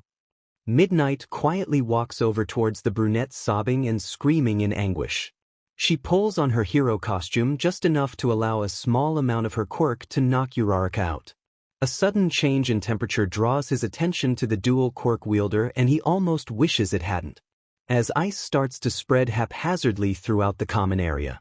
Todoroki standing amidst the turmoil, tears falling from his right side freezing instantly into small crystals that make a small plink as they hit the ground.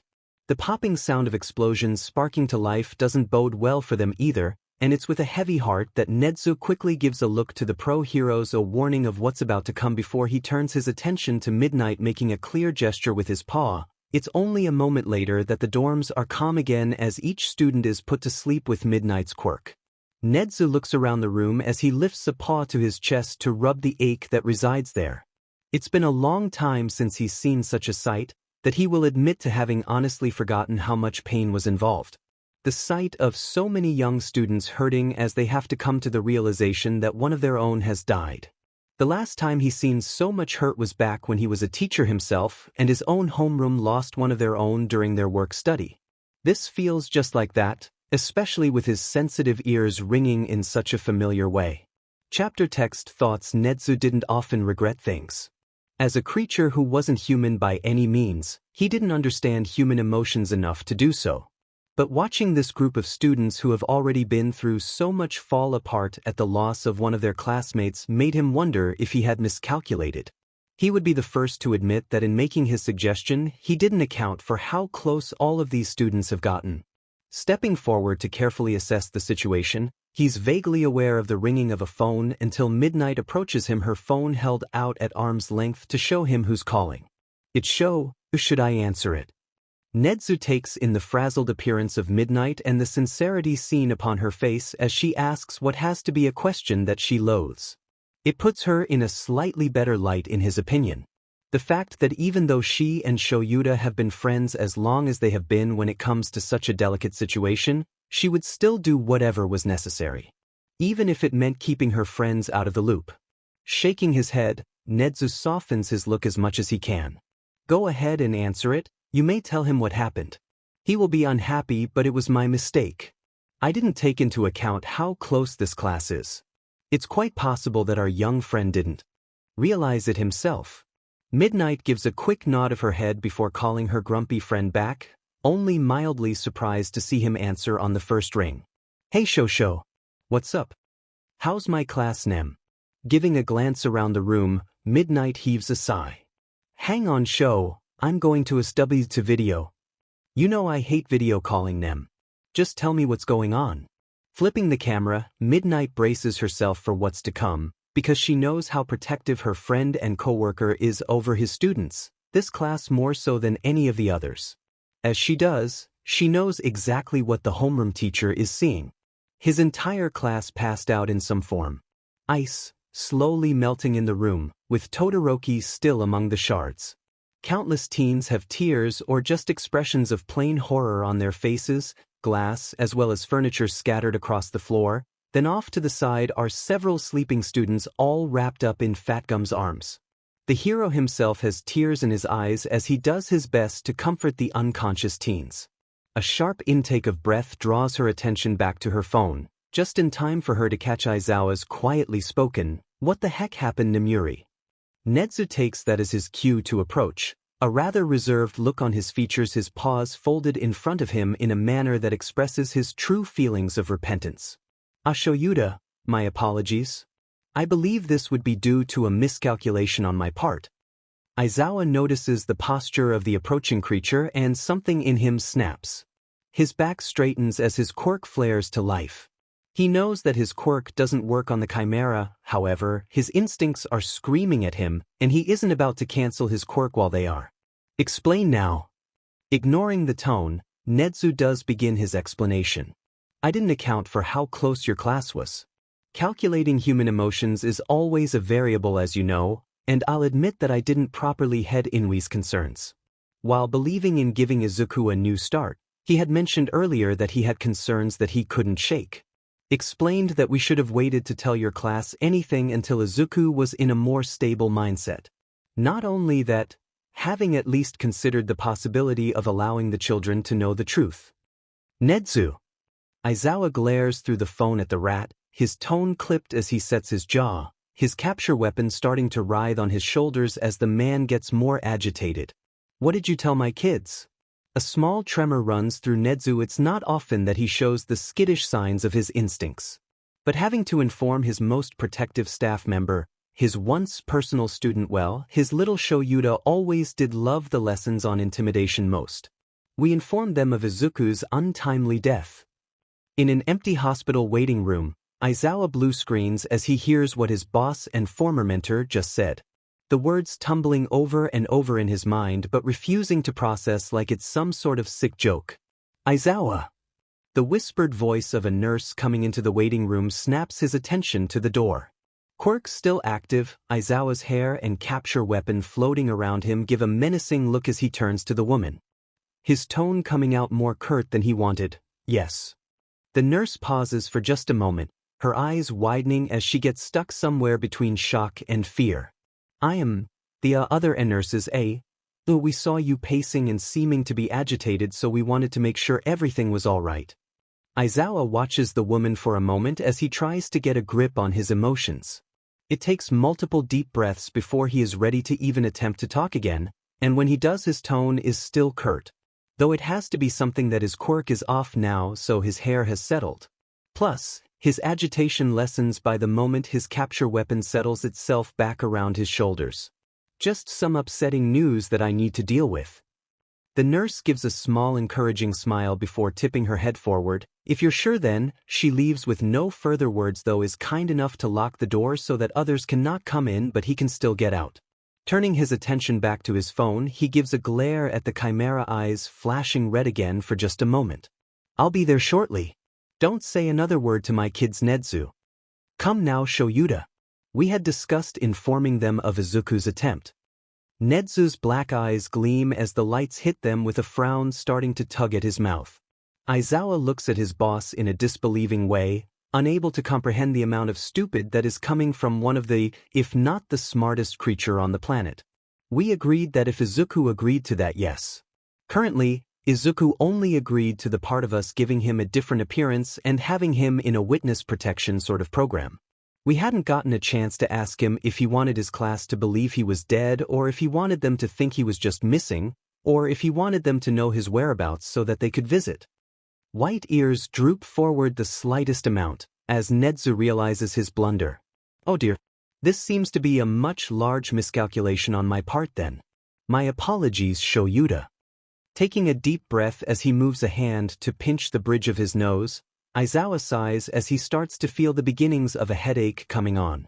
I'm going to let Zashi and Izuku know that I have to dip out for a bit, then I'll be there. Keep them asleep till I get there. Waiting only for the affirmative from his longtime friend before ending the call, Aizawa makes his way out of the room and down towards where his husband and their new kid are at. Knocking first, Aizawa waits for the small telltale voice of his student. Come in. Managing a small smile at the timid voice, Aizawa opens the door slowly. It's just me, kid. How are you doing? Izuku looks up at his teacher with an indecipherable look as he tries to actually read the older man. I am all right. Mike was telling me about your cat. Yeah. Zashi loves to tell people about Dirtbag. He tries to get their sympathy at losing all of his dinner. Green eyes widen in surprise before a smile spreads across his face as a small laugh escapes him at the realization that his more stoic teacher just cracked a joke. Oh, how dare you? I just want them to know the heartache that I had to deal with at my sudden loss. Hizashi gasps in fake offense. The teasing from his husband proves to be worth it, though, as he sees the gleam in Izuku's eyes, the amusement finally reaching him instead of the teen just going through the motions of pretending to find things funny. The air of lightheartedness doesn't last long as Hizashi looks over at his husband, catching Onyx's eyes with his own chartreuse. It's not very noticeable, but you don't get to know someone as long as they've known each other and not realize each other's tells. Something's wrong, and it has him casting a worried glance over at the greenette. He's relieved when he gets a sharpened look and a twitch of the dark-haired man's head in the negative. But it seems that while being relieved is nice, they don't have the luck, because as subtle as they are, their wonderful child is observant and quickly notes the slightest change in their behaviors. Is everything all right? Aizawa turns his attention to his student-turned-prospective child. his gaze softening ever so slightly. No, and I need your help to fix it if you're feeling up to it. Chewing on his bottom lip, Izuku's gaze falls into his lap for a good few minutes before his head snaps up to look between the pros. What would I need to do? Telegraphing his moments, Aizawa reaches a hand out to ruffle wayward green curls fondly. For now, just answering a few questions. Izuku takes a deep breath to help him prepare before nodding. Go ahead, Cheshire grin sliding into place. Aizawa settles down in the empty seat near the bed. Proud of you, kid. You wanted to do the witness protection thing, correct? A frown tugs at Izuku's lips at the question. Is that what this is about? Did it turn out that they couldn't do it? He really should have known it would be too good to be true, but he was supposed to decide which route they took, right? Maybe it's just them asking about that. Instead of verbally answering, Izuku gives the other man a nod of agreement. Did you decide if you wanted to have people know you are alive or not? If you haven't decided, that's alright too. Letting out a relieved sigh, Izuku nods and clears his throat, swallowing the lump that is threatening to form. I want to tell one. They're the first ones to not look at me like I'm worthless. And none of us are perfect, but Bakugo. He's trying now, and why that H hurts, but W have all been through so much tea together. I don't want them W wondering where I am or W wondering I if they C could have S stopped me. I know my letter, I would have H hurt them, B but I've had a lot of tea time to think while here and it wouldn't be alright. Standing up, Hisashi completely ignores the tears silently streaming down his cheeks as he looks Izuku straight in the eyes. I'm going to hug you now, listener. Then proceeds to do just that. Long, leather-clad arms wrap around the teen's middle. Aizawa shakes his head at his husband's antics before giving Izuku a small, but genuine smile. That will make this easier than kid, thank you. Struggling for a moment to get his head out of the blonde's grasp enough that his face isn't buried into the man's shoulder, Izuku takes a deep breath as he looks at his homeroom teacher. See, can I ask what's going on? Heaving a tired sigh, Aizawa gives the kid an assessing look before nodding more to himself than anything. I'm not big on telling you right now, kid, but you've been open with us, so you deserve to know the truth. Just don't make me regret it. Got it? Izuku nods his head rapidly, his green gaze locked on the dark-haired man. Nedu jumped the gun and informed your classmates of your untimely death. They took it as hard as could be expected, if not more so. Midnight had to put them all to sleep. I needed to see what you wanted to do before I left. On that note, kiddo, how do you feel about video calling? The words leave a nasty taste in his mouth. The fact that Nedu messed up so badly, and honestly the idea that he is willingly going to do a video call. Hand flying to his mouth in horror is the only thing that overrides Hisashi's innate urge to scream from the level of stupidity that occurred. It takes a few minutes before the words fully process for Izuku, but once they do, his back straightens and he gives a sharp nod in agreement. Do it. I'm pretty sure I'm not allowed to leave just yet, so this will have to work. Aizawa sighs once more before reaching out to ruffle Izuku's hair. I'm going to head over to the dorm, okay, kiddo? I'll call Zashi's phone as soon as I can. If you need to take a moment at any time when on the line, tell him and we will got it. Izuku gives a small smile as he nods again, the warm feeling returning from these two men truly caring about him. Got it. The agreement is all that Aizawa needs to be able to leave. However, the idea of leaving like that feels wrong with the knowledge he just bestowed upon them. So, instead, he leans forward and places a small kiss on the top of Izuku's curls, in a way that's so similar to ones he himself had gotten oh so long ago from his parents. Pulling back, he turns his attention to his husband, and as he does so, he moves so that Izuku is only able to see the back of his head as he leans forward to give the blonde a quick kiss. Stepping away, Aizawa gives a brief nod before leaving the room to go fix a mess, while also knowing that his other kid is safe with his husband, while his other two are thankfully at their grandmother's. Arriving at the dorms did not help soothe the ire coursing through his veins as Aizawa had thought it would. No, instead it escalated the feeling because stopping him from getting to the rest of his kids was the one who caused this mess in the first place. Shoyuta, you need to wait. Nedu attempts to slow the other man down, but even he can tell by the frenzied look in the man's eyes that it's futile. The overwhelming concern this man has for his students. It's enough that he doesn't try to stop the man again. He knows they will talk later, just as he knows he isn't going to be particularly pleased with what his former student will have to say. Aizawa hardly spares his boss a glance as he rushes past the chimera. He has more important things to deal with than whatever excuses his boss wants to throw at him in a sad excuse to explain his actions. Entering the common room brings Aizawa to the brink of panic because almost all of his kids are slumped around the room. Thankfully asleep, but it's too close to the alternative, too close to his recurring nightmare of seeing his Hell class killed. Their 2 young bodies strewn across the USJ facility because he hadn't been able to protect them. The soft sound of sparking explosions brings him back from the brink of his panic. Eyes settling on the explosive teen, just in time for those red eyes to open, showing a pain that shouldn't be his to bear. Bakugo, Katsuki takes in the sight of his classmates as he gets to his feet, before slowly approaching their teacher. He doesn't understand. This shouldn't be happening. Izuku wasn't supposed to be at risk of another attempt. That mutt, what was it he had told him? The mutt said that something tragic was going to happen. But not to take it at face value. Is this what he meant? Is Izuku? His hands clenched into fists beside him, the spark starting again even if just momentarily. Reaching out a hand to gently ruffle the wild blonde hair, Aizawa sighs. Kid, Izuku is fine. There is a lot at work and a lot I have to explain once the rest of your class is awake. But I don't want to have to go over it more than once. Help me wake your classmates. Katsuki scowls at not getting the whole story, but he does move from his teacher to help start waking the extras in his class. He does pause as he walks past Todoroki for a moment before grumbling under his breath as he makes his way to where Kirishima is still wrapped up in Fat Gum's arms. Shitty hair needs to wake up. Eyes narrowing at the name, Fat Gum pulls Kirishima closer as if a protective father. However, he is careful not to jostle the other teens wrapped in his arms. I'm not a fan of you calling Red that. Katsuki blinks at the hero, his hands clenching beside him. Look. Shitty hair, the rest of our group and I are all like that, we don't call each other by our names. Now can we move on? Aizawa wants the class awake. Fat Gum gives a wide smile, one that's not full of his usual exuberance. Instead, this one seems to show he knows something others don't know. So it's not just Red that you need. You need the rest of your classmates as well.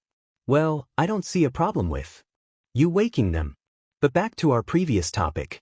Do they call you names, or is it just you calling them names? Katsuki's quirk sparks to life as his temper flares for just the briefest of moments before he remembers his counseling.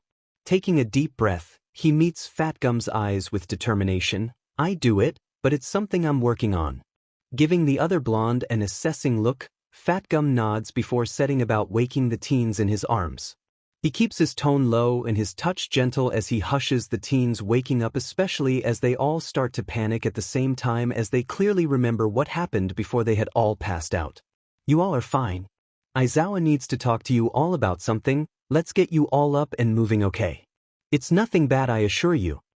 He watches each of the teens like a hawk as he slowly rises out of his seat. He's not surprised to notice that he still has a student or two still hanging on to his uniform. Nor is he going to say anything about how the others act like little ducklings as he starts to walk over to where their homeroom teacher is. Aizawa looks at the remaining students still asleep and sighs. Of course, no one else would want to wake these problematic children. Looking between the two, he can't help but debate which he should go to first. He knows neither of them will be easy, but he doesn't know which one will be worse. Approaching the heterochromatic boy first was logical. Based on personality and past behaviors, the teen shouldn't be as emotional as the brunette. That being said though, Aizawa still activates his quirk as he gives the boy's shoulder a firm shake. Mismatched eyes snap open, a terror filling them just briefly before the emotion flees as he registers who is kneeling beside him. Mr. Aizawa. Nodding his head, Aizawa gives the teen a grim smile. Yeah kid, it's me. Todoroki looks at the common room, taking in how his classmates are all huddled into small groups, the events from before coming back causing him to sit up, narrowly avoiding hitting his head against his teachers. Is Midoriya really? Aizawa frowns as the teen trails off. It's so unlike him, but he can understand. He knows the look on the other boy's face well. It's one he used to wear himself. That look of uncertainty, eyes pleading for what happened to just have been some kind of mistake. That everything is all right. It leads him to place a hand on dual-colored hair before giving the locks a small ruffle. There's stuff that needs to be discussed first, but nothing bad. He waits for the nod of understanding before moving over to the brunette still asleep. Leaning down to gently wake Uraraka, he's surprised to see Katsuki beside him with a hand reaching out to grasp his own. Turning his attention to the explosive blonde, Aizawa notes how he has his gaze directed at anything other than him, and a faint blush staining his cheeks. Shaking his head, he stands up and watches as the blonde wakes his classmate. Katsuki can't bear to see the look on his teacher's face or the look on any of his classmates' faces for that matter, so instead of leaning forward and carefully running his hands through Uraraka's hair like he wants to, he pokes her cheek. He does keep his touch gentle enough that he won't accidentally hurt her, but it's still firm enough that it should do the trick to wake her. Hey pink cheeks. Wake up. Bakugo. Uraraka sits up and rubs her eyes tiredly, settling a confused gaze upon the explosive boy that he can't help but find endearing. Before that look shifts to something horrified, one of her hands gripping his wrist with a strength belied by her appearance. Deku, is he? There's a stinging in his chest as he hears the grief in the girl's tone, and he can't stop himself from looking away from her, and instead to his teacher. Uraraka barely manages to breathe as Bakugo turns away from her, so there is no way that she would be able to stop the tears starting to gather in her eyes as she turns her head to meet the gaze of her homeroom teacher. Mr. Aizawa, please. A sob escapes her before she can bring her hands up to cover her mouth. She doesn't even know what she's asking for, all she knows is this hurts and she just wants it to go away. Seeing his student so distressed has Aizawa leaning forward again, a hand reaching out to gently rub her back. Breathe, kiddo. I need to talk to you in your class, so I need you to be calm. Plus, there is someone who wants to talk to you all. Taking a deep breath, Uraraka gives the man a nod as she wipes her eyes. She can do this. She'll just have to be the best hero she can be. Not just for herself, but for Deku too. Aizawa rises to his full height once Uraraka calms down and looks over the rest of his students with an unreadable expression. Now that you all are awake and somewhat calm, gather up as close as you can. Detective Tsukachi should be here soon to go over some things with all of you. Until then, here's what you need to know. There is a case going on regarding Midoria. It is highly classified. We are allowing you all in on it. However, it is completely voluntary, so anyone who does not wish to participate needs to go with fat gum. He waits to see if any of his students leave at that and is only slightly surprised when instead he sees all of these heroes in training looking at him with the most determined looks on their faces that he's ever seen. Alright then. As I said, this is all highly classified. Anything you hear or see from here on out cannot be spoken about with anyone that is not in this room except for a few certain people who will be named later on. If you are unable to agree to that, leave now. Aizawa waits again and is relieved to see that none of his students chose to leave at that. Because if they had, he would have to be talking to them later about confidential hero work, and if they could not follow through with that, then maybe they should reconsider becoming heroes. Taking a glance at his class as they all squish as close together on the sofas in the common room, he reaches into his pocket and pulls out his phone to call Hizashi. It's not ideal to use for this, but it will have to work. They can just pass the device around. Midnight, realizing what her friend is doing, has pity on the man and quickly steals Aizawa's phone. She's careful to keep the camera positioned on the class as she syncs his phone up to the TV.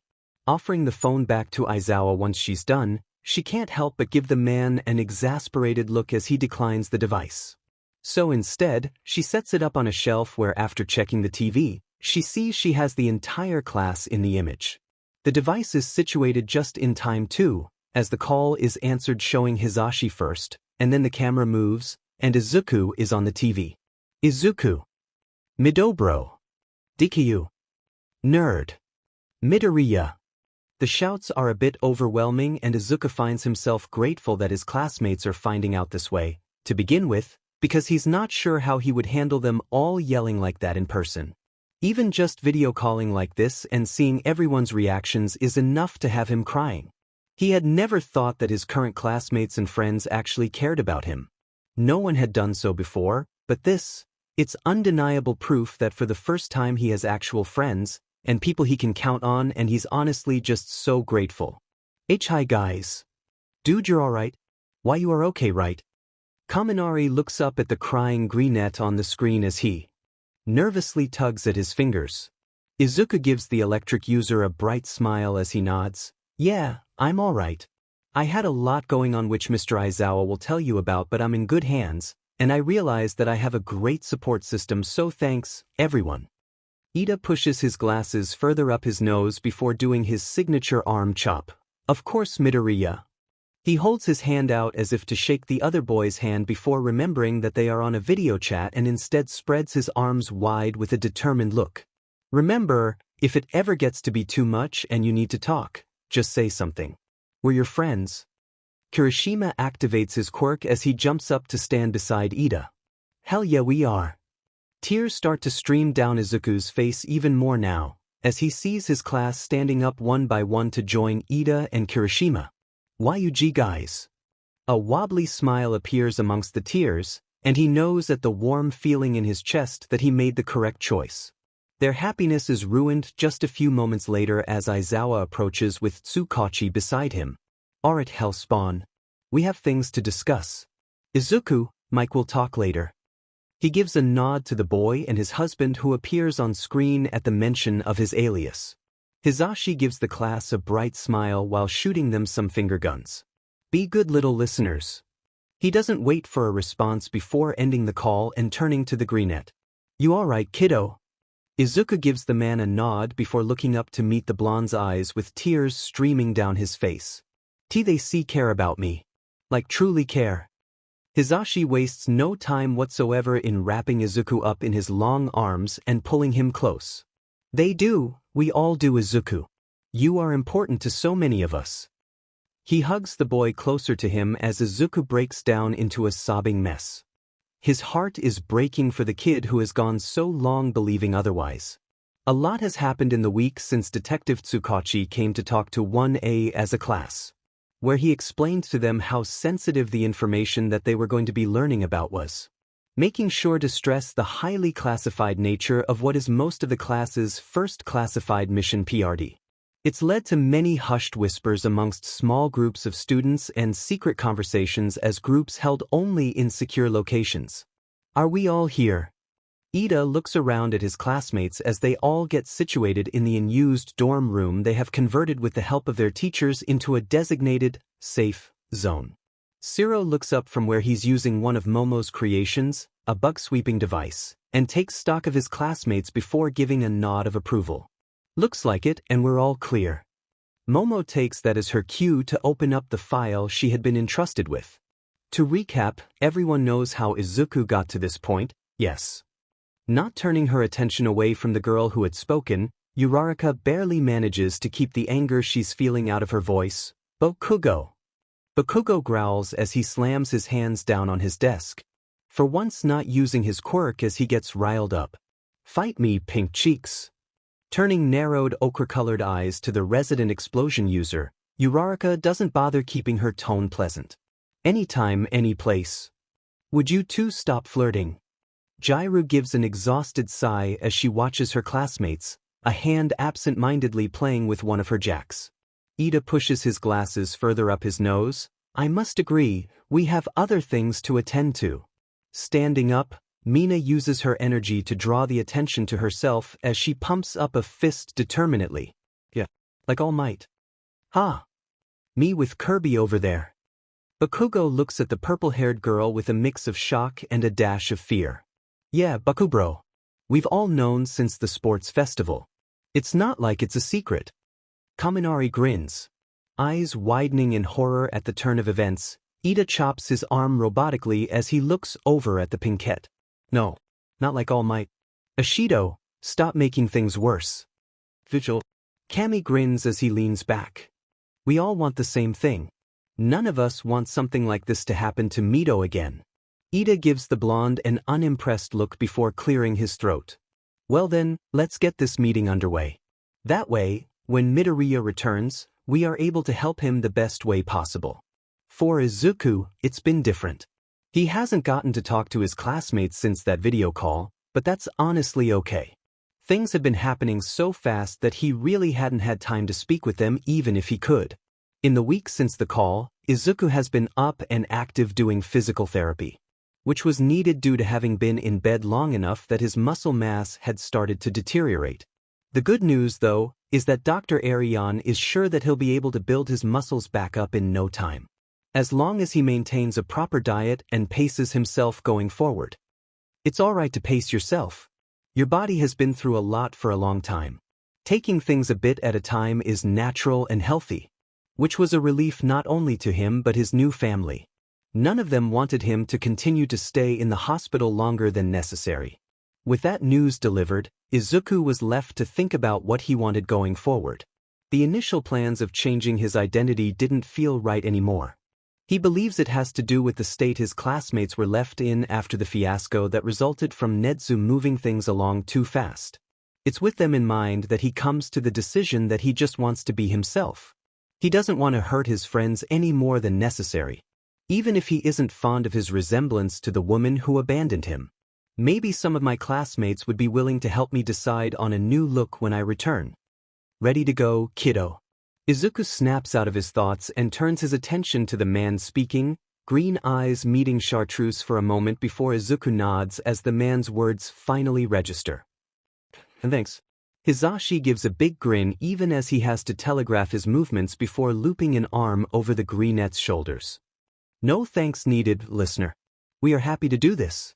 Shoyuta, Hitoshi, Aries, and I, we all love you. If anyone should be thanking someone, we should be thanking you for allowing us the chance to show you how special and loved you already are. So thank you, Izuku. Ducking his head in embarrassment, Izuku gives one last look at his hospital room as he tries to keep the tears at bay. Still not used to having people actually wanting him, Hizashi waits patiently, giving his kid all the time he needs to be ready. He's not in a rush, having taken time off from all of his jobs to make sure that his kiddo was able to settle in comfortably and at his own pace. Hey! Izuku trails off as he looks nervously at his English teacher-turned-parent. What is it, kiddo? Hizashi looks down at Izuku in a mix of worry and curiosity.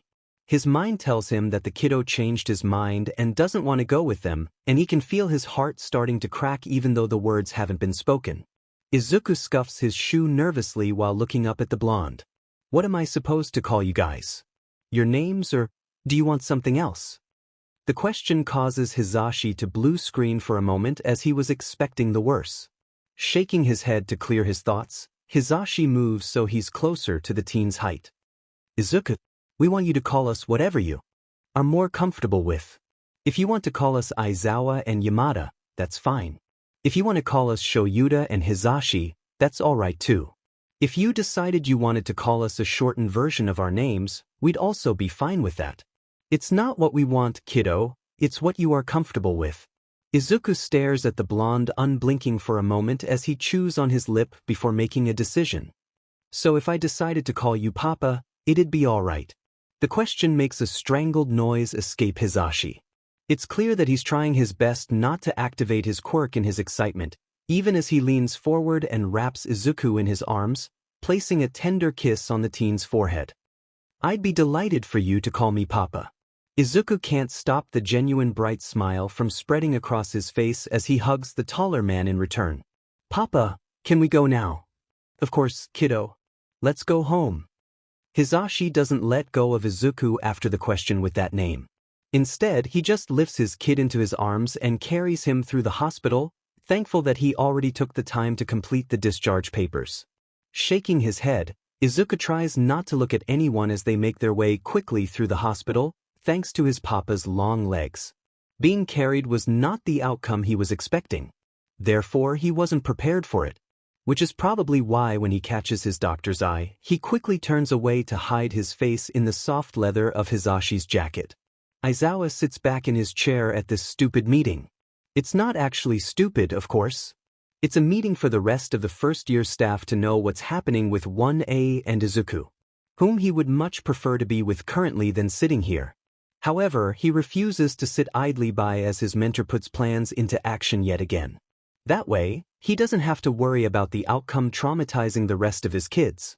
Nedu stops speaking as he turns his attention to the door, which opens on its own accord. A moment later, an ectoplasm clone walks in. Someone is trying to access the school grounds. The comment has everyone out of their seats, the laid-back but attentive atmosphere quickly shifting to that of one prepared for battle.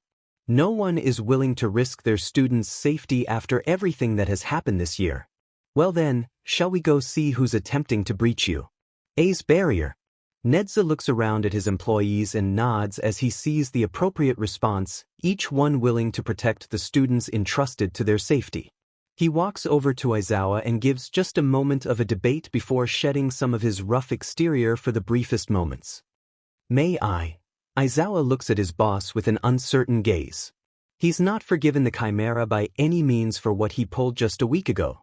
Still, the fact that his mentor is trying has him lifting the creature into his arms, allowing him to move about to get situated as he prefers. Once Nedu is settled, the staff makes a swift exit as they head to the main entrance. Arriving barely a few minutes later, none of the staff are expecting what they see. But it's enough that Aizawa reaches a hand into his pocket and presses speed dial. Suddenly thankful that his husband is loud enough that he keeps his call volume on the lowest setting. Because there, at the gates of you, is none other than Inko Midoria trying her hardest to get into the gates. Open these DMN gates. I know you killed my Izuku.